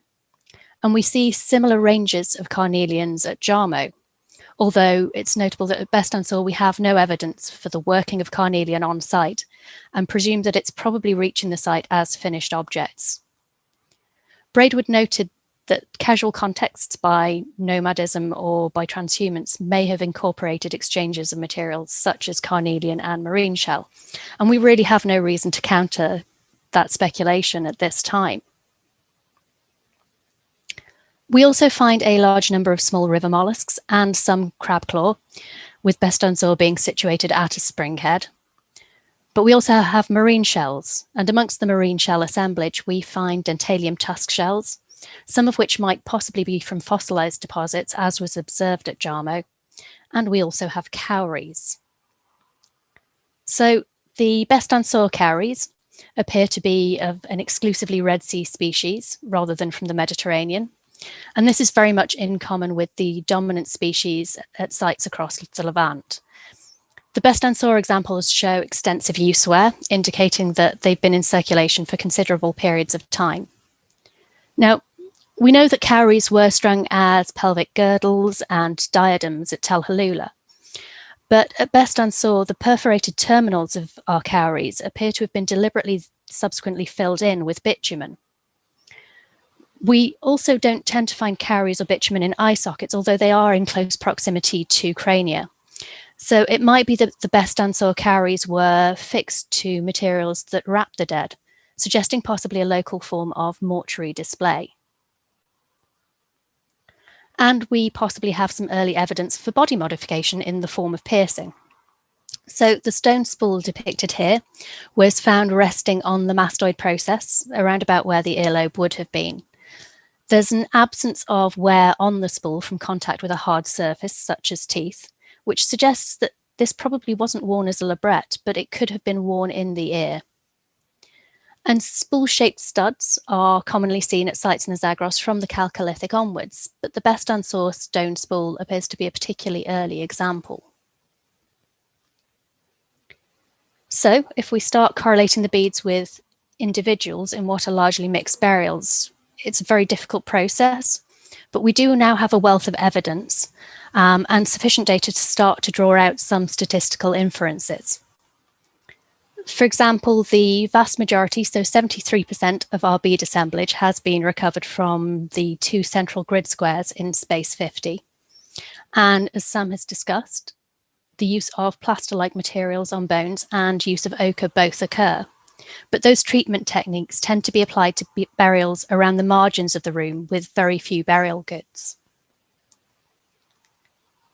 Looking at the demography of surviving burial goods, we can see that there are significant numbers apportioned to infants aged between 1 and 2 years, and also to adolescents and young adults. And there's a significant impact in the data from single burial associations where individual burials contained particularly high numbers of beads. At Bestançon, we only have a small number of adults where the sex has been identifiable, but there's an interesting spike in beads included with the burials of women aged between the about 30 and 40, which I'll come back to. Beads tend to be associated with individuals, mostly with articulated or partially articulated remains, rather than skull caches, for example. And we can also track a shift in mortuary practices over time. We have no beads in association with the burials preceding the construction of Building 5, around about 7,600 BC, after which we find them in cuts and packing layers between the floors. And once we start to examine the occurrence of beads in conjunction with the evidence for health, we can identify a possible inverse relationship between pathological indicators and beads per capita. This pattern's most marked in grid square F, and that's on the upper left of the chart, and grid square F is in the center of the plan of space 50 on the right, where we can see very few pathological indicators, but a very high number of beads. And we can start to shed a little more light if we apply principal component analysis to the data, plotting out factors such as age, sex, and burial type, the phase, the number of beads, particular materials, and pathological indicators. So we find evidence for significantly different treatments of particular groups.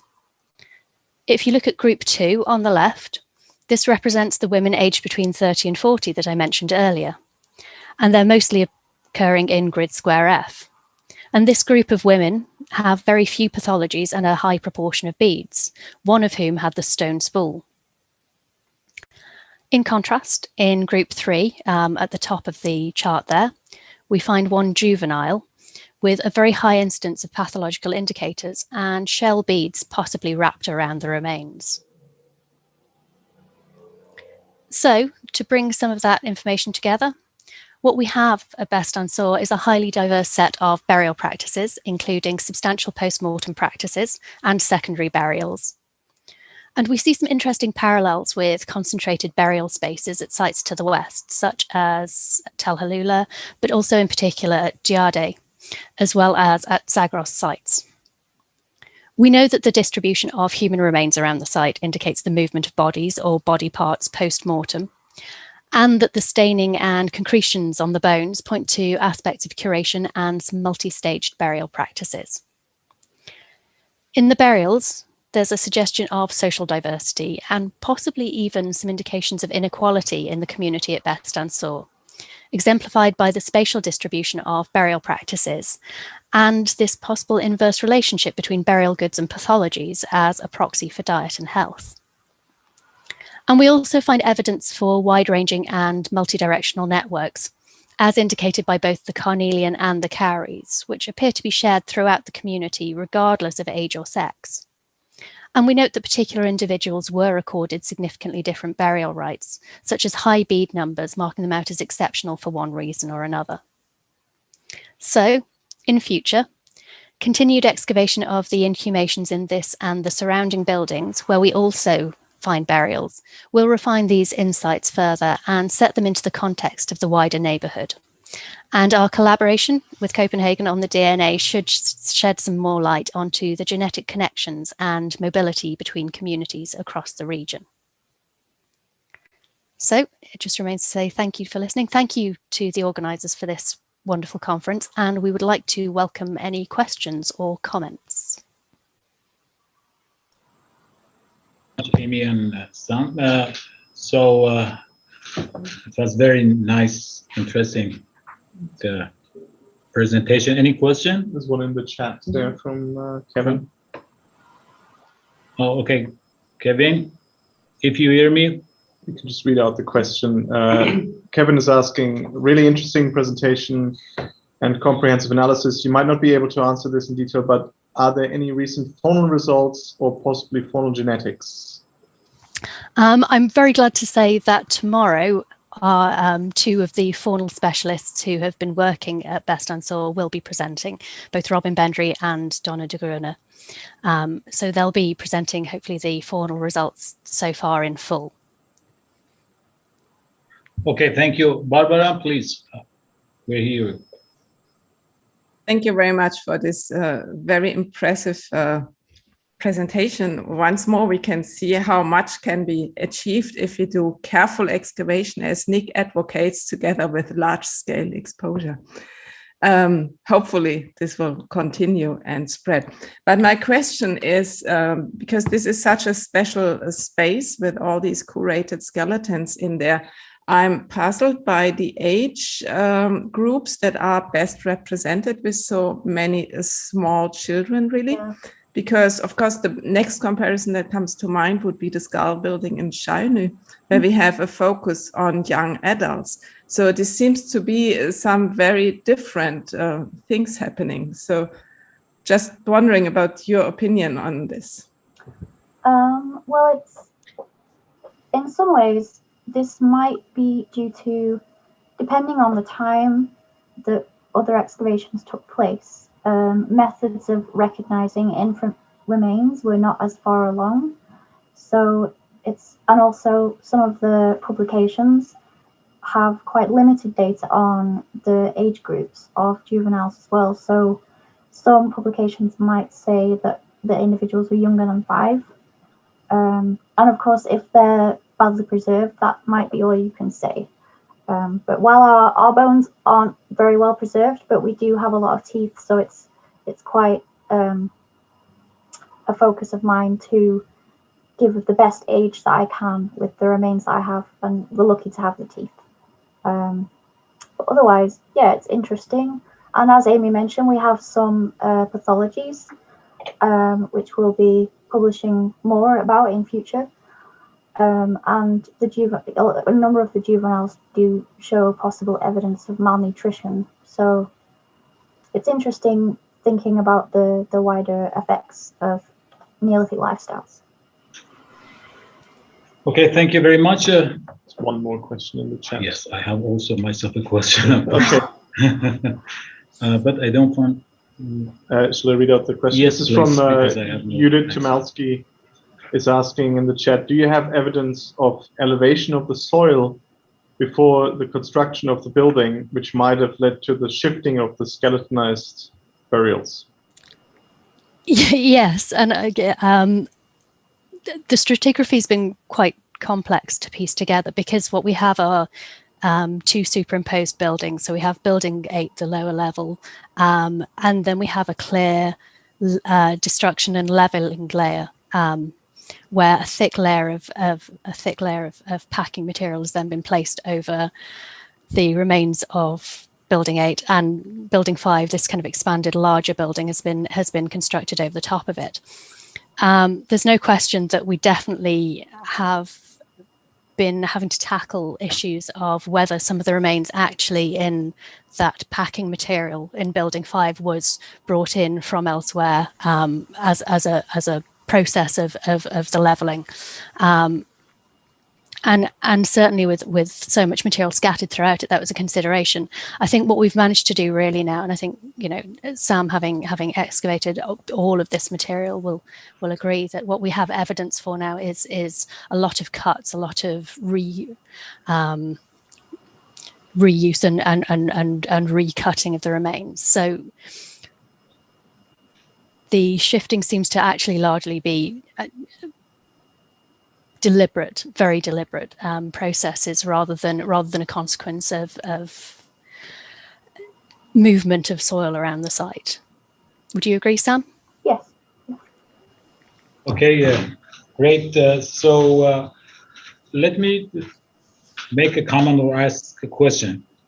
When we compare Best Answer to Ali Bush in terms of burial, we see different similarities. In terms of burial goods, we're over there, based on our recent excavation and former Frankel's excavation, we have a lot of bits, varicite, and also shell bits, which I believe that they might have been made from spondylus, but exactly in appearance like what you have here.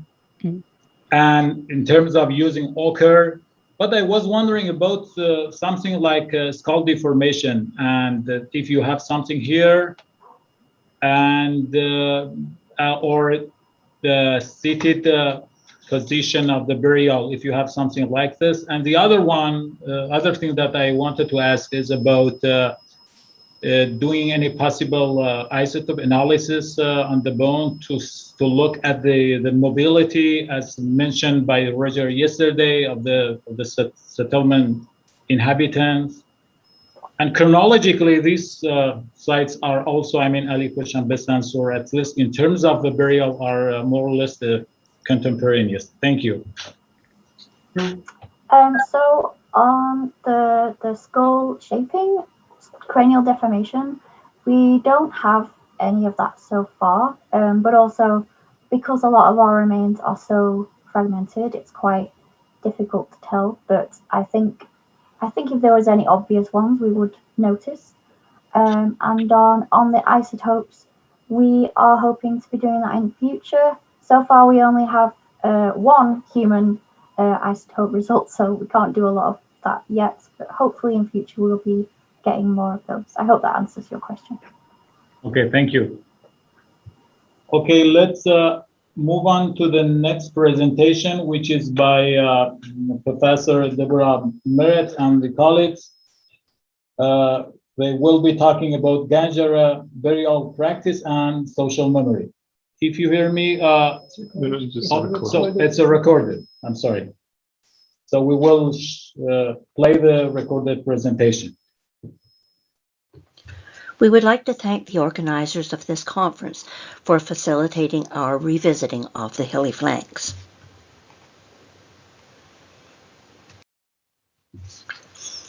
During the Neolithic in the Near East, burial beneath house floors was a common practice, as was destruction of villages by fire, both with much regional variation. While practices in the Levant and Anatolia are well documented, practices in the Zagros have been not as closely examined. Burial practices have been interpreted as reducing the effects of scalar stress and maintenance of community solidarity. This is seen in the household as below house floor burials and within the community as destruction of the village by fire. As Neolithization progressed, households were thought to turn inward, developing the concept of privacy, a concept not seen in hunter-gatherer communities. A more recent avenue of inquiry has also used the continuing bonds theory of bereavement to interpret the archaeological record. Until the 1990s, the psychiatric community had advocated moving on as the ultimate goal in the process of grief and mourning. More recently, however, a new approach has been suggested that acknowledges the need of the survivors to remember the dead, acknowledge the ongoing effect of the dead on the living, and to find a secure place for the dead within the lives of the living. Within this new framework, we can use the observed evidence of burial practices to infer behavior of the living and their creation of liminal spaces during and after the interment. In this way, the research is reframed to focus on the survivors rather than just those who died.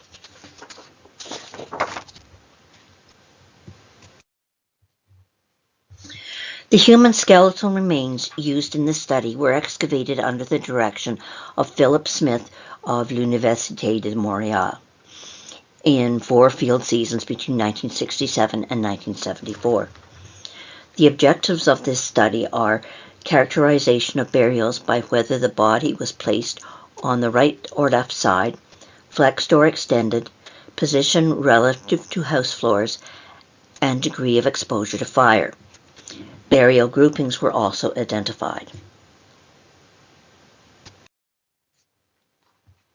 In addition, ancient DNA was extracted from the petrous portion of the temporal bone. The familial relationships presented here have been reported in Narasimhan et al. 2019. The present analysis extends that study to answer the following questions. Who was selected for below house floor burial? Were people within a burial group related? Was the burial group deposited in a single event? Within each burial group, there is variation in head direction, body position, and location of the burial relative to house floors. Looking at the entire sample, there were no significant differences by age, adult versus non-adult, or by sex, with two exceptions which we'll see in the next few slides.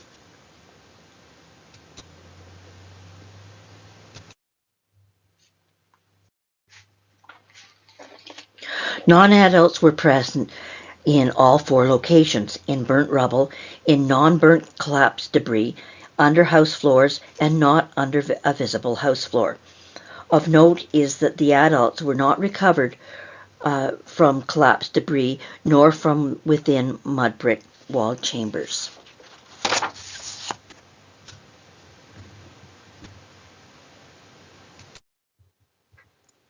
There were differences in burial location by exposure to fire, as was expected since not all of the levels C and D had been exposed to fire. Only burned skeletons were recovered from burnt rubble, suggesting deposition at time of fire and wall collapse. Under house floors, all categories of fire exposure were found.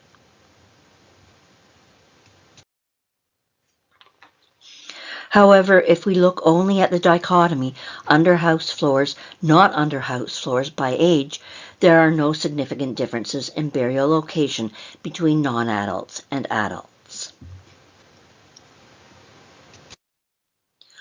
All analyses of body position and location relative to sex of the individuals showed non-significant differences.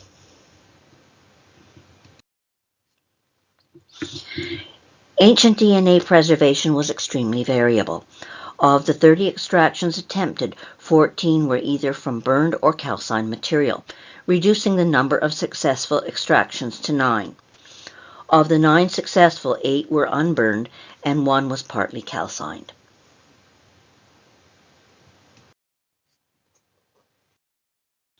Here we see the plan of the mound of Ganjdarre showing Smith's areas of excavation.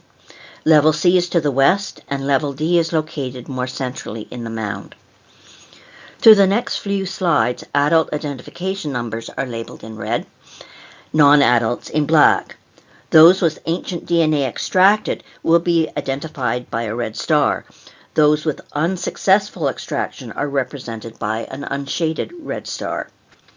The following slides show the burial groupings identified, the individuals from whom ancient DNA extraction was attempted, and the success or failure of the extraction. There were 3 burial clusters identified in Level C.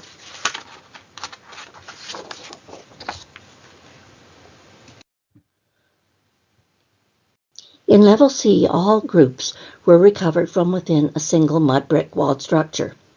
In Group 1, all 3 burials were in a small mud brick chamber on the floor of the mud brick walled structure. While ancient DNA extraction was attempted on all 3, only Ganjdarre number 16 extraction was successful.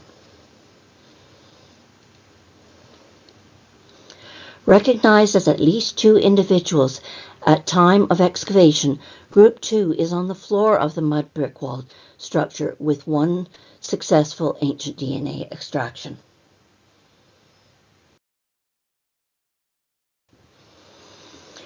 Group 3 was recovered from a pit dug below the floor of the mud brick walled structure. The 1 ancient DNA extraction was unsuccessful.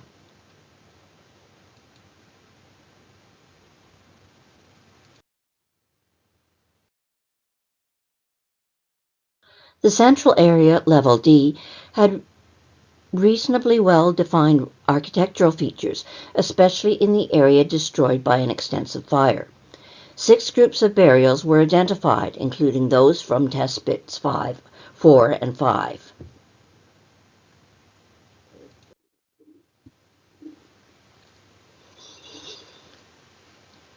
Within alcove AB, the remains of 7 individuals, 5 young children and 2 young adults, were recovered.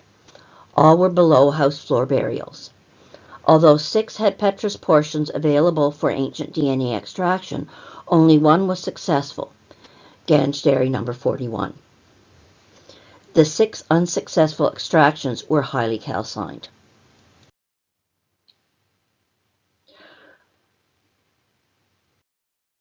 Looking closer at alcove AB, we see that it is on the other side of the wall from a niche within which were embedded 2 wild sheep skulls.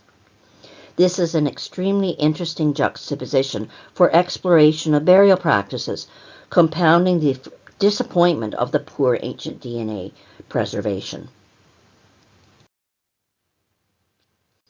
In the southeast area, although all 5 had petrous portions available, none of the extractions were successful, and again all remains were calcined.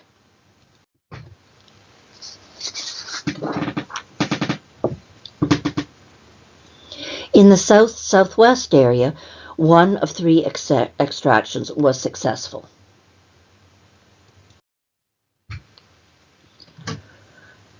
From test pit 4, the 3 ancient DNA extractions failed. All remains were either burned or calcined. In test pit 5, the 1 ancient DNA extraction attempt failed.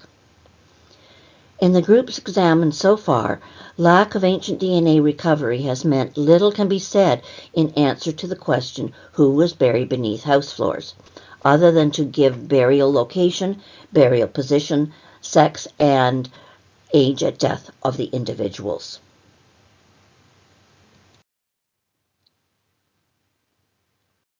But all is not lost. The last group is from the kiln room. Here we show Smith's image of the kiln at the time of excavation.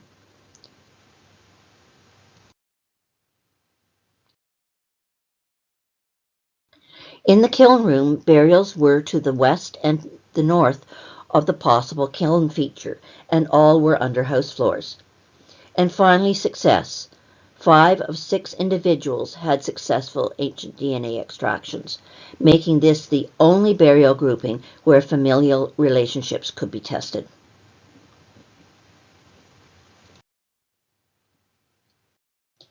As we can see here, all excavation depths are very similar, making estimation of the burial timeline from burial depth alone very difficult.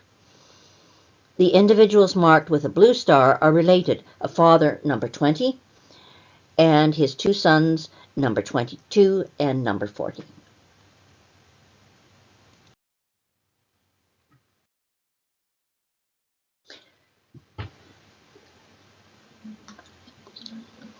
Returning to the question who was buried beneath house floors. Under the floor of the kiln room, 3 adults and 3 young children were recovered. 5 of 6 had ancient DNA preserved and extracted. The 3 adults were related, a father and 2 sons. Given their ages at death, young adult for the father, and sons young adult and older adult, there was substantial time between each of their deaths. Unless they were secondary burials not identified at the time of excavation, they were clearly buried at different times, with the third, the older adult son, number 22, placed adjacent to his father, number 20.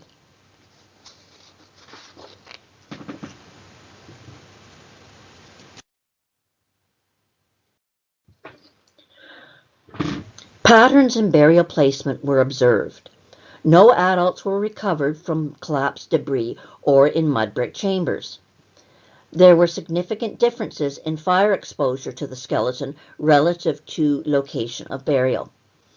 There were no significant differences in burial location relative to house floors between adults and non-adults and between females and males. For at least one of the burial groupings identified, 3 of the individuals are related. We do not have evidence of who lived in this building at the time of the burials. However, given the long time between burials and the genetic relationships of the 3, we suggest that this dwelling was in use by a family group. And the location of each burial was remembered through time. This could have created a family liminal space wherein the dead were not forgotten, relationships with the dead could be maintained, and the dead could remain within the lives of the living.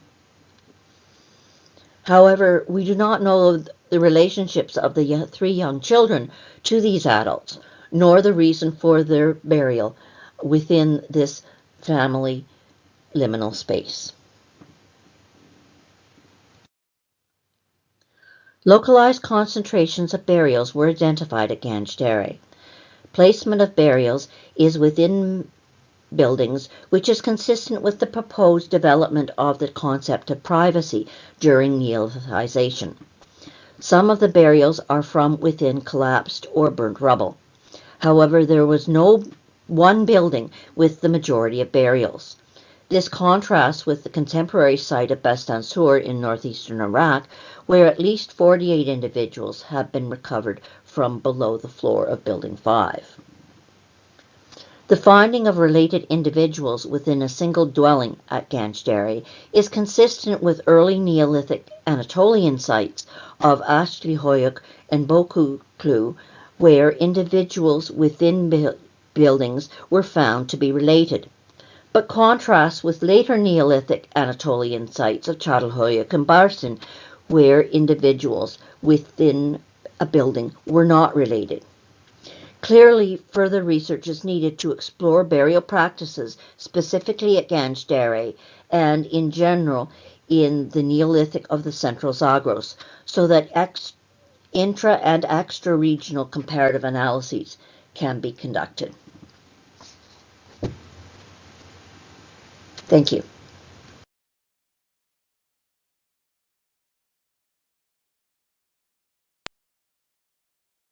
Thank you very much, Deborah, for your contribution and sending your recorded presentation. Okay, so if there is any question, comment concerning this talk.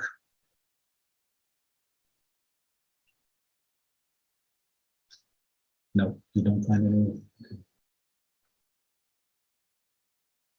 Okay, if there is nothing, just I wanted to say something that concerning your idea that you have found related individual only within a single house. So based on our new work at Ganj Dareh, we are seeing a sort of preservation and keeping the house over time. It seems to have been, for example, something like the hosts were kept for a long time, generation after generation, and this can indicate a sort of social memory, you think that, or a sort of ancestral host. What is your idea in this regard? Hello, thanks for the question. I have a feeling that there is possibly, I mean, that might be too specific saying that there's an ancestral cult, but that I don't think, except for the few sites in Anatolia, there hasn't been any demonstration of who was buried beneath the house floors. And it was just very interesting to find, and very lucky for that matter, that we actually got that many individuals with good ancient DNA and that they were related. I'm sorry, I'm not sure if that answers your question. Okay, thank you very much. So let's move forward to the next presentation, which is by Dr. Arkadiusz Soltysyak, and of course myself, but Dr. Soltysyak will talk about lifetime mobility at Alikosh research on stable strontium isotopes. I would pass the talk to you. Yes, thank you very much for this introduction. I hope that you can hear me and you can see my screen. Hello to everybody. Good morning, good afternoon, and good evening, depending on your time zone. For the next 15 minutes, I will bother you with the research on lifetime mobility using strontium isotopes, starting with, excuse me for a moment, I have to switch to my presentation. Starting with the short presentation of the site. I think that Ali Kosh is well known to people interested in the Neolithic in the Near East, so no long introduction is necessary. The site is located in the Dehluran Plain, not far away from the Piedmont of the Zagros Mountains, and it has been excavated in 1960s by Frank Hall and Kent Flannery, and recently by Hoja Darabi, who did such a stratigraphy trench just to understand the history of the site. And during this small-scale operation, a dense cluster of human remains was found with the minimum number of individuals of 12. There were both primary burials and secondary burials. In case of primary burials, it was possible to observe the position of the bodies, which was usually hyperflexed and squatting, with knees very close to the face. The secondary burials consisted mainly of crania and mandibles. There were quite a few other elements. So this means that there was a kind of selection, perhaps. And in this small assemblage of human remains, there were 5 males, 3 females, and 4 juveniles that were 6 to 14 years old, and no infants and no younger children. All crania were artificially modified, which is quite peculiar. Actually, we expected something like that after excavations by Hall and Flannery. They also found several skeletons with artificially deformed crania, but now it was confirmed that it was a widespread tradition at Ali Kosh. And what is new is the evidence of dental avulsion in males. Right central upper incisors were kicked off in 3 males, for which dentition was preserved enough to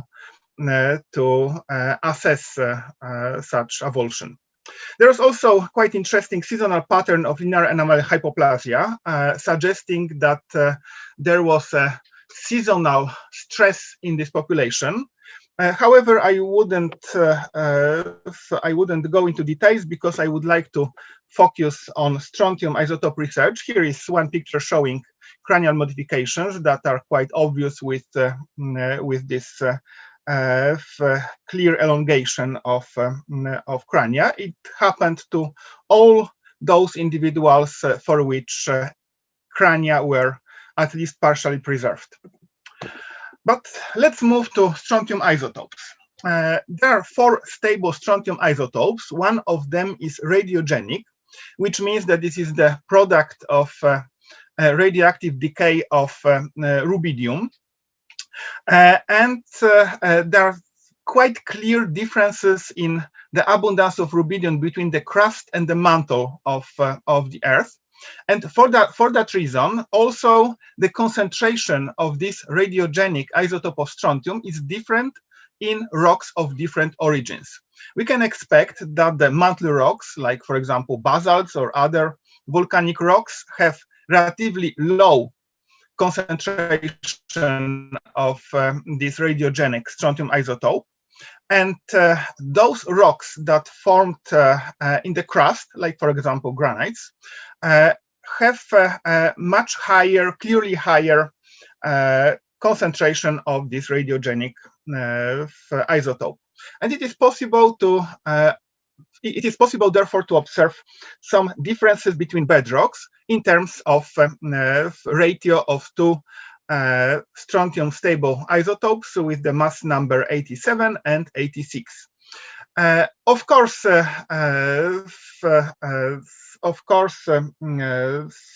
differences between bedrocks are not enough to say something for mobility. But fortunately, strontium is rather a heavy element, and for that reason, there is no fractionation of isotopic ratios along the trophic levels, which means that if we observe given strontium isotopic ratio in plants, we can expect more or less the same in consumers of those plants and also in humans that consume both plants and animals feeding on those plants. And for that reason, we can assume that the concentration of strontium isotopes in both human and animal tissues reflect the strontium isotopic value in a local ecosystem, which means that strontium isotopic values may be used to look for lifetime migrations because we can compare strontium isotopic ratios, for example, in enamel that forms essentially during childhood, and in a local ecosystem, or even in human bones that are remodeled during life of an individual, and for that reason they reflect last years of life of this individual. So the first thing that is necessary to understand strontium isotopic values is the isoscape map, so a map showing distribution of strontium isotopic values on a regional or local scale.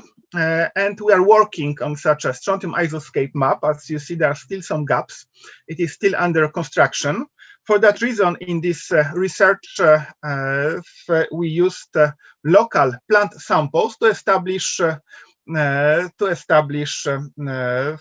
pattern of local and regional strontium isotopic values. Using those plant samples, we can at least answer the question whether some individuals buried at Allikosh were of local or non-local origin. And sometimes it is possible even to have some insight into possible tracks of lifetime migrations.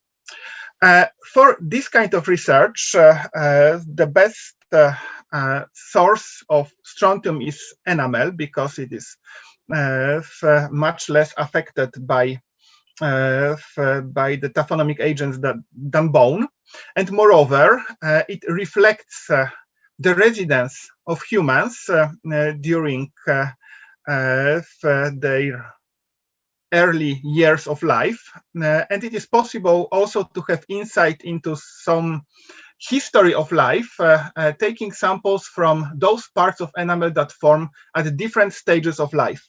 So for this research, we have defined 3 such stages: infancy, childhood, and adolescence. And the enamel samples were taken from those teeth that form during those 3 stages. It was possible to take samples for 11 out of 12 individuals. Unfortunately, one old woman had almost no enamel, so it was not possible to take a reliable sample. But for 5 individuals, it was possible to obtain any temporal sequence. So it was possible to observe changes of residence during life of those individuals. This is the local isoscape map with Allikosh located here. Some samples were taken from the agricultural fields around, and some plant samples were taken from the Piedmont, north and west and northeast to Allikosh, just to understand the local variability in strontium isotopic values. And here we can see the results. In the upper line, we have broader comparative samples. Those black rhomboids are data from the Susiana plain, so a plain that is located south east to the Hluran plain. Green squares are from Dehdumen, which is located in central Zagros. And there are also 2 samples from the shore of the Persian Gulf, which are very close to the value of 0.7092, which is the value for the ocean water. So we can expect that at the seashore the values should be as high as those 2 that were taken at the shore of the Persian Gulf. And there is also a single plant sample from the region of Elam, from the neighborhood of the city of Elam, suggesting that in this area the strontium isotopic values are lower. In the second line, we have local and regional samples, and please note that the samples from Alikosh are quite homogeneous. They cluster around the value of 0.7086, and the Piedmont has quite clearly distinct values. So there are differences between the agricultural area around Alikosh and the Piedmont area northwest and northeast to the site. And then we have 3 lines with human strontium isotopic values. 3 subadult individuals are marked by those blue arrows. And please note that all of them are not local, but their values are quite consistent with the Piedmont distribution. And it is possible to observe that at least 2 individuals migrated for quite a long distance between their infancy and their childhood. One of them possibly from the area closer to the shore of the Persian Gulf, and the second one perhaps from the area north to the Dehluran plain, as suggested by this single plant sample from Elam. But most individuals during their childhood and their adolescence were the residents of, let's say, the broadly defined Dehluran plain, which means both the plain and the Piedmont of the Zagros north to the plain. However, there are only two individuals with local values, local strontium isotopic values around Alikosh. The other individuals have rather regional Piedmont strontium isotopic values. And for that reason, it is possible to offer some quite interesting interpretation of observed pattern. There are only 2 individuals that are close to the local strontium isotopic values, suggesting that their diet was based mainly on local resources, on the resources that were produced in the close neighborhood of Alikosh. Most other individuals fit the regional ranges, which suggests that their food sources were much more diverse, and in some individuals, only a small fraction of their food came from the area close to Alikosh. 2 individuals likely migrated from more distant places, like the shore of the Persian Gulf or the Zagros Piedmont that was located farther north to the Dehluran plain. And all this data suggests relatively high degree of mobility, but mostly on a regional scale. It seems that the population from Alikosh based their subsistence not on strictly local resources produced around Alikosh, but they gather their food also in more distant places, both in the northern part of the Dehluran plain, and perhaps also slightly beyond in the foothills, which suggests that at Alikosh we have the evidence of exploitation of variable resources in the region. And if we combine this with the observation of the seasonal pattern in linear enamel hypoplasia, it is possible to speculate that there was perhaps some seasonality of residence. Of course, some other proxies would be necessary to confirm this speculation, and we will work on it. But the research on strontium isotopic values themselves suggests such possibility. Thank you very much for your attention, and I would be happy if there are any questions. Okay, thank you very much, Arkadiusz, for your nice presentation. I'm wondering if there are, okay, Wendy, please. Hello, thank you very much for your presentation and to everyone today. It's just a reflection really on the combination of your evidence about the skull modification. Did I understand correctly that all of the individuals you're referring to, their skulls had been modified? Yeah. Because this would have been a practice, from childhood, and they're clearly, it's a practice shared amongst these individuals despite their dispersion, and they'd have looked very distinctive, moving about the landscape. So it's an extraordinary, set of results, these combinations. I just wondered if you and Hojack could just reflect a little bit more on that, on your own interpretations or thoughts on that, the more cultural context. Yeah, yes, it seems that people that were buried at Alikosh modified the skulls not only locally at Alikosh, but in a wider region, because also those individuals that came to Alikosh from elsewhere, those two individuals that came from perhaps place that was distant by 100 kilometers or even 200 kilometers, also modified their skulls. So it seems that it was quite a widespread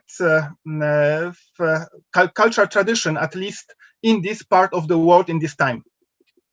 So in spite of heterogeneity of initial residence of those individuals, we have homogeneity of cultural practices. Okay. Go ahead, Hojack. Go ahead, please, if you have something else. I was just saying, I do think they're a subset of the populations at the time, whilst it's a shared practice, and that's all. Okay, Arik, if you please unshare your screen, so we will have. Okay. Sam Walsh is asking. Okay, Sam. Is the cranial modification co-occurring with the dental avulsion, or is it in different individuals?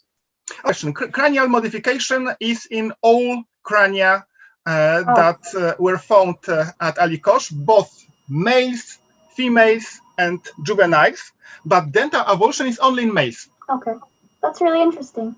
And thank you. No such evidence in juveniles. Actually, it was not possible to assess the sex of those juveniles, but we can quite safely say that it was something that happened only to adult males. Really interesting. Thank you. Okay, thank you very much. I just wanted to say, in terms of the stratigraphy, we have also some evidence indicating high mobility of the population that were living there. Actually, so the final publication will be finalized and prepared as soon as possible, hopefully. Thank you. So let's move on. Thank you so much. Thank you. Thank you. All right. Move on to the last presentation of this session, which is by Asu. We didn't find him at the scheduled time, so we postponed his presentation. Asu Abdi will be talking about Neolithic period associated with Southern Urmia Lake, questions and challenges. Okay, so we have him on. It's over to you.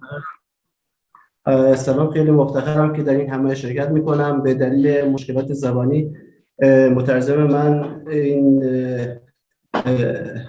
سخنرانی رو اجرا میکنم.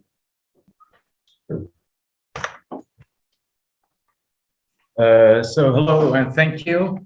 I'm here as a translator for Mr. Abdi. There's no manipulation intended. This is a direct translation from the paper. Let me first share my screen.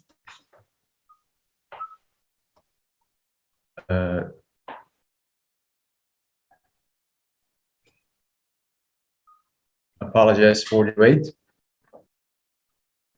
Okay.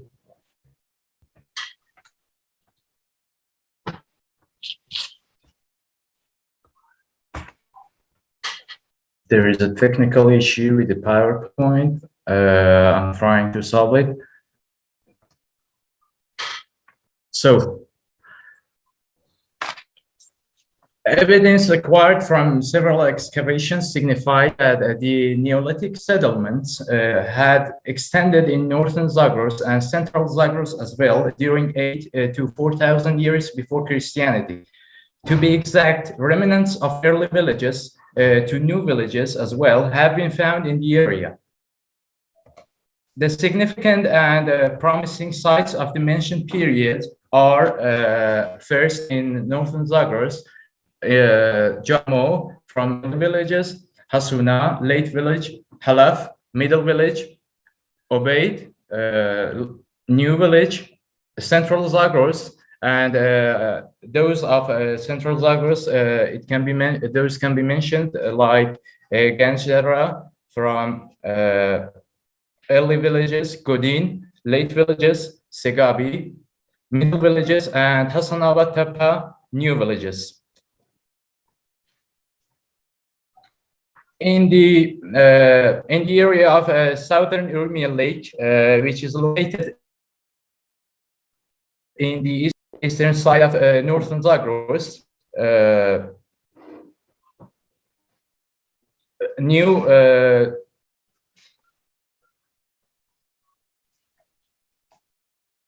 there are 3 sites identified, each belonging to different village periods. For example, late village, Haji Firuz Tepe, middle village, Dalma, and that of new village, Pistili, had been identified and excavated. Meribate, based on the findings of pottery findings, which are achieved from the excavations of Haji Firuz, believes that late village populations, which were located, which were settled in southern Urmia Lake, were migrating people who had migrated from Hasuna site in northern Zagros to the southern Urmia Lake area. Vicinity and close relation of southern Urmia Lake area with northern Zagros and central Zagros can be concluded that it is due to the similarity between rural and village structures in these areas in Neolithic period. This research tries to answer these leading questions, starting from what are the reasons that could justify the lack of pre-Neolithic sites in southern Urmia Lake region? What is the Neolithic settlement pattern of southern Urmia Lake? And at last, have adjacent Neolithic sites, for example, northern Zagros and central Zagros, influence southern Urmia Lake in different aspects? It starts with this hypothesis that infrequent excavations shall not mislead to the conclusion that there is no possibility of finding earlier sites comparing to Haji Firuz. This photo is taken from Mary Bates excavation from the 60s, Haji Firuz Tepe. Several surveys and excavations starting from 1828 has been taking place by both Iranian and foreign archaeologists in the southern Urmia Lake region and also in Iran-Iraq border, eastern and northwestern Urmia Lake region too. For example, in the it has started from for the first time archaeological studies has taken place by Schultz And then by Henry Ravelson in 1838 to survey and to transcribe, to have a duplicate from the Urartian epigraph in Chelashin in Iraq and Iran border. In 1936, Sir R.L. Stein had surveyed the southern Urmia Lake region and had also excavated Pasve Tepe, Din Kha Tepe, and Haji Firuz Tepe.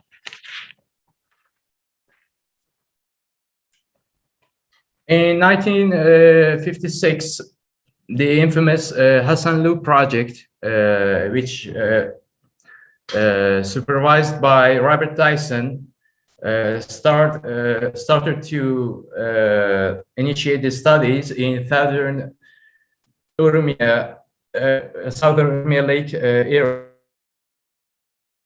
areas. Took place. Hassan Loop Tepe was the ultimate and the center of these studies and the goal of these studies. These studies took place from 1956 to early years of Islamic Revolution, which means 1979, if I'm not mistaken. The team of Hassan Loop project, during the years of their presence in the southern Urmia Lake area, had excavated Haji Firuz Tepe, Dalma, Pistili, Din Kha Tepe, Aghrab Tepe, Segerdan, Halatega. They excavated these places, as I mentioned. In 1968, a team of archaeologists from Columbia University surveyed southern and eastern parts of Urmia Lake to northwestern part of the lake. The ultimate goal and the purpose of their study was to find evidence of caves and settlements and identify evidences from identify evidences which show pre-pottery Neolithic and domestications and the use of plants in the region. The supervisor of this team was Rolf Sluky, which, to be exact, found no evidence from the settlement of late Neolithic and before that. After Islamic Revolution in Iran in 1979, the majority of archaeological studies had taken place by Iranian archaeologists, and most of the excavations were in the sites that belong to after Neolithic, newer and after Neolithic sites. In 2004, during the random surveys of Mr. Simko Alipur, which were taking place in terraces of Mahabad River, the site of Shiva 2 and stone artificials belonging to Paleolithics had been found.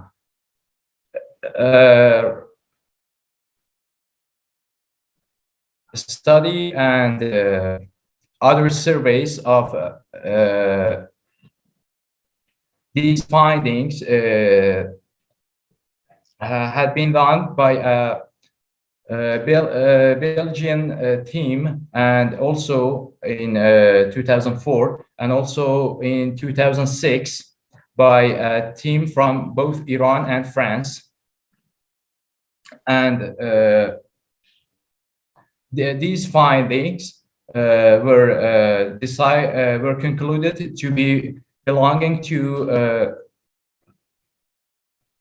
Paleolithic.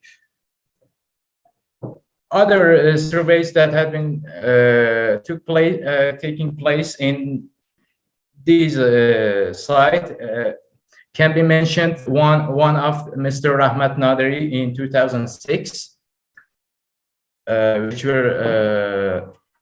which targeted the terraces of Seminerud River.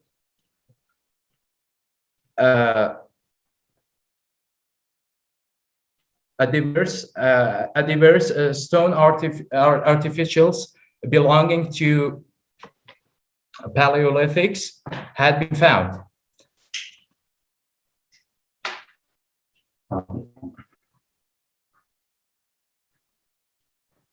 In southern Urmia Lake, majority of studies and excavations can be said that they pertain to they are associated with settlements of populations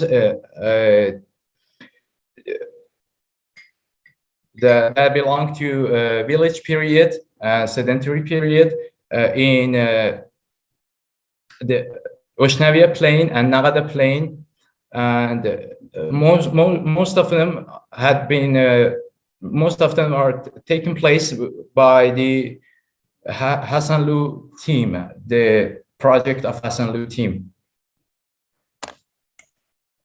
Late Pleistocene to Holocene climate and geography.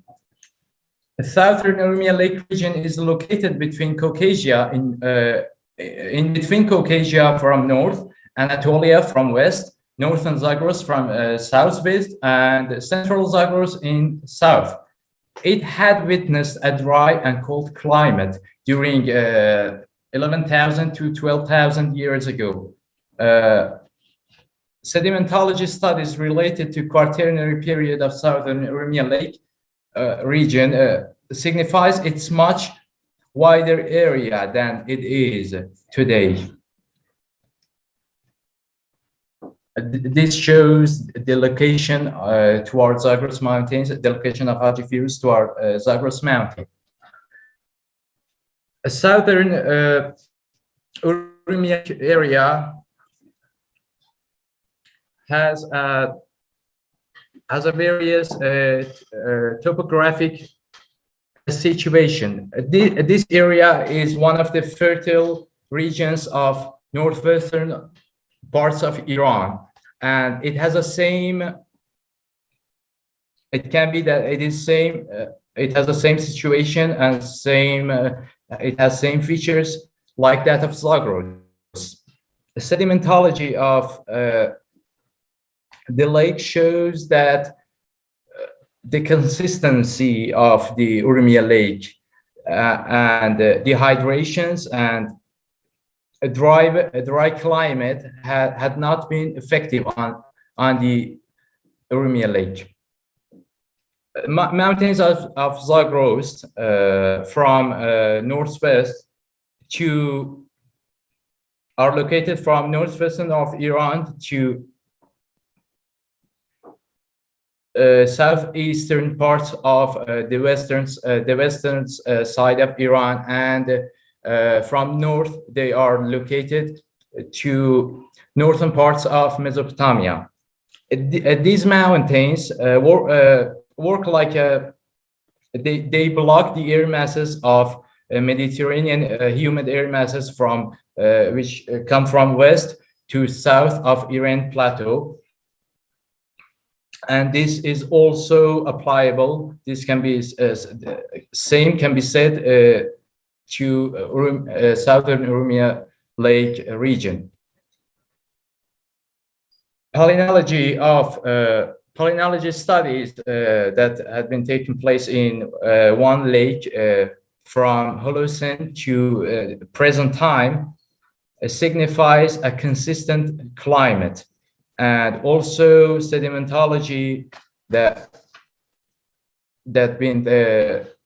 had been studying the basin of Zrebar Lake, which is located in southern Zagros, shows a relatively warm and humid with the increase of spring precipitations from 11,000 to 5,500 years ago in this region. According to the studies of terraces and sedimentologies and sediments belonging to Quaternary period, Urumia Lake has been much wider than it is right now. Its area from east first were wider to it were two apart. It were consisting these areas which are now residential cities like Tabriz, Azarshar, Guanab, and from north it were wide to some part of Salmas, and from west to Urumia, and from west from south to Bukan, Shahindej, and Mahabad. Mahabad right now has approximately 90 kilometers distance with the lake today. Also, Nagada Plain has been completely, it can be said that it has been completely underwater in the mentioned period. Southern Urumia Lake region has perennial streams consisted of numerous perennial streams. Each of these streams have different conditions regarding their path, considering there are various mountains, various watersheds, plains, and they are braided differently.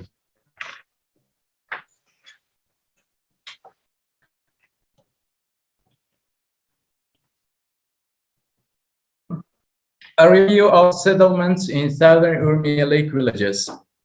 Village period in southern Urumia Lake region roots back to Epipaleolithic era, which shows a relative reliance on hunting and gathering among the sedentary Neolithic population. No late Neolithic sites which shows early village settlements has been discovered in the area. Also, no pre-pottery Neolithic site has been observed in southern Urumia Lake area.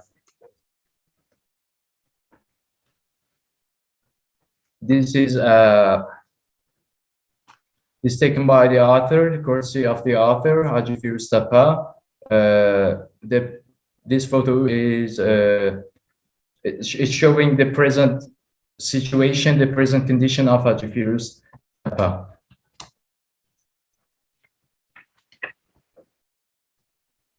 In 6th millennium before BC, pottery begins to become the dominant industry of the late village population. Hassuna had influenced late villages of southern Urumia Lake culturally. Architecture of Haji Firuz Tapa includes square, triangle, rectangular houses with doors at their east. They consist of different sizes and were mostly built with adobe and clay. This photo is from Mirabet's excavation, and this is also by the author, architecture of Haji Firuz Tapa houses.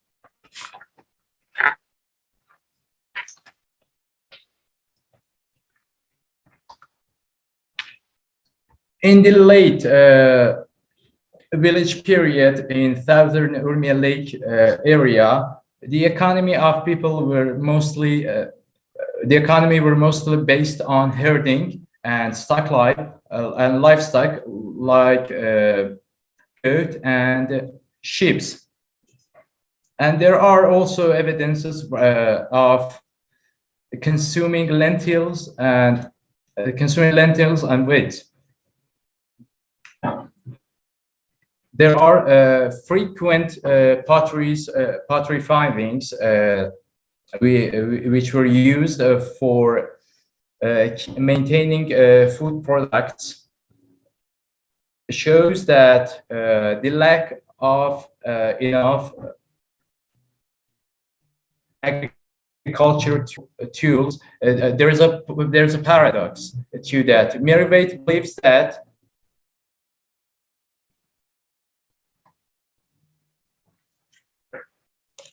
those big baskets that have been found in the houses in the excavations were used for keeping cereals.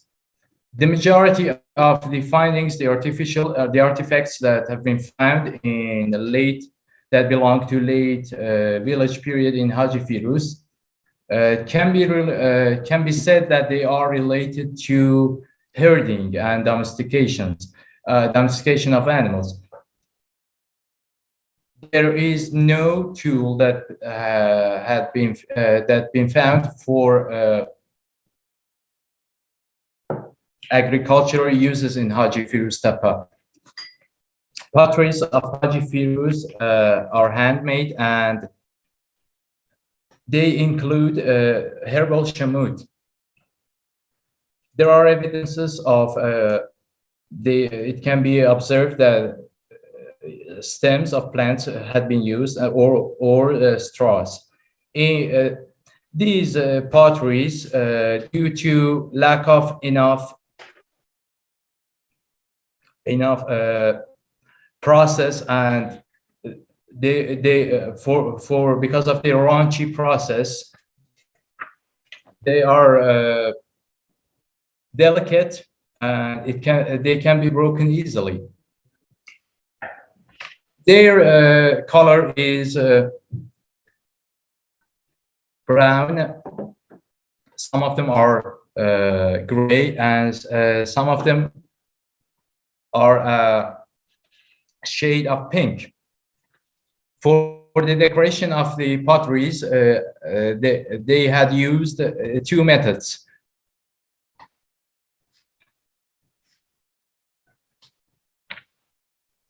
Let's go back to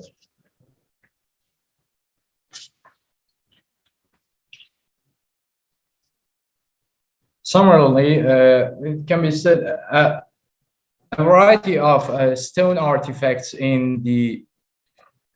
that have been found in the Neolithic layers of Haji Firuz, they are pretty much infrequent and raunchy.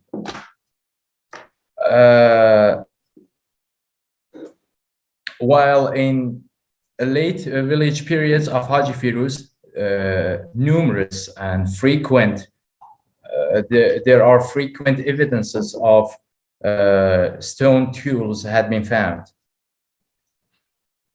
In the excavation of Haji Firuz, 159 parcels of stone artifacts had been found.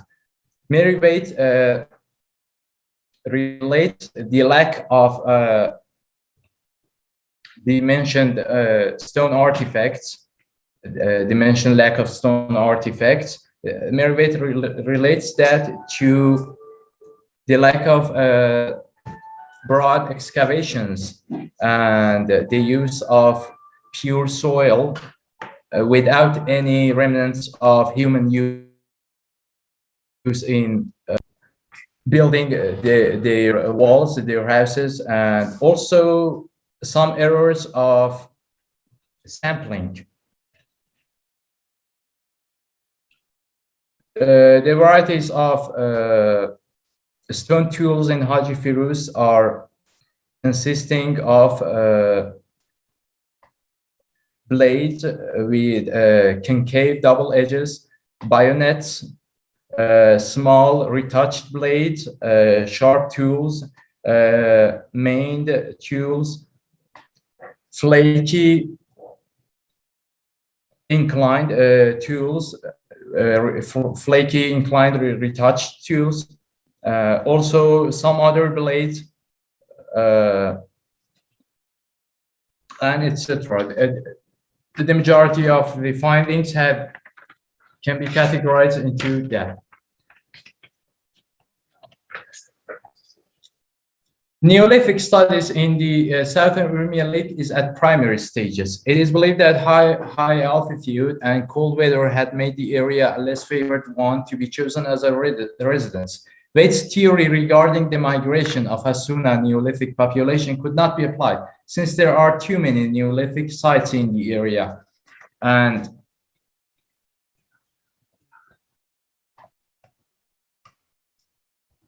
this is also the courtship of Mr. Sokabi.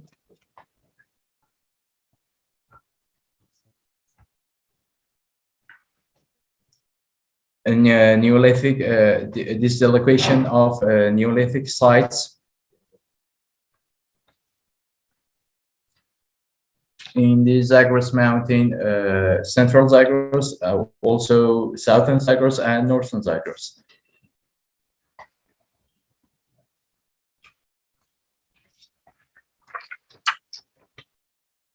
I think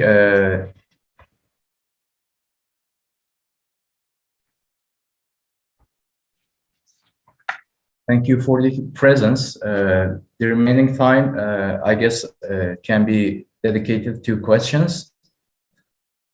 There were some okay, problems. Thank you very much. If you please unshare your screen just so we will have. So I think we are already behind the time. So actually, if there isn't nothing necessarily be asked right now, so let's have a break. So we will be back at 14:50. So we with the last session of today. Thank you very much. Thank you.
Okay, well, welcome back, everybody.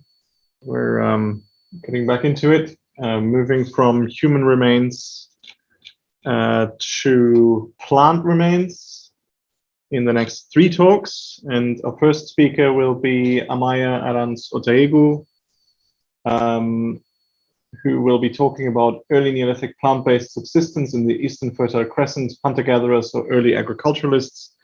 And Amaya's talk is recorded because she's got some internet connection problems, but she is here and will be able to answer questions later. So we're going to play the presentation.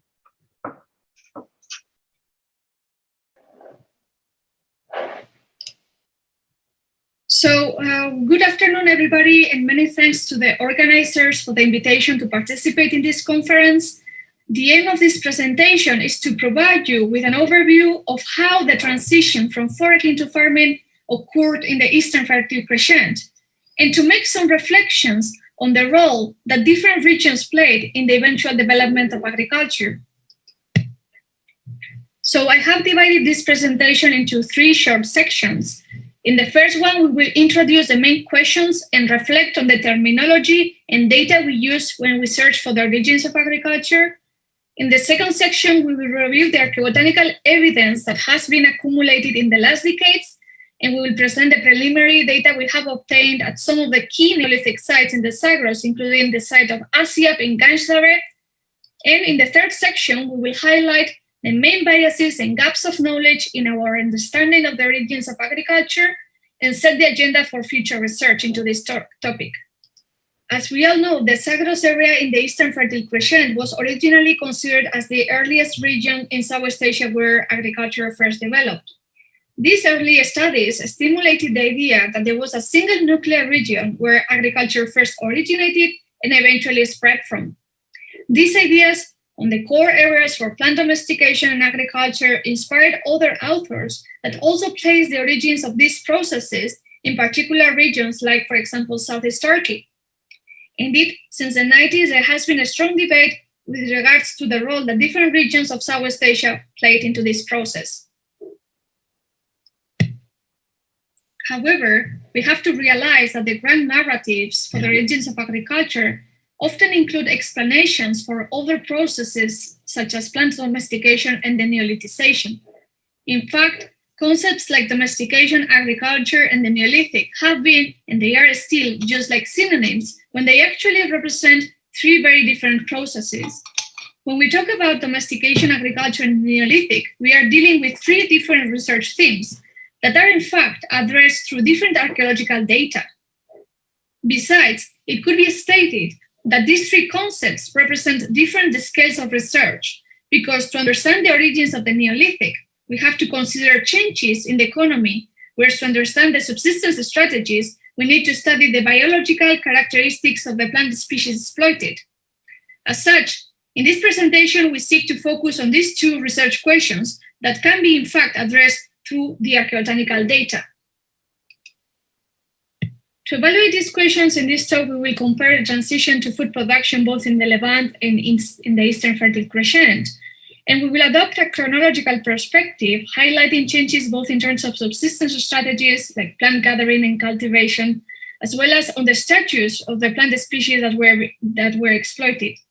Unfortunately, and due to the lack of data for the Epipaleolithic period, we will start this presentation on the Pre-Pottery Neolithic, that is with the first farming communities that developed around 11,600 years ago. The archaeobotanical data for the first phase of the Pre-Pottery Neolithic shows 2 major changes in the plant-based subsistence. On the one hand, we observed for the first time a clear intensification on the exploitation of cereals. The plant assemblages of early Pre-Pottery Neolithic sites are dominated by species like einkorn, barley, rye, and oat. In addition, we document changes in the morphology of these cereals that are associated to the domestication syndrome. In particular, we document the presence of grains that have cultivated type sizes. However, it's important to note that these species are not fully domesticated yet. They haven't changed their dispersal strategies, and they are therefore regarded as semi-domesticated cereals. The interesting thing is that these 2 major changes are primarily manifested at Neolithic sites in the Levant, not in other regions. So these contemporary populations in Southeast Turkey, Iran, and Iraq show a completely different subsistence strategy. These communities were exploiting a wide range of plant resources, just like previous epipaleolithic communities, which included wild plants like sedges, knotweed, poppy, pistachio, pulses like lentil, bitterberg, and grasses. Indeed, grasses are predominant, especially in several aceramic sites in Iran, like Shoga Golan and Shehiabad.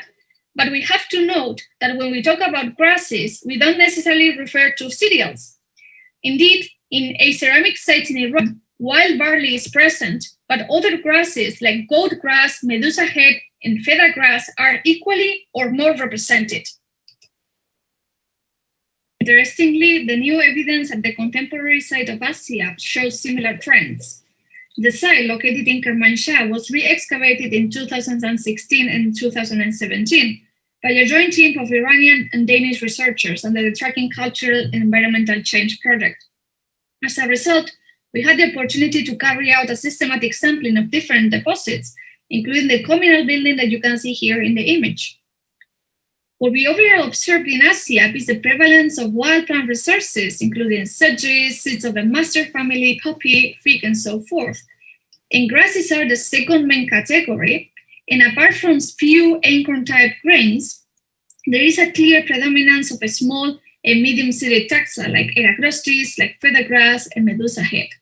As such, we can say that during the earliest phases of the Neolithic, there were regional differences in terms of the plant species exploited and the subsistence strategies practiced across Southwest Asia. This will change around 1,000 years later, coinciding with the beginning of the pre-Pottery Neolithic myth. During this time, we observed significant changes in the morphology of the cereals exploited. Now we will start using the word domestic because apart from large grain sizes, these cereals have domesticated type rachises that make them dependent on humans for their reproduction. Some of the earliest domesticated type cereals are found in the Levant, including species like acorn, emmer, and barley. But in contemporary sites in Anatolia, there is evidence for the domestication of a new wheat species known as the new bloom wheat. These domesticated cereals will increase very slowly over time, as you can see here in purple, and they will eventually become predominant in the assemblages. By around 10,200 years ago, we observed the exploitation of domesticated plants in the southern Levant, northern Levant, Anatolia, and sites in southeast Turkey, eventually leading to the development of agricultural communities. But what happens in the Eastern Fertile Crescent? Around 10,000 years ago, at the time when agricultural communities developed in the Levant, in the Eastern Fertile Crescent, the plant-based subsistence was still characterized by previous Neolithic food traditions. In fact, fully domesticated species in this region are not attested until around 9,800 years ago. One of the sites that is contemporary to the first agricultural villages of the Levant is the site of Ganjsare. The site, originally dug by Smith and colleagues at the end of the 60s and the beginning of the 70s, has become well known for providing some of the most secure and early evidence for animal domestication. However, the plant-based subsistence shows some interesting particularities. Ganjsare was first studied by Willem van Zeest and colleagues, who published a preliminary analysis in 1984.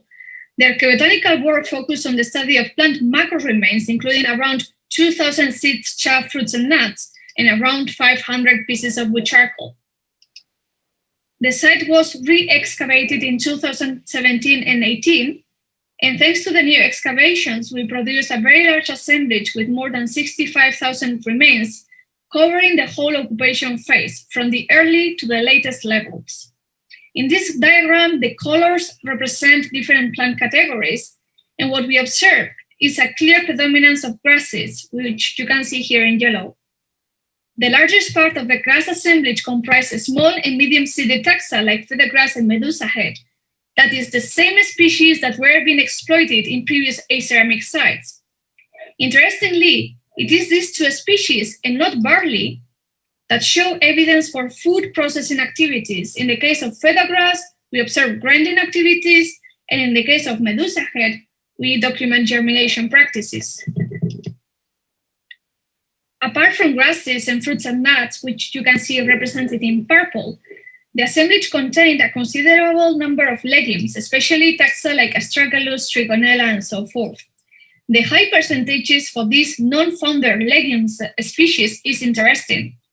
One wonders whether this species had any relationship with animal management practices and therefore represented plants that were used by the inhabitants to feed the animals, or were instead part of the plant foods that Neolithic communities in the Zagros were regularly consuming.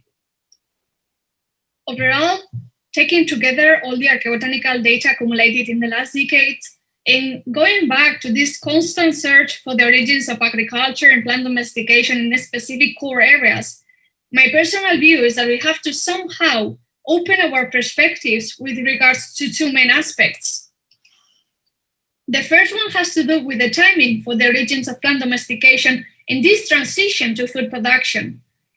In fact, with the current available data, the earliest clear evidence for cultivation and domestication is attested during the Neolithic. But the main issue is that we haven't had the chance to fully investigate what happened before, during the preceding Epipaleolithic. In fact, we know almost nothing about the previous 12,000 years of this process. We don't know if Epipaleolithic communities were gathering, cultivating, and whether some of the plants could have been domesticated. And the second aspect has to do with the main actors of this process, the plant species. I would say that here we have another issue, because we have long associated this process with a particular group of plants, namely the Neolithic founder crops. And I think it's important to take a minute to reflect on this concept. The founder crops were first defined by Zohari and Hoff, who considered that these three cereals, 4 legumes and flax, were the most important plants of the Neolithic period.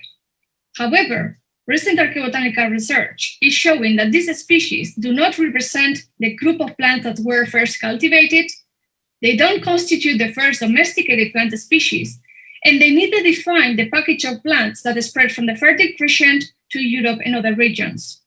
In other words, there is no empirical data to consider these species as most important during the Neolithic.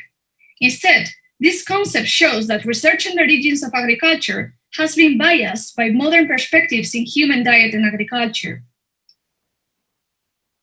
In fact, by focusing on these 8 species alone, we have undermined the importance of other grasses, legumes, and fruits and nuts, many of which represented crops that evolved at the same time or even earlier than the original 8 founder species.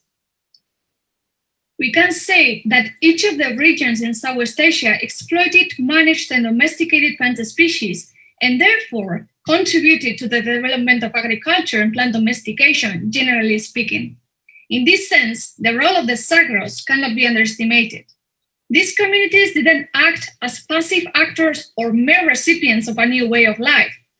It's true that they gradually adopted some of the plant species that were originally exploited in the Levant, like barley and emmer. But it remains to know whether they initiated parallel management processes for some of the particular grasses, legumes, and wild plant resources they exploited. As such, future research should include, on the one hand, a critical reflection of the archaeological evidence we use to document and study processes such as plant domestication, the transition to food production, and the Neolithization process. In addition, there is an urgent need to conduct further research into previous periods, especially the Epipaleolithic, and evaluate if food production and domestication processes initiated before the Neolithic, as it has been suggested by several authors. And third, there is still a lot of work to be done characterizing the individual evolutionary history of the plant species domesticated during the Neolithic. In particular, we should make the effort to document the management processes of a species other than the traditional founder crops. And I finish my talk here, and I will be very happy to answer any of the questions that you may have. Many thanks. Thank you very much, Amaya, for your talk. We have a few minutes for any comments or questions, and there you are. Hello. Hello. Hello, everybody.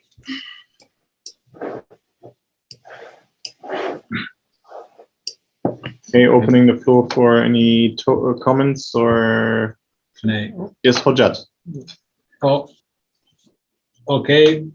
Thank you, Amaya, for your fascinating presentation. I was wondering, actually, first, your view about the term that mostly argued by Melinda Zidder and Dorian in the first day of the conference, low-level production and pre-domestic cultivation. Which one do you prefer to be used in terms of archaeobotanical analysis? And so as if I understood correctly, so we are dealing with a sort of domestic introduction of domestic cereals in the early 8th millennium, as you mentioned in the central Zagros and Zagros at all. Is that right? So the first thing that you said about the use of low-level food production of pre-domestication cultivation, to me, they are different things. When we talk about pre-domestication cultivation, and particularly we are talking about the process of domestication of cereals, for which we see different phases. As I explained, there are different domestication traits, and we see that before these non-shattering rachises appear, they must have been cultivating these cereals. There must have been some sort of management that led to the subsequent appearance of the top rachises. So that's why we talk about the pre-domestication cultivation. And this concept, I think it's very useful indeed, because it's telling us about an economic practice, which is cultivation, and it's telling us about the status of those plants that were being cultivated. It's telling us that they are not still fully domesticated. But again, I would use this for now for cereals, because cereals are the most studied plant category. And low-level food production would be something that could be applied to other plants as well. So it's much more general in that sense. I don't know if domesticated cereals were imported or translocated. I don't know about. I mean, probably, or that they must have been some sort of interaction, because we see domesticates earlier in the Levant. So I think that there must have been some dispersal of knowledge or crops, as of course it's seen in Cyprus and other regions. So we know that these people were moving. So it's a real possibility that they were transporting these domesticated crops to the Zagros as well. But I think that, when we talk about the domestication, cultivation, in Southwest Asia, we've been focusing a lot on cereals and legumes. And I think that this management of plant resources, very intensive management and exploitation of plant resources, could be applied to other types of plants too. And in that sense, I would like to know, I think that we have to do something about it. We have to try to see if other crops or other plant species were also under management. It's something that we haven't studied. So that's why I say that I don't know what's going on in Iran, because maybe they were managing other plant resources. So, but we have to study. We have to apply the techniques that we have to other plant categories, I think. Okay, thank you. Melinda Zidder has a comment or a question? Of course, I quite agree with everything you've said, and I thought it was a wonderful presentation.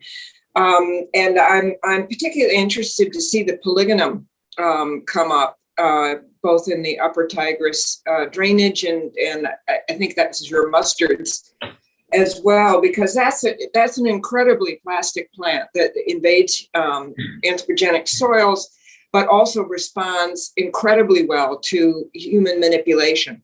Any kind of thinning. There's been great work with the Eastern variety of North America by Natalie Mueller, showing that any kind of thinning of the fields of these plants increases their yield threefold. So I think that there are other plants that people are using that are popping up in these assemblages that are very good candidates just from the behavior of the plant to be a managed resource. And I'm delighted to see us becoming less blinkered by the founder crops and the dominance of that sort of view from today back to then. to understanding that people were probably playing with lots of different crops. But I would suggest that polygonum is a particularly good one to look at, and to look at some of the work done in Eastern North American erect knotweed, which was an early one of these lost crops of Eastern North America. The work by Mueller and now Logan Kistler on the ancient DNA of these crops, looking for evidence of human manipulation, may well be applied to some of the crops that were, or the plants that we're seeing in the Zagros. Yeah, and actually, I mean, in archaeobotany, we have the tendency to have this category of wild plants. And this is an assumption, because we don't really know if they are wild or managed plants. So, and along with polygonum, I think claprush is another one to look at. Actually, we have very nice assemblages of tubers in Jordan in epipaleolithic contexts. And we are now developing this, studies to try to see if these tubers were being managed. And actually, we have the opportunity to compare unmanaged tubers from modern day lakes. And it's very interesting to me because they are very different in terms of size and shapes. And there are more, there are actually different traits that we can investigate. So I hope to be able to develop these studies in the near future, but it's very, very exciting, I would say. And yeah, there is very intensive exploitation of the wetlands and of reeds and sedges, and so that's well, something we've seen that throughout. And I think once we take again the blinkers off of only looking for the things that we know are domesticated today, we begin to look for other markers that can actually trace that. So thank you. Yeah. Okay. There's a comment in the chat from Wendy Amaya, which I'm sure you can look at. Any other questions or comments?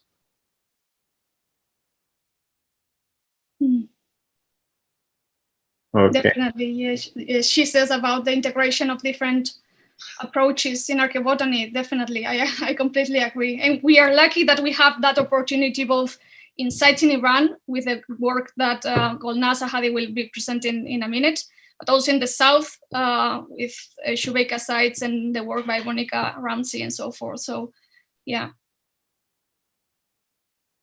Okay, then I guess we'll go to Golnaz's talk now. Thank you very much. There she is. Yes, so Golnaz Hadi will now be talking about the missing piece, preliminary results of the phytolith analysis from Ganjdareh, Iran.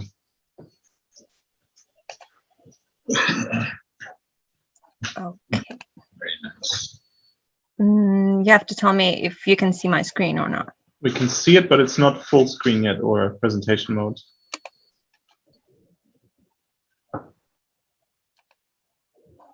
How about now? Yeah, perfect. Okay. So my name is Golnaz Hadi, and I'm a PhD student in archaeological sciences at the University of Tübingen and University of Copenhagen. So today I'm going to talk about my research finding as part of my PhD, which focuses on the analysis of phytolith remains and what phytoliths can tell us about the human, plant, and animal interactions at Ganjdareh. So there is no doubt that archaeobotany plays a crucial role in addressing the long-term human-environmental interactions, but most of the archaeobotanical research, especially the ones which has been done in the eastern part of the Fertile Crescent and in Iran, is focused mostly on food plants. But plants should also be credited as playing a defining role at many other points in human history. And in other words, becoming Neolithic was more than just a matter of changing diets and encompasses all aspects of human life. So people relied on wild plants for fuel, shelter, tools, and many other purposes. So to shed light on the use of wild and non-food plants in the past, phytoliths have been used as a proxy to answer many archaeological and paleoecological questions. So phytoliths are basically hydrated silica particles that form in the living plants. And these silica bodies retain the distinctive form of cell shapes and survive over long periods of time after the plants have decayed or burned. And to some extent, thanks to being inorganic and thanks to these characteristics and distinctive shapes, they provide taxonomic information about the plant material found in archaeological deposits. But not all plants accumulate phytoliths, and grasses produce considerably more phytoliths than wood. But still, the wood and bark phytoliths are distinctively different from the grass phytoliths. But the most and the major advantage of phytoliths over the botanical remains is that they do not need to be charred or waterlogged to be present. And the charred remains, which are usually present at the archaeological sites, were mostly heated up to maximum temperature of 500 degrees.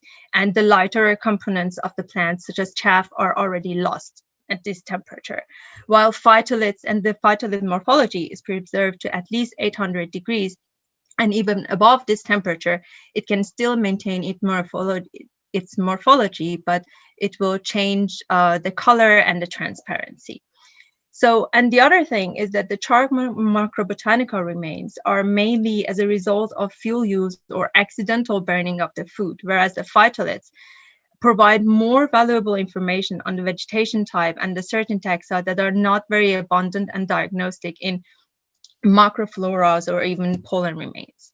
So even though the archaeological application of phytoliths has increased exponentially in the last 2 decades, and despite the importance of these analyses in archaeology, there is still a prevailing lack of such data in Iranian archaeology, and only few reports of such analysis have been published, which actually ended up in the end of the season's report. So my focus is at the site of Ganj, but I think we have heard enough about the location of the site and the excavation technique and the neolithization and all these theories behind it. So I'm just gonna jump in directly to the aims and the samplings.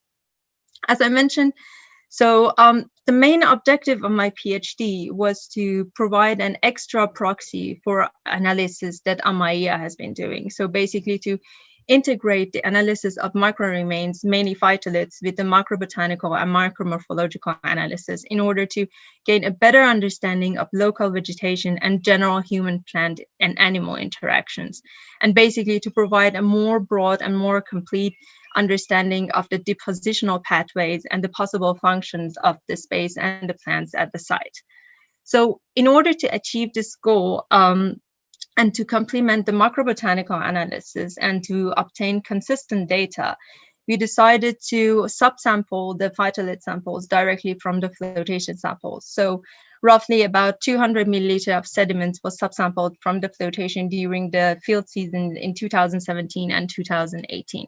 So for my PhD, I analyzed more than 280 bulk samples from different archaeological contexts, but I will only present some of these results here. The material and methods. So human choice, it's important to know that the human choice plays an important and essential role in forming the phytolith assemblage. So it is very important to combine this analysis with the other proxies and techniques to provide a better understanding of not only the vegetation and environment, but also to have a better understanding and interpretation of the archaeological context. So my research mostly focuses on the analysis of phytoliths, but in order to have a better and broader view of the archaeological context, various proxies and other techniques were also employed. But however, this data must be dealt with cautious alone. So this data should be together and look at together with the micromorphology and the results from Amaya's analysis. So another point which is important for this assemblage was the preservation. So the preservation of the phytoliths vary between samples. So although some samples show higher frequencies of weather morphotypes, the presence of delicate morphology such as hair, papilla, or lung cells with decorated margins and a low quantity of unidentifiable phytoliths indicate a fairly good state of preservation. And the assemblage contains mainly single-cell phytoliths, which was a little bit problem. And therefore, the present results are mainly focusing on the evidence from single-cell phytoliths. So in general, samples from later phases, so the upper phases, show lower densities of phytoliths and high quantities of weather morphotypes. And for this reason, they were excluded in these results. So if you do not see them in the chart, it means that they did not have enough identifiable phytoliths, so basically less than 200 identifiable phytolith morphotypes. In order to talk about the environment and the vegetation in the vicinity and around the site, other than the pollen and the microbotanical results, the phytolith assemblages also provide some information. So common grass morphotypes, so basically monocots, are dominant in the whole assemblage, and the majority of the samples have less than 7% dicot phytoliths. But as I mentioned before, grass, we should keep in mind that grasses produce considerably more phytoliths than the woody plants. But the only sample from phase D8, which is basically considered with level E, show a higher percentage of phytoliths from woody plants, which I will talk about it later. Other than that, also regarding the short cell phytoliths, the short cell rondor morphotypes were dominant in the whole assemblage, while the bilobes, the bilobates, and the saddles were also present in much, much smaller quantities. So the abundance of the morphotypes characteristic of poid or fusticoid grasses in all phases, together with the low quantities of panicoid and chloridoid grasses, reflect a diverse grass assemblage and a prominent role of C3 grasses in the assemblage. So also the presence of phytoliths from the dicots in almost all of the samples indicates the presence of woodland vegetation in the landscape. Other than that, the single cell hat shape and keystone bulliforms, as well as the low number of reed multicells which were observed in the analyzed samples, indicate the presence of reed and sedges in the assemblage, both of which are associated with wetland environments and could have been brought to the site for various purposes such as bedding and construction. So, as mentioned before, plants can arrive at sites in many ways and serve different functions. And as Kate also mentioned in her presentation, the role of herbivore dung in contributing plant remains to archaeobotanical assemblage is a key question in archaeobotany. So dung remains, either collected by hunter-gatherers or even as a byproduct or animal management by the settlers, can be used by humans for building material, fertilizer, and fuel. So Naomi Miller and Michael Torres and many other scholars already suggested various conditions in which dung should be considered as a possible source for plant remains in the assemblage. So the zooarchaeological analysis and the DNA data already has indicated, and as well as the other evidence such as the hoof prints in the mud bricks has already indicated that dung producing animal, which is goat in this case, was certainly present at the site. So what I'm presenting here is basically more evidence to support this idea and support the presence of the dung and the role of dung in the archaeobotanical remains. So the high concentration of opal silica phytoliths and the presence of dung spherulites serve as a very strong marker and evidence for the identification of archaeological livestock dung. And studies have shown that the ruminants, especially sheep and goat, produce a large number of spherulites.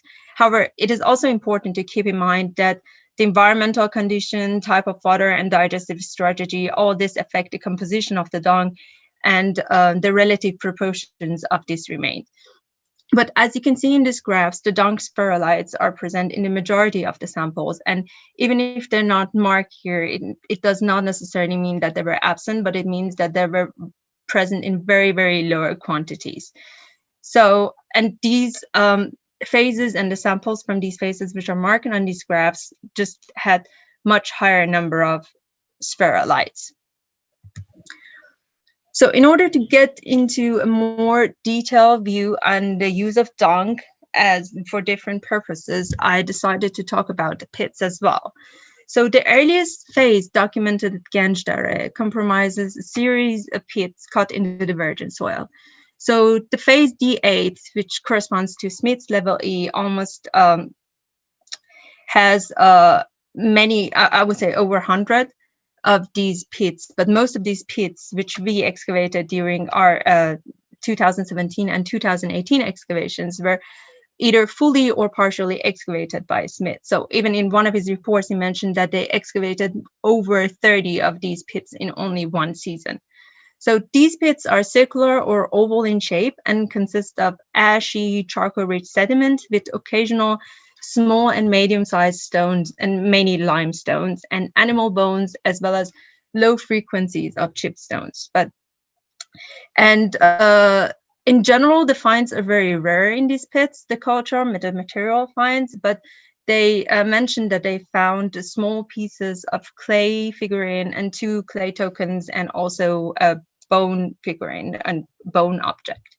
So the diameter, the depth, and the placement and the paving of these fire pits vary. And it's not standard, it's not the same in all of these pits. And although a number of hypotheses has been already suggested and entertained about the function of these pits, it's still not clear what was the purpose of these pits, and whether they were just fire pits which were used to contain fire for different purposes like heating and processing food, or merely just used as garbage pits for disposing garbage and material from the other fire installations or other things at the site.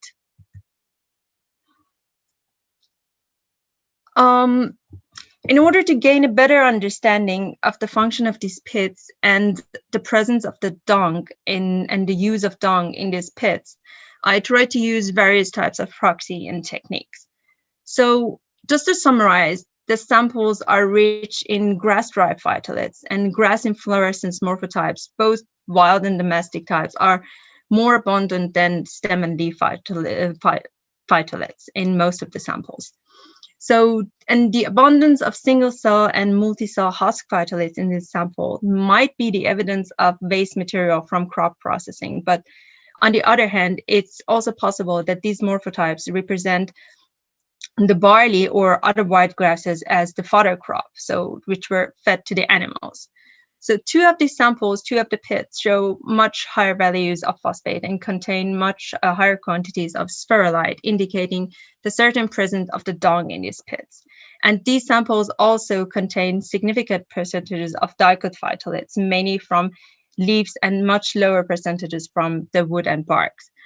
So the FDIR and XRD analysis suggest a general burning pattern of low temperature fire, probably below 500 degrees.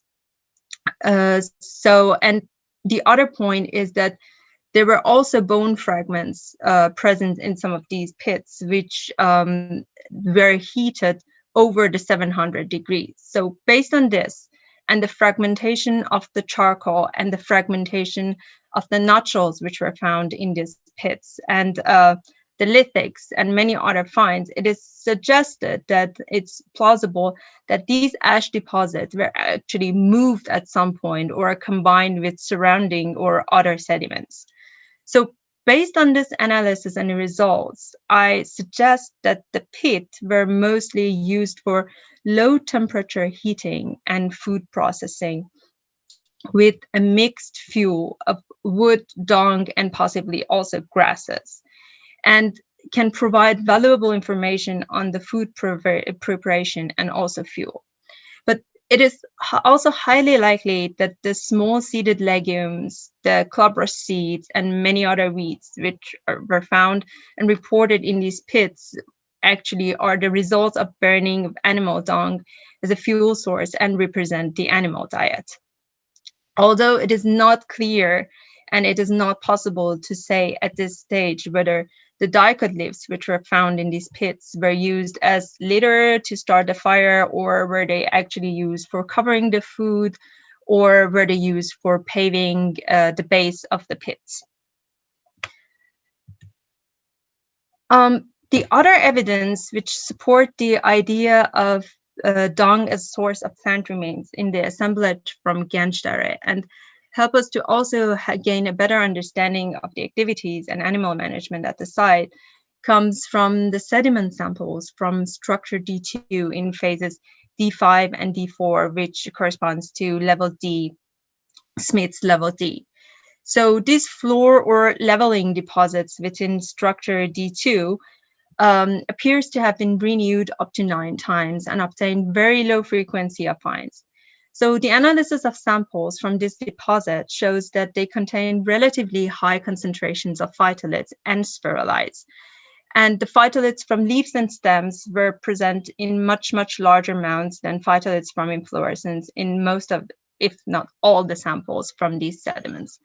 And the single cell husk phytoliths morphotypes typical of like elongated echinate, dendricate, and papilla, and few multicell phytoliths observed in the samples are most likely derived from wild and as well as domesticated cereal grasses, and most probably barley, which suggests the use of either agricultural byproducts or the use of crops as fodder. So the dicot phytoliths are also present in much lower quantities in these samples.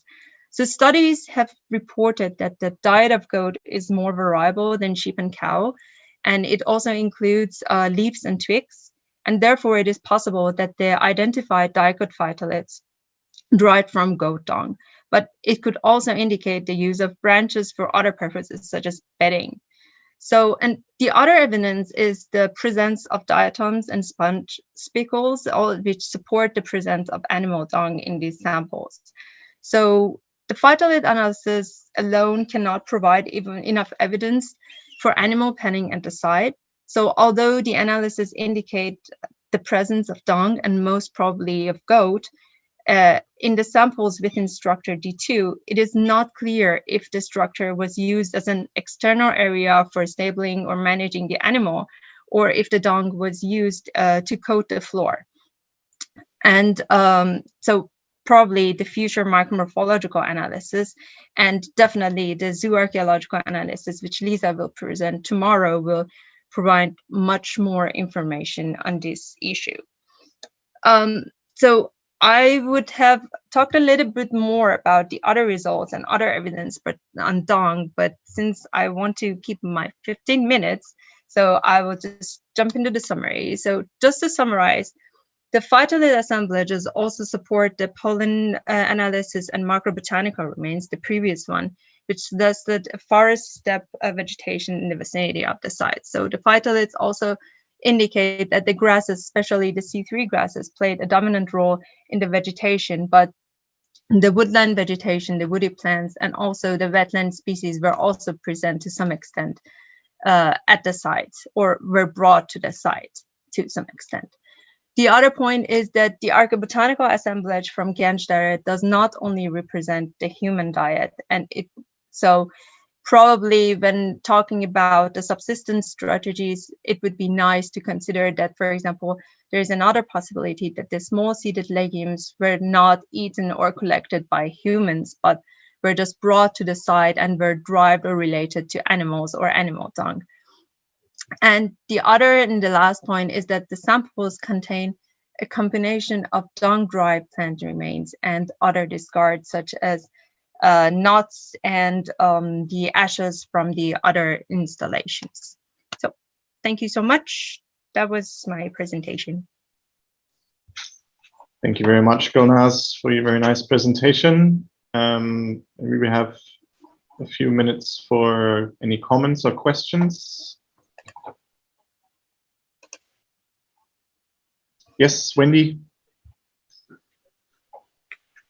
Hi, Gulnaz. Many congratulations on your work in a beautiful paper. Really lovely to see, and the way everything's being integrated. And I agree with everything you're saying. And I just wondered if you had any chance or any plans to include ethnoarchaeology, for traditional knowledge of plants and animal dung and how animals are fed from the region, because this is knowledge that we're all about to lose, and I just wondered about your reflections on that. Yes, I did a couple of researches. So I went to a couple of villages after the excavation alone to see how they're using the animal dung.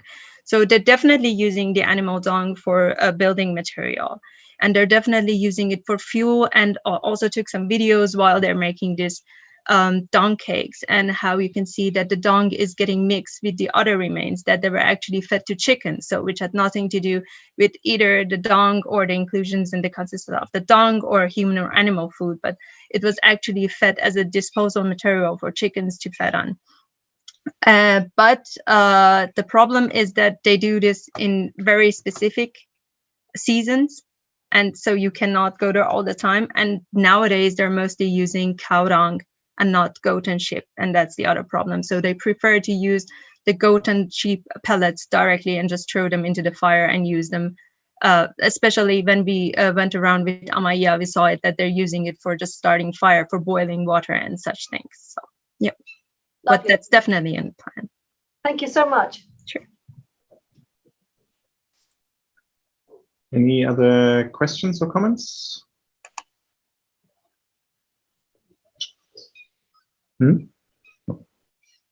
Okay, then we move on to the next speaker, which will be Birgit, phytolith analysis in the transition from hunting and gathering to agriculture, limits and possibilities at Göbekli Tepe. And it's a recorded talk, so let me start that. First of all, I would like to thank the organizers of this wonderful conference. Unfortunately, or fortunately for the Göbekli Tepe project, the excavation started, which is why I cannot attend live and therefore present my talk that summarizes the previous research on plants at Göbekli Tepe, reflects the current status, and outlines future work as a video. I hope that the internet connection works well for the questions, but in case if I'm absent, I'm sorry, but please feel free to contact me for any questions, ideas, or remarks via email. I'm glad that Leclerc and Moritz Kinzel already presented the current work at Göbekli Tepe and my colleague Golnaz Ahadi on phytoliths before me, so they gave a first insight into both areas, and I can get to my topic without a long introduction. An excellent overview of the results from the microbotanical and related zooarchaeological investigations in the region of southeastern Turkey has been published by Kabukçu et al. In 2021, so I will only give a brief summary of their work here. So far from the microbotanical remains from sites dated to the PPNA like Halançemi, Körtüktepe, Demirköy, Hasankeyfük in the Tigris region, no evidence of intensive use of crop precursors could be detected. The new data from Gusürük showed the selective use of legume progenitors and nuts, followed by the cultivation of crop and legume progenitors. In the Euphrates region, the only site from which microbotanical material has been published until now is Göbekli Tepe, which yielded only low densities of charred macro remains of crop, but abundant microbotanical phytolith remains. The density of cereals and especially legume increased in the early PPNB, for example in Çayönü and Nevali Çorlu. Despite this, indicators of phenotypic domestication at these sites remain scarce and ambiguous. Kabukçu et al. Argue that in early Neolithic Anatolia, plant and animal use strategies were site-specific, reflecting identities and culinary preferences, and are not due to environmental influences. Through their multivariate analysis of wheat grain metrics, along with botanical and radiometric data, they conclude that early wheat domestication in southeastern Anatolia was more rapid than is commonly assumed for a protracted transition to agriculture in southwestern Asia. The microbotanical work at Göbekli Tepe has been summarized by Randa Neve in his article published in 2003. The samples studied until 2002 were taken from the fields of the buildings. Neve himself notes that none of the botanical material found was in situ, but that all of it had been relocated. This, in his opinion, explains the scarcity of the botanical remains and its poor preservation. The redeposition of fragile carbonized plant remains combined with extremely stony soil inevitably leads to the loss of most of these remains. This is reflected in the total number of identifiable charcoal pieces and remains of mostly fragmented grains and nuts.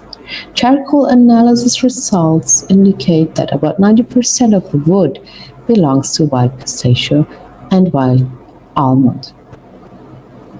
All other taxa identified from the plantation samples were probably all from the grass steppe on slopes with thin ground cover.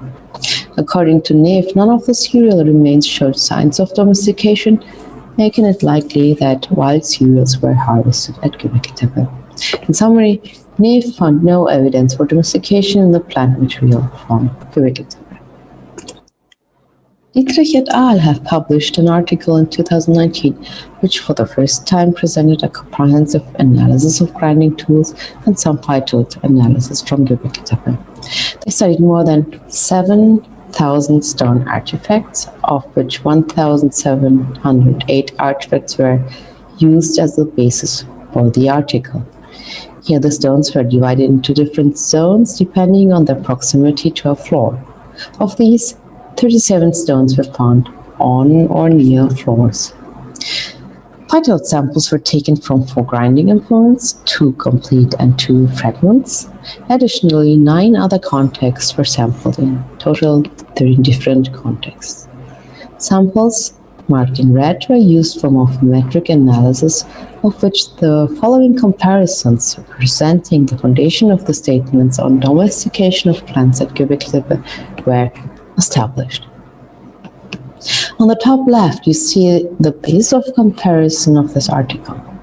Morphometric results of the parameter largest width of elongate dendritic phytoliths of selected wheat and barley species from the research of Ball et al. On the right, you see the morphometric results of the 4 selected samples from Göbekli Tepe. The table below is based on comparison of morphometric measurements of both the results from the tables above by the Welch T test. The numbers on the table below are explained as 1 means this difference is considered to be statistically significant, 2 not quite statistically significant, 3 not statistically significant. Although their article does not explicitly describe the presence of domesticated cereals at Göbekli Tepe, the appended tables, which draw on comparisons with extensive studies by Ball et al., seem to support the presence of domesticated wheat and barley.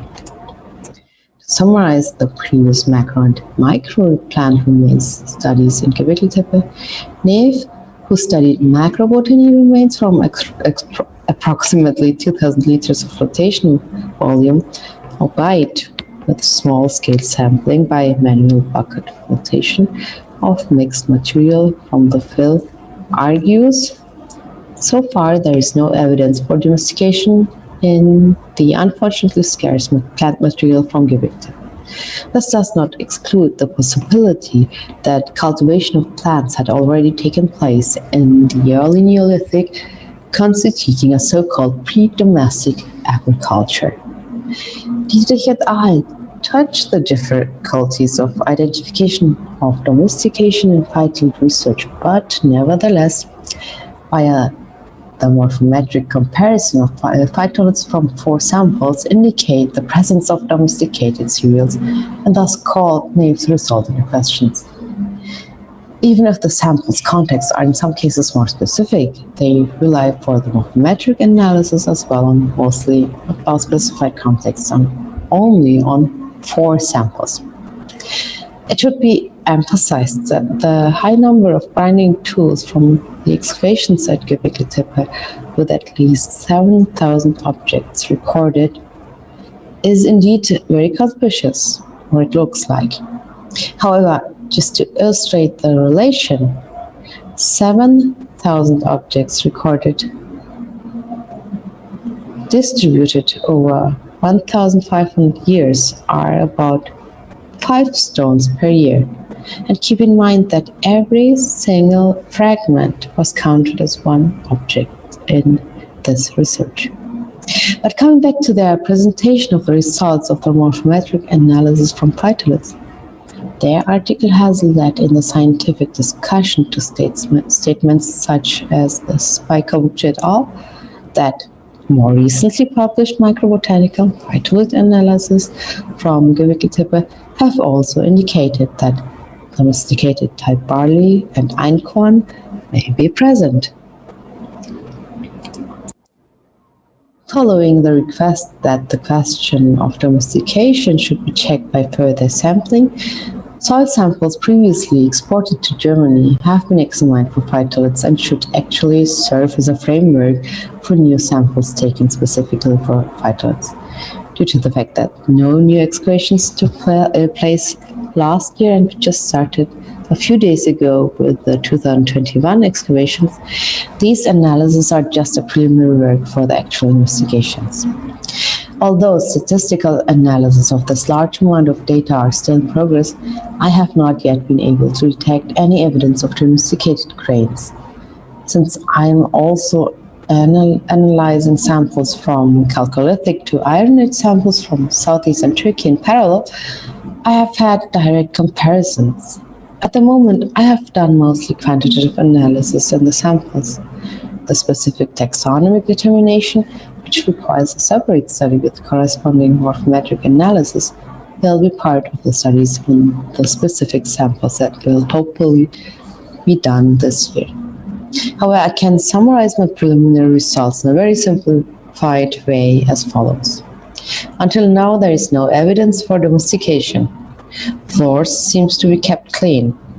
The fill of floors had concentrations of tree material that could possibly indicate roofing.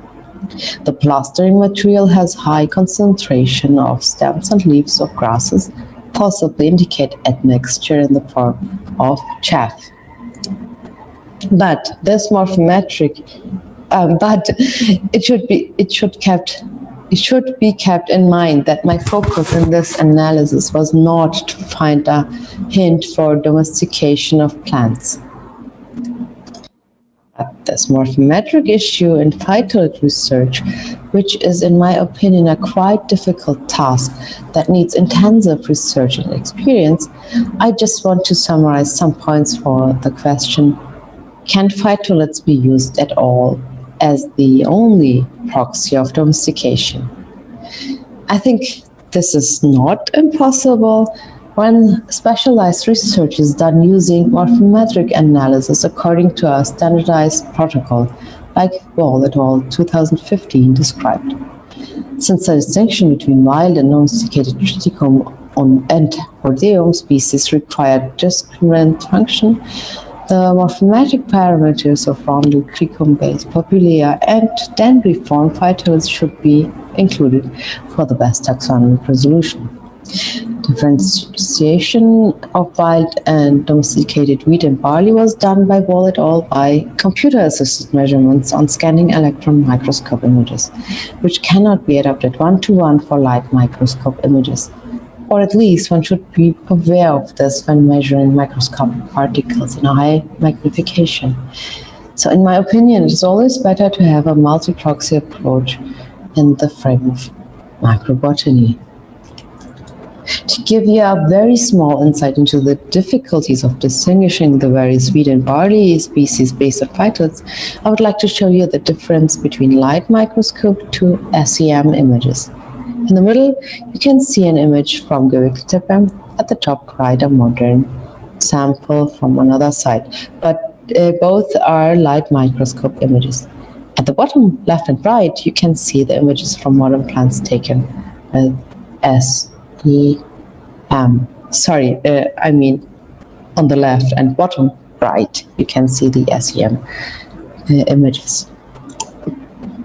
What we can take from these studies for future work is, in summary, a new sampling strategy that also applies to macrobotany and includes micromorphological studies must be followed. These are also immensely important for understanding the deposits in the settlement and the function of the buildings in Göbekli Tepe. However, to return to the domestication question, the question arises whether the extreme focus on the domestication of plants does not limit the view of research related to plant traits. Are we not ignoring many equally important aspects that can contribute to the understanding of the way of life of the people at Göbekli Tepe, but also in the transition to sedentary life in the region? Do the results inevitably have to be linked to the interpretation of architecture and super-regional significance? Might it not be desirable to first understand the microhistories between humans and plants and use these small steps to approach to the bigger issue of domestication. Coming back to the small but essential steps for future work in Gewickeltepe, this means for the macrobotany, we will use machine-assisted water filtration. In addition, for samples with sensitive content, we would like to use the washover method, which preserves fragile objects better. And we need more samples from specific contexts. For phytolith research, we will take more samples from specific contexts as well. If possible, it would be extremely supportive to include samples from any other Neolithic sites, but especially from southeastern Turkey, to collect comparative data. And we would like to develop a reference collection. Further methods which are partly already applied are tongue spherulites and other soil analysis. What we have put on our schedule are micromorphological samples, which we will hopefully take this year. I would like to thank you and especially the authors of the publications cited here, which provide me with a wonderful foundation for further research. Thank you very much, Birgül, for your very interesting talk with lots of salient points, and you're here with us as well. Hello. Dorian has raised his hand. Go ahead, please. Hi, yes, thank you for that presentation. That was great. I just want to make a comment on my thoughts on using phytolith morphometrics to study domestication on their own. I note that you advocate a multi-proxy approach. One thing to be aware of is that we don't really know what phytolith morphometrics are measuring in terms of genetic changes that relate to domestication. So if you have a serial rachis, it has a morphological change. We understand that morphological change from shattering to non-shattering is underpinned by particular alleles in the genome.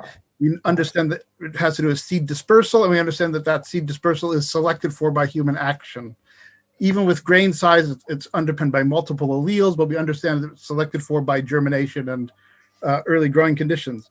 It's very unclear to me what accounts for changes in phytolith husk morphometrics, how much of it is underpinned by genetic changes that are being selected for, maybe alongside grain size change, or how much of it is plastic, so phenotypic plasticity, being expressed in different growing environments.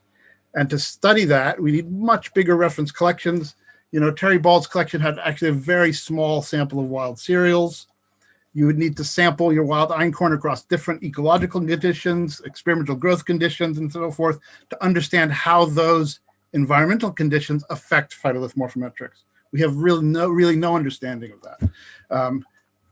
Lots of interesting areas to study there, but until we understand that, it's a kind of, I think it's a kind of falsehood to say we can use phytoliths to identify domestication, to be honest.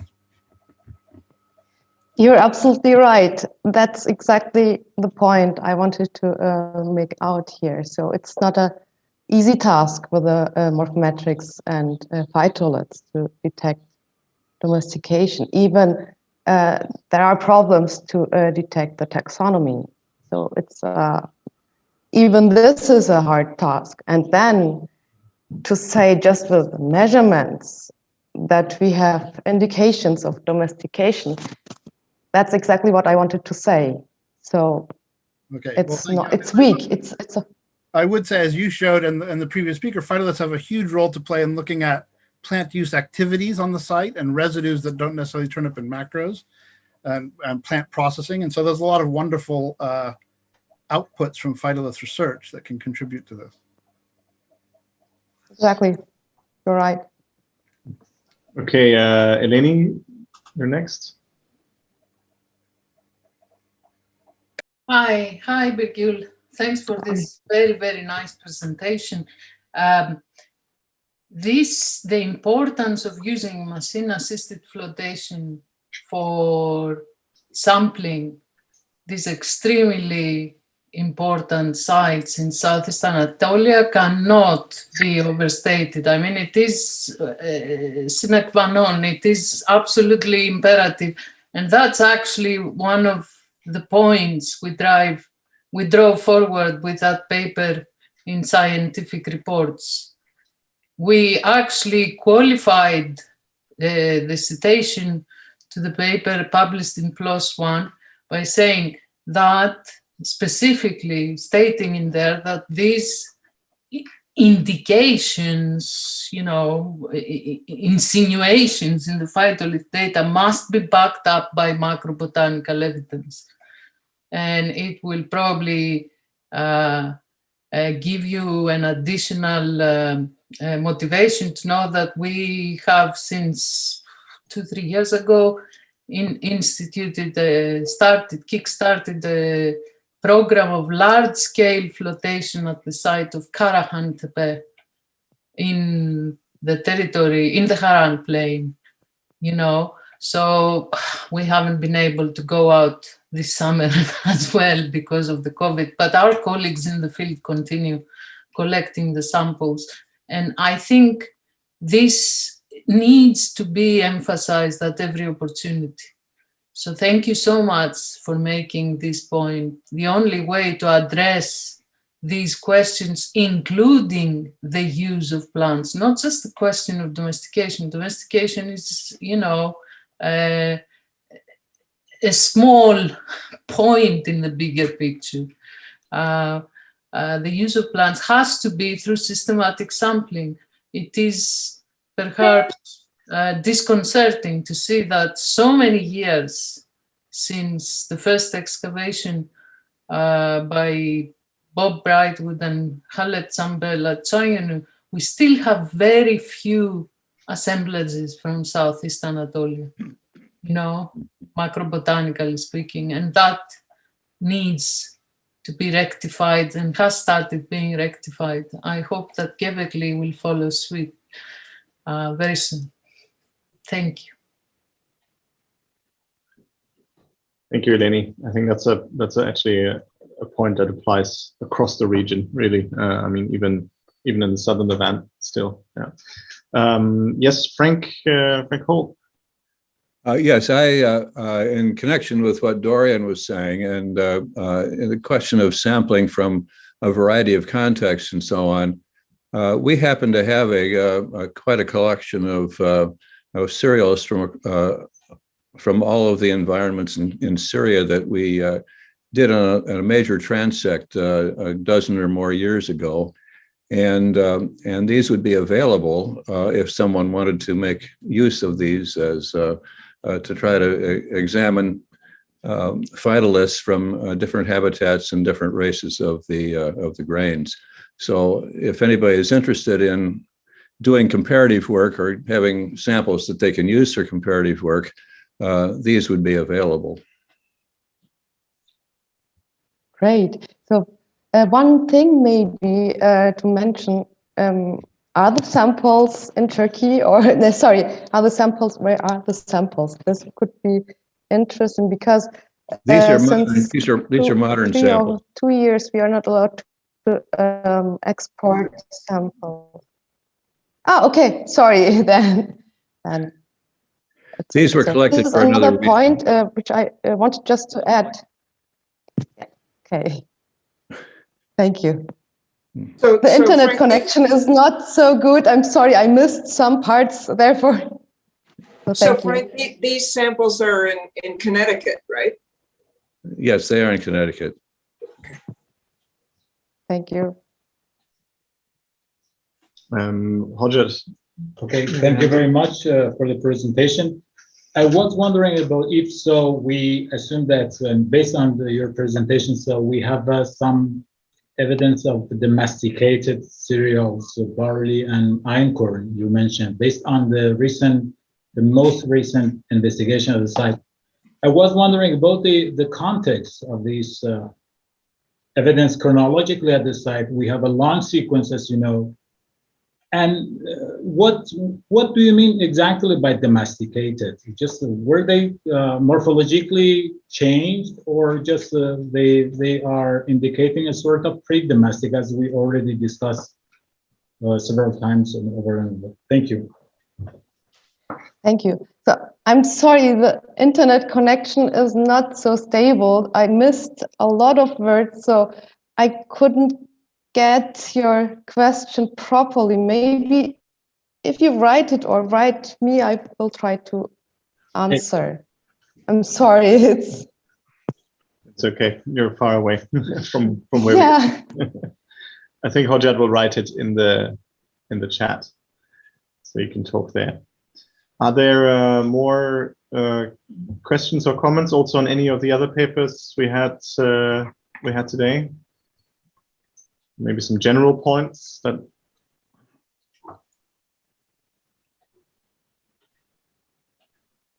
Yes, of course I have.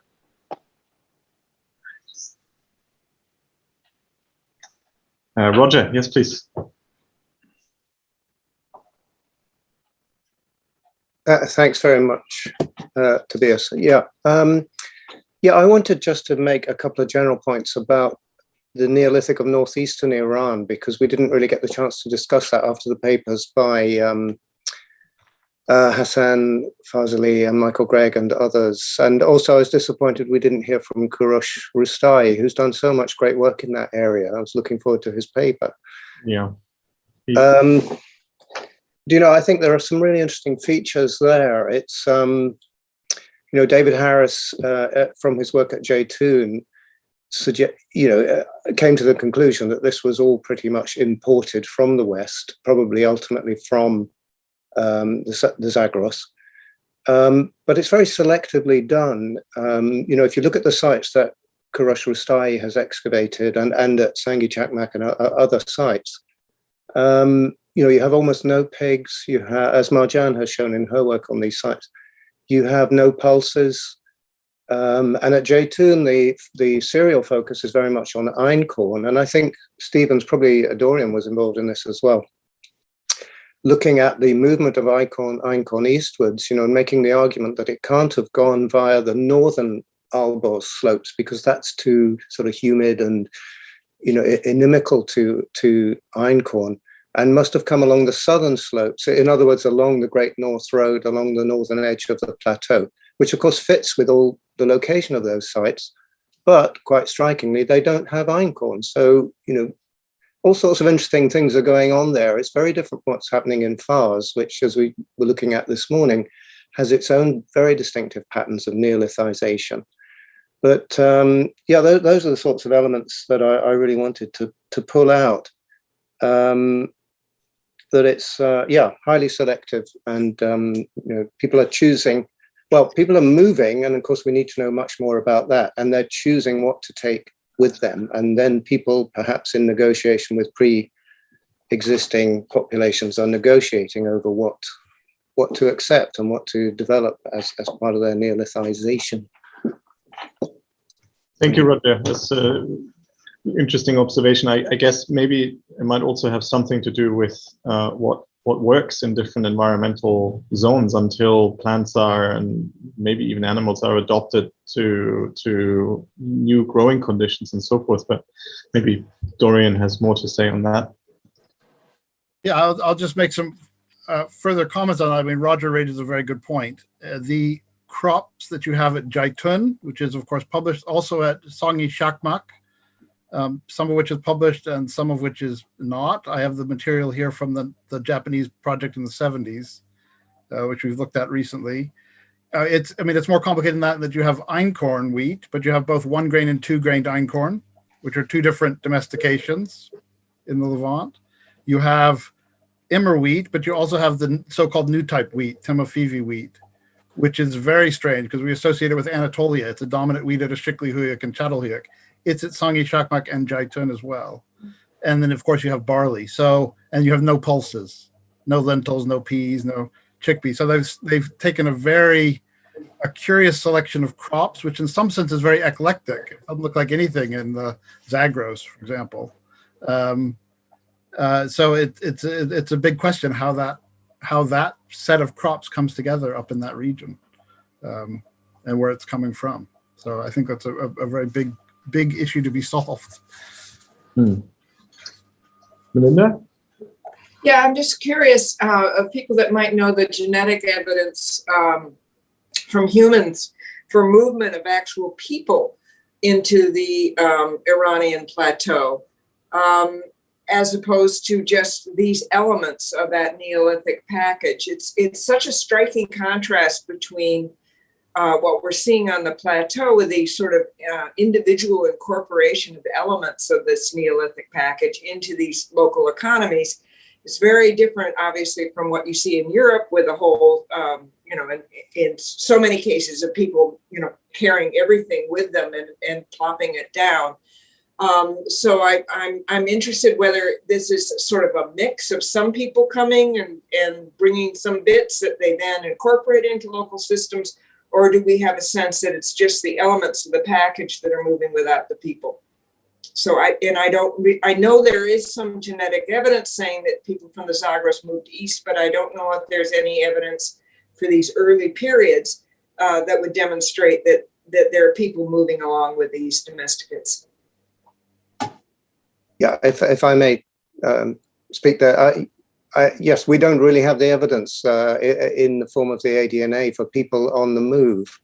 And I think, the argument that David Harris and others make is very much based on the movement of flocks of animals. And actually now with that the other thing I wanted to mention was that the sheep, and Mindy, you mentioned the earliest evidence for ADNA and archaeobiological evidence for domestication of sheep at around 7,000 Cal BC.